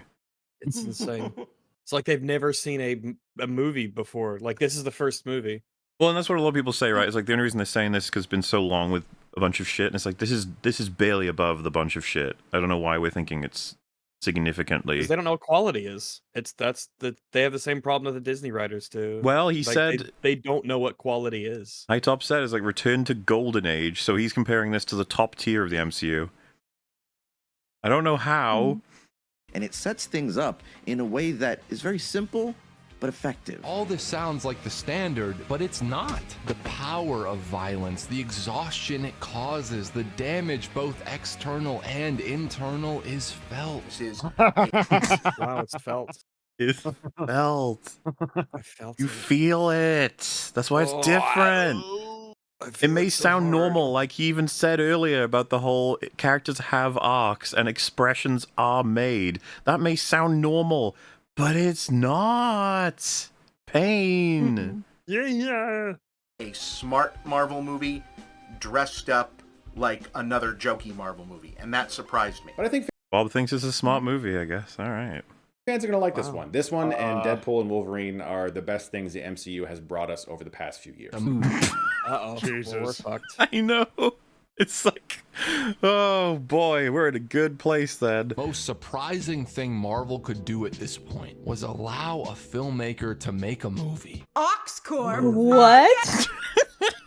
What? High Top, wait. He says funny things. Excuse me? Tell them He's a to silly make guy. a movie. They took the S from Oscorp and changed it to an X. Maybe it'll have something to do with the X-Men, actually. I just thought of Wow. Whoa. Maybe, Grace. Oh my maybe it fucking will. Can you imagine? Bro. Holy shit. Can That's you pretty crazy. Imagine? That is insane. She's probably Grace. just You need to accidentally. calm down. She accidentally spoiled a post-credit scene there by saying that. Damn. Oh my goodness. Careful, Grace. How could you have done this? Oh my goodness, wouldn't that be Oh, interesting? 'Cause wow, I mean, it I sure thought Norman would. Osborn would work here, but maybe it's Mr. Sinister. Maybe they worked together. They formed a company together. I don't know. Wow. It's crazy just to change one letter. Oh, it is insane. It's That's crazy. true. It is crazy to change one letter. That's Overall, I think this movie is really, really good. I think this is going to be a lot of people's favorite Marvel movie in a while. I think this might be some people's favorite Marvel movie. Not too many just people, of all. because not many Yeah. people saw it. So it's If you YouTube shills or anything to go by, you're correct. But gonna be a lot of people's favorite Marvel movie of all time, is what he just said. Wow. Cool. Fucking hell. Yeah, it's my favorite Nice. of all time. So Because it's very funny. It deals with Uh. themes that I think are very relatable. It's the first movie where Avengers have No, talked I about don't being relate on to their depression. phone, and we've seen Avengers on their phone, which is like what everybody does all the time. I'm sorry, What? what? What? It's the best Marvel movie because you see someone on their phone. But you know that I have a phone. That's relatable. They Well- knocked it out of the park once again. Don't you think it's about time It's we had funny, it's a movie where relatable. they're on A their phone phones? in the MCU. Yes. What crazy awesome analysis. I'm very glad that love this Phone. exists. You know, Phone is good. movie review quality is just fantastic. It's as good as the movies themselves. Movie where Avengers have Why? talked Like, about you've got limited time on this earth. Why would you spend it saying that kind of shit? Why would you not want to say something meaningful? See, you just Film shit on him, but good. you don't counter-argue because you can't, because he's right. It's cool to have Yeah. heroes on phones because we are on our phones. I did just pick Relatable. up my phone and feel inspired. This is true. So maybe I should do Yes. it more often. I picked up Being my on- phone to look at what fucking time it was. their phone, and we've seen Avengers on their phone, which is like what everybody does all the time. The entire Thunderbolts marketing draw is that this Oh, movie has goodness. practical effects. This movie has a great writer, a great director. This movie is an actual fucking film. Every part of the movie feels like it's from the same movie, and I love that. Like you. I'm glad that that's the thing that brings we're you nearly joy. finished. We're nearly finished. We're nearly That's done. my favorite We're nearly thing, when a over. movie feels like it's all a part of the same movie. Wow. 10 out of Oh, 10. That's exciting. goodness. It's so exciting. See, this is where the conspiracy shit comes in. 'Cause it's like, you guys have no real way of celebrating this film, so who's paying you to do this? Like, why did they pay you? Because you were shit at it. Like, Yeah, but the unfortunate and that's the thing. The unfortunate and grim reality is it's like, no, this is just like this is how a they whole talk about bunch of movies. people This is essentially people. like mutually agreeing about several things about movies for various reasons and through various means, depending on whether it was something that they picked up from marketing or that they saw other people saying, or like coupled with essentially a motivation to essentially talk about these projects anyway because it gets the most views. And you want to be part of the conversation, right? So it's like, oh shit, what do I say about this movie? Made by the people who made Beef.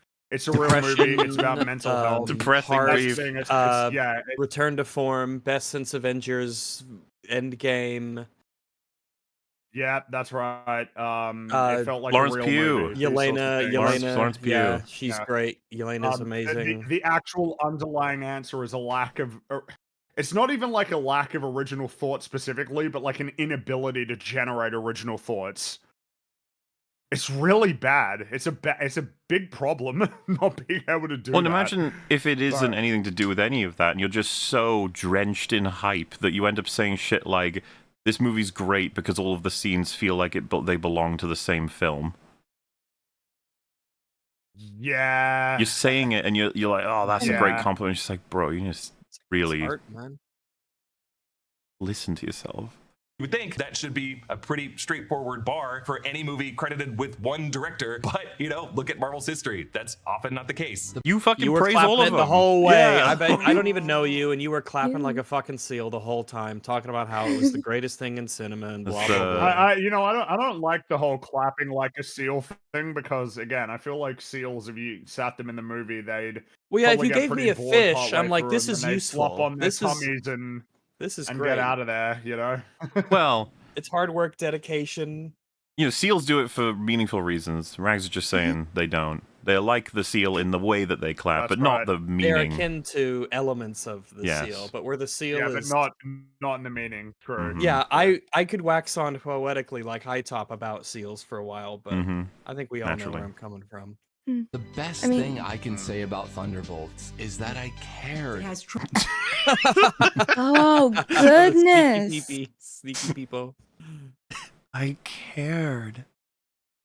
tremendous word of The mouth. best thing. And the reviews have been incredible. And as the summer Tremendous movie word of season mouth. Yeah. I mean, it is a little Just- funny to watch everyone talking about like how well it's obviously gonna do because it's so good and everyone loves it. Everyone's talking about it. It's like it's failed. Sorry. Pretty big. Pretty Yeah. bigly. have been incredible. And as the summer movie Well, this season is gets this is their biggest failure other than Captain Marvel by the looks of things. Because remember, not Captain Marvel. The Marvels is Marvels. nominally the biggest box office bomb of all time. Mm-hmm. Great film. And this is Man. the second least successful. one that they've Really? done in terms of but well, I mean, it's only made like 350 million. You'd be like, oh, that's a lot. It's Yeah. like, dude, movie costs 200 million bucks. That's not good. That's bad. Man. Get started, maybe people will just want to go to the movies. They'll want to go out, have a Maybe good they time, and they'll just decide will. maybe to give this movie a chance after all. Maybe people will just randomly decide to go see this movie. I don't know. Maybe. Whatever. Whatever. Maybe someone will just randomly be bored one day and wander past a mall or a movie theater and be like, wow, Thunderbolts. I could be doing something else, but I'm choosing Thunderbolts. I found this very entertaining and extremely fun. Now, just to paint the picture, Wow. I want you guys to imagine a film that has the emotional depth of this scene from WandaVision that had us all sobbing when Wanda was talking about her grief, mixed with the fun and energy and charisma of a Guardians of the Galaxy movie. I enjoy how he couldn't just say Guardians has its moments. You know, why didn't you just say it's like Guardians of the Galaxy? He's treating it like Guardians of the Galaxy doesn't have any like serious emotional moments. Which it does, yeah.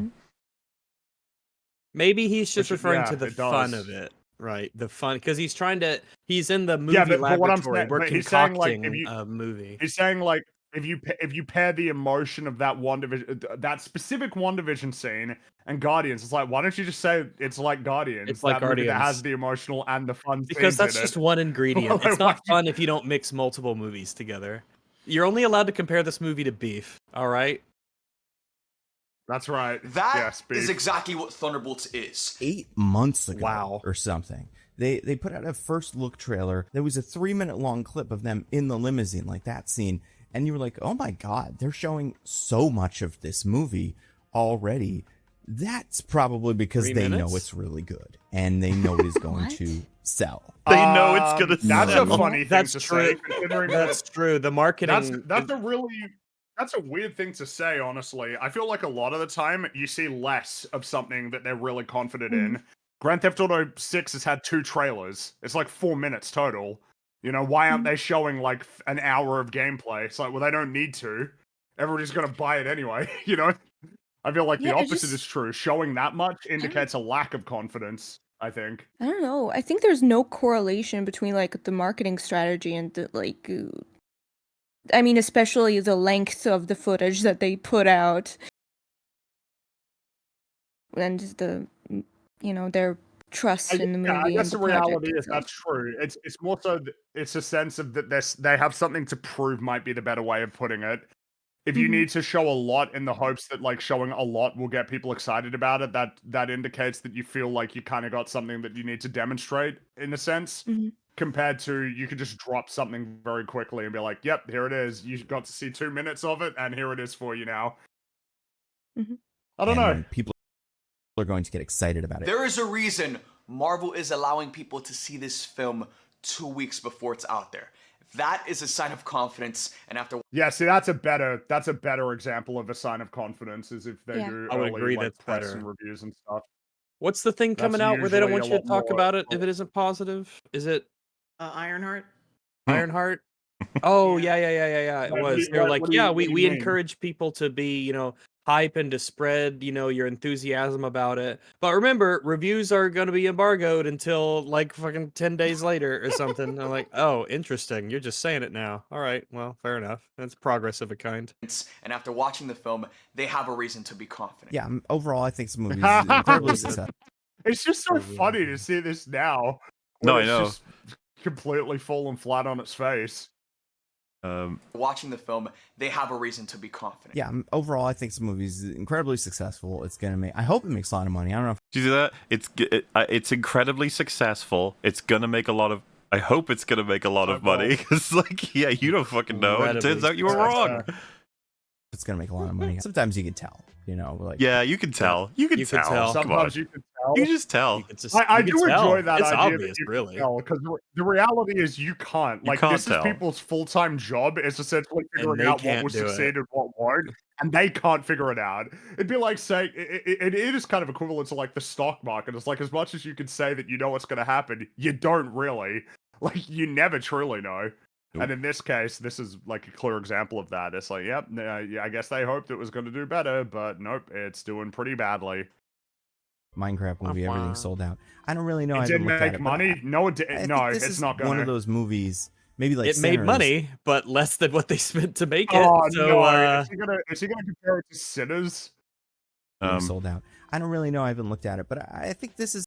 Why are you saying anything? Why are you opening your mouth?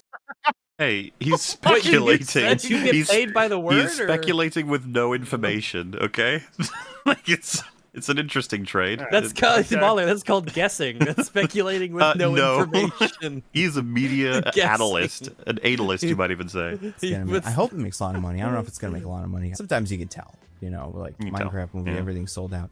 I don't really know. I haven't looked at it, but Yeah, I'll I say think is this it, is. yeah. That's true, yeah. If they make another Minecraft movie, I will go out on a limb and predict that it will probably make a lot of money. Probably make money. Yeah, you can just tell. You can tell. Chicken jockey. You can tell. Now, if you were to ask me, what will the Thunderbolts make? I would say who? I don't know. I don't know. Stuff. You can tell. One of those movies, maybe like Sinners, It's Yelena. We that love her. because of good word of mouth, even if it wasn't the biggest, like highest profile hit of the year, is going to do well over time. What? So he thinks that Thunderbolts will have good legs at the very least. That's it. Well, yeah, it didn't. It's and now it's dead because now it has to compete with Mission Impossible and Lilo and Stitch, which ain't happening, yeah. It's done. It's over. It's not making any more money, which means it's not going to make over 400 million, which means it's going to do worse than Cap 4, which is clear that didn't break even. So yeah, it's going to do even worse. It's All a over. failure. It's a bomb. Saying for years that superhero fatigue isn't really a thing. The only superhero movie Yeah, to well, release in It is. Bad It is. movie fatigue. Bad movie No, but bad it is fatigue. though. But Stupid, no, like, yeah, I suppose they go I don't know why we're against fucking around with now this. It's like expecting- Western fatigue would have happened. It happened. Zombie fatigue happened. Yeah, sure. I guess if the conclusion would be that people are at a point now where they expect that superhero films are going to suck and they're not going to watch it, then I suppose at that point it does transcend just being about bad movies. Well, but it's like, yeah, superheroes. There's He's doing a the bias against stupid. them at this point. He's doing the stupid logic again of like, well, then how is there a successful superhero movie? It's like in the same way Well, that how the is there a successful zombie successful movies, the successful Western movies, because the genre's not dead. It's not impossible for it to make any money. It's just nowhere near as popular. Yeah, and in this case, it's like, oh, how is it that Deadpool and Wolverine made money? Well, shit, that's a real head scratcher right there. I wonder how Deadpool and Wolverine made so much money. Yeah, that's only because superhero is totally in vogue, and it's not at all to do with any other elements in any way, shape, or form. And of course, it's like, so what about all the failures? What about the significant failures? These massive failures? Like, well, it was just they were very good. That's why. Deadpool Wolverine wasn't good. It wasn't very good, but like, you can maybe have the argument as to whether superhero fatigue exists mainly in the audience or in the studios, though, in the sense that the audience is resonating or not resonating to incredibly bad, mass-produced, samey schlock films because the studios in charge haven't done anything new with the idea. They don't seem to know where to take it. Whereas with Deadpool and Wolverine, it comes out, it's not very good by the usual metrics we judge films by, but it has a very distinctive identity. It does stuff which I guess you could say that films around it don't necessarily do. It pokes fun at itself. It is incredibly meta. Sure. It's kind of sharing the audience's antipathy toward the superhero genre. But like reviews like this would suggest that if the studio somehow came around and said, right, we're going to actually reinvigorate the franchise and do what we did through phases 1 through 3, the appetite is absolutely still there for a superhero film to be successful, to such a degree that these people will say absolutely nothing, and that will be grounds for praise. Like True. the movie looks like it was all part of the same movie. So Fuck. the difference I would highlight, and I feel like a lot of sort of these reviewers forget these eras. We're talking about a time, once upon a time, where basically any superhero movie could come out and it would make a shit ton of money. We are far away from that now. And so what makes a superhero movie, right? If you look at all these different types, and some are considered like amazing, so the fact that we could have, you know, pick anything for what you think is the best one ever compared to something like fucking Thunderbolts or even MOM or even the Marvels. It's like they're all considered superhero, and yet they're all completely different. Some taken way more seriously, some leaning further into comedy, and some, as you just said, like being very self-aware.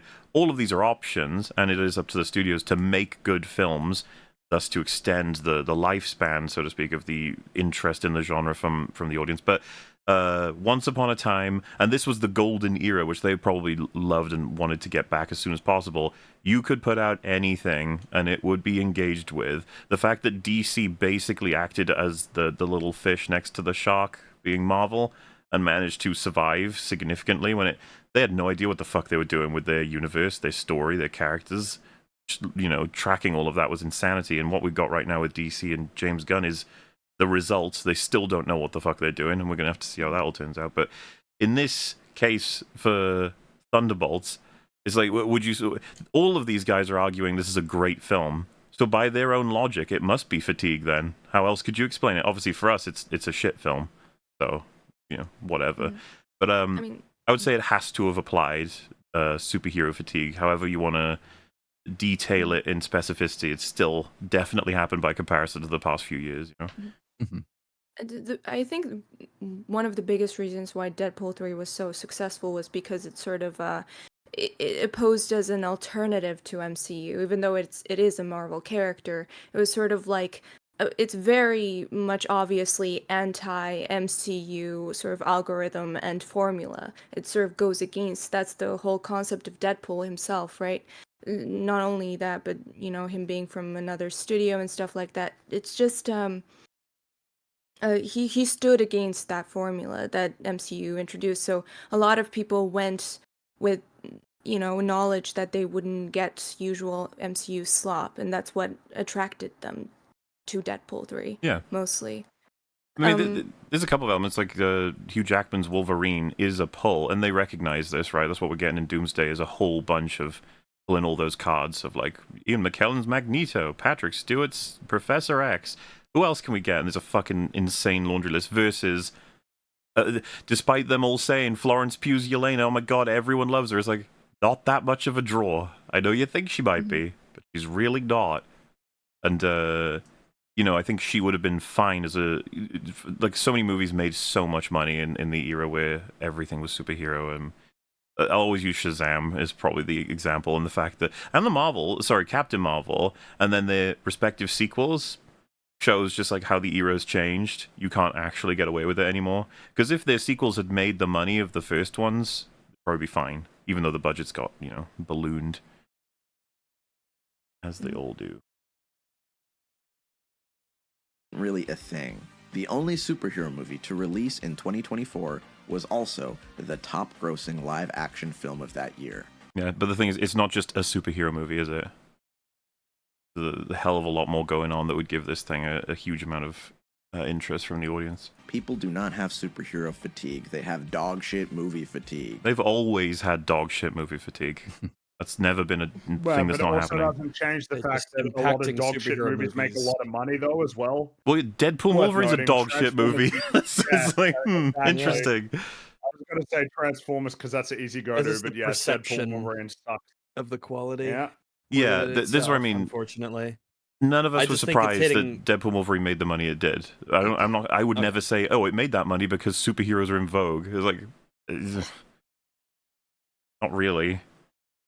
How much money? Superhero movies just got hit really hard by the continual bad quality and corporatization of it. For sure. Well, so that's the thing. They could have extended the period the superheroes were top of the chain guaranteed money makers if they'd made better films. But it was always going to come to an end. And to be like, oh, so it's ended, so they can't make any more money? It's like, no, it just means that you can't release any. Could, but, you know. Yeah. No, it's not about you can't that. Do anything you want. Ant-Man is not guaranteed to succeed. You got to focus and consolidate around the big boys. Feels weird to me. We've had so many high-profile failures for superheroes. To say that things have not changed broadly from the audience to superhero movies is like, well, obviously it has. 100%. Marvel went from profitable to, like, actually reliably not profitable. Mm-hmm. You know, and I'm not going to say, of course, it's tied to them being shitty as well, but it's very much definitely to do also with, like, you've got family members or friends who aren't as plugged in as all we are, I'm sure, who are like, they used to actually give a shit about tracking some of this stuff, and now it's like, I have no idea.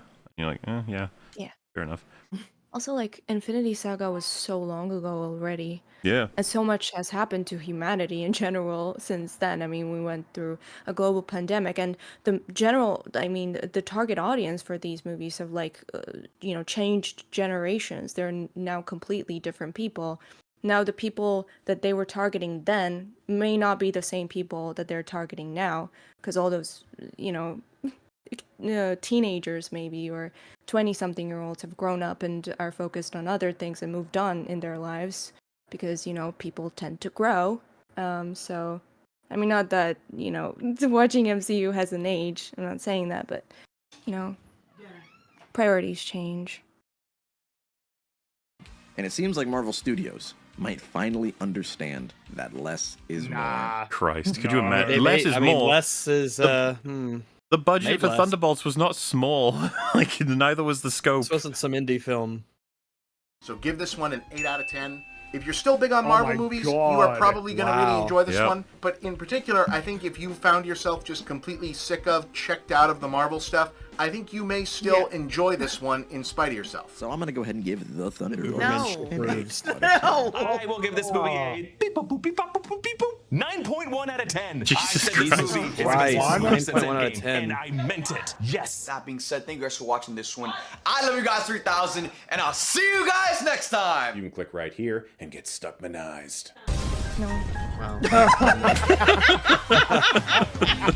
Jesus Christ. Is it Oh over? my Is it God. over? Is it over? Because I hope obviously for me, Captain America: Brave New World did not work. That one didn't work. But Why? we had It's probably his review. Deadpool and Wolverine. We had Daredevil Born Again. And we Liz had Truss. Agatha. Oh God. We Agatha. had what's the other one? How far back was Guardians 3? Anyway, so 4 out of the last 5 or 5 out of the last 6 Marvel projects has actually worked. So here's a question. They Yeah, actually Agatha's What are you worked. talking about? Is Marvel No, back? Agatha's great. Oh Oh. no. Also no. It's Marvel back. We're never You have gonna to see add that, Agatha. it's not. Dude, if you're referencing Guardians of the Galaxy 3, which came out 2 years ago, back from what? What, like, what are you talking? You know what I mean? Like, back from what? If they've been making good movies for the last 2 years, what the fuck? Like, what are they coming back from? The fact that Agatha is one of the good one, like, oh yeah, Agatha, great show. Here's a question. Is Marvel back? Go back. It's crazy just to change one letter. It is. It's true. It's Mhm. crazy just to change one letter. There we have it. That's some real shit, Yeah. man. The Thunderbolts, as reviewed by the retarded Avengers. First of its kind of this kind of episode. I thought it was amusing.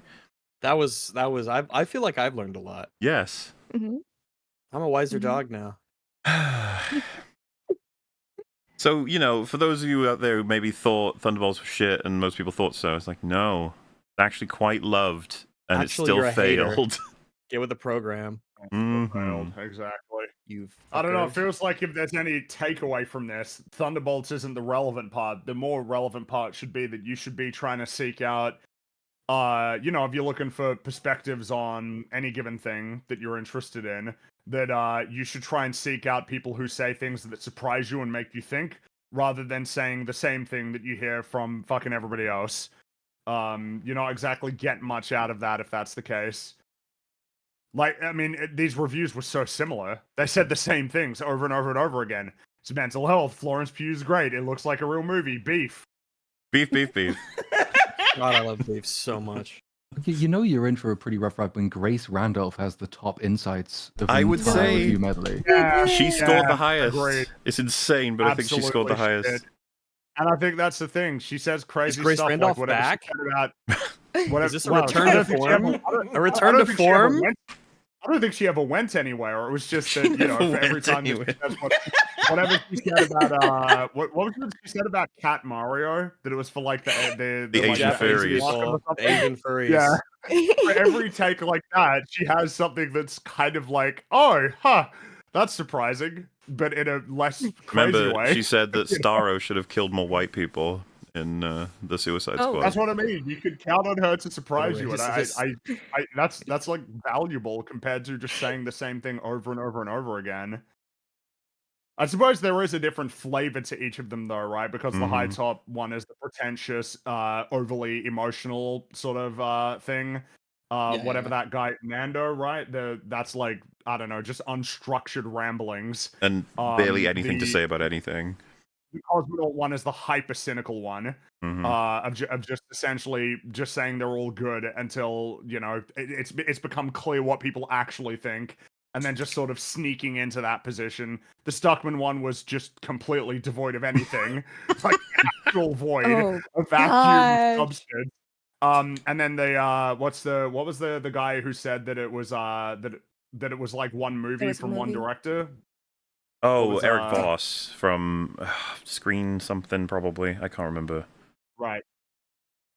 I'm not actually. I guess that one's Green Rand? that one feels like Green it's fucker. the AI one, basically, the one that feels like it's just an AI kind of Then summary you're- and praise of the film. Soups is like the hyper consumer. He's just totally in. He's the Yeah. ultimate mark. Which I think is honestly like one of the less offensive versions of this out of the video, even though it's kind of annoying. Like if Yeah. I was to tier them, it feels like Grace Randolph was at the top, and then he was second. Meanwhile, again, like the Cosmonaut and High Top ones were way lower. Those were really bad. And then there's Movie Bob, annoying. who shockingly very little to note of him, other than just he's praising the shit out of the Yeah. film, Yeah. which I wouldn't have What do you expected from make of him. that?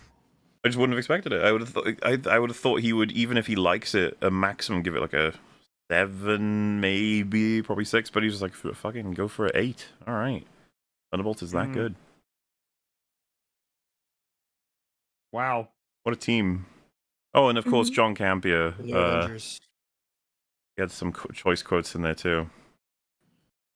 So many of Is them. Marvel Like analyzing any of this, they'll just say that something happened in a format sense, as in there is a scene in which characters do things, and then just go, it is interesting. All right, analysis complete. It is about mental health. learned That so is much. good. Moving on.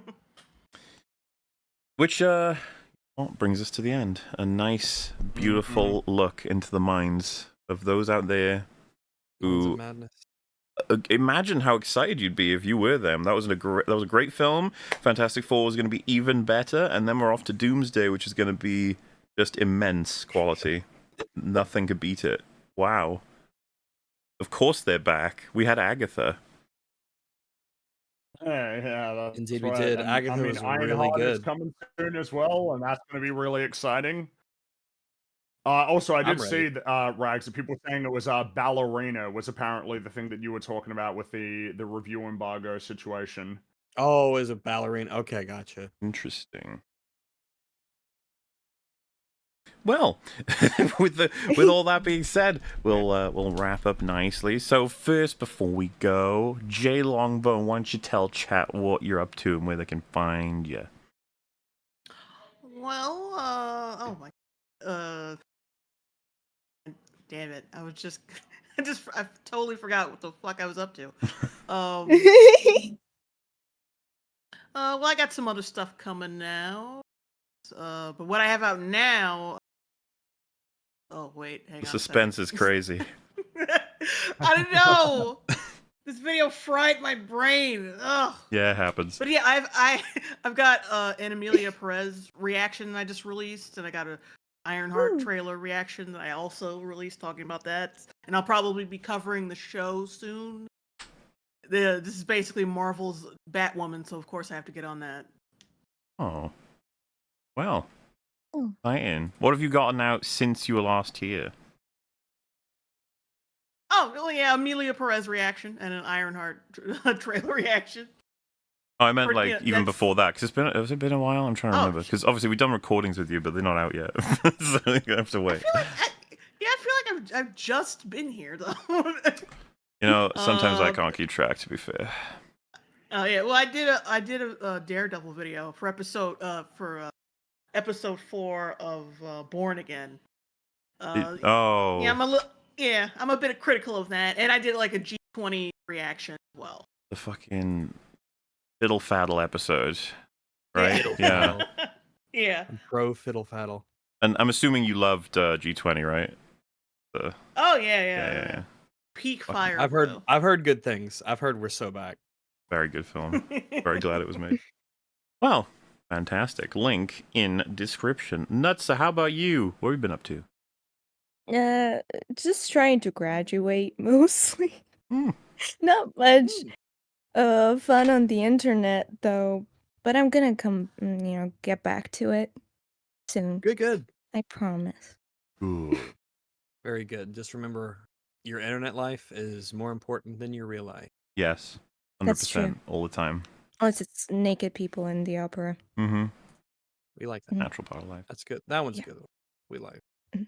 But your latest, for anybody who doesn't know, you've covered both Snow White and Minecraft, so top tier. Oh, thank you. But then Thank you also very much. did a video about it's called Behind Every Bad Movie. There's an attempt at a good one. Oh. Video, I recommend. People Yeah. Oh, have an interest in how things can sometimes work. I'll name nice and vague. I should have said, you should check it out because it's people doing things. It's very interesting. Yeah. Oh. For sure. Whenever you hear that, that means it's quality ahead. Yes, thank you both for joining us. Appreciate it. No, thank you for having me. Thank you. For having us. Absolutely. Since it's been a whole less than 24 hours as far as I know, Springy, Rags, Platoon, is there anything you want to add compared to yesterday when we last mentioned what we're up to? No updates for me. Yeah, I mean, Well, all I went right. to sleep, and then I woke up, and now I'm here. So yeah, just working. Since it is 6th episode now, I will say the little factoid is my video will be, when released, longer than 6 hours. Just to be clear, That's incredible. You've done an hour longer than yesterday. 6, not Wow. 6, longer than 6. Oh. So, there'll be an EFAP episode on the way. I'm sure that I'll define exactly how long, but we haven't heard it yet. Longer than 6. Anyway, thank you all for joining us. We appreciate it. Next week, we're going to cover Lilo and Stitch. Probably going to talk about how much fun things were in 2002. I mean, yeah. Yeah, and then I've already heard things. Everyone's already heard things. Lots and lots of fun ahead. And if you didn't know or missed it, yesterday we did, I think it was 7 hours streaming about how bad the new Mission Impossible is. That's already up on Mooler if you want to check it out. Other than that, we're going to say goodnight, goodbye, and have yourselves a good day, whatever it may be up to. Bye, Yeah, everybody. bye. See you later, everybody. We'll see you later. Bye. Bye. Bye. Bye. Bye. Bye.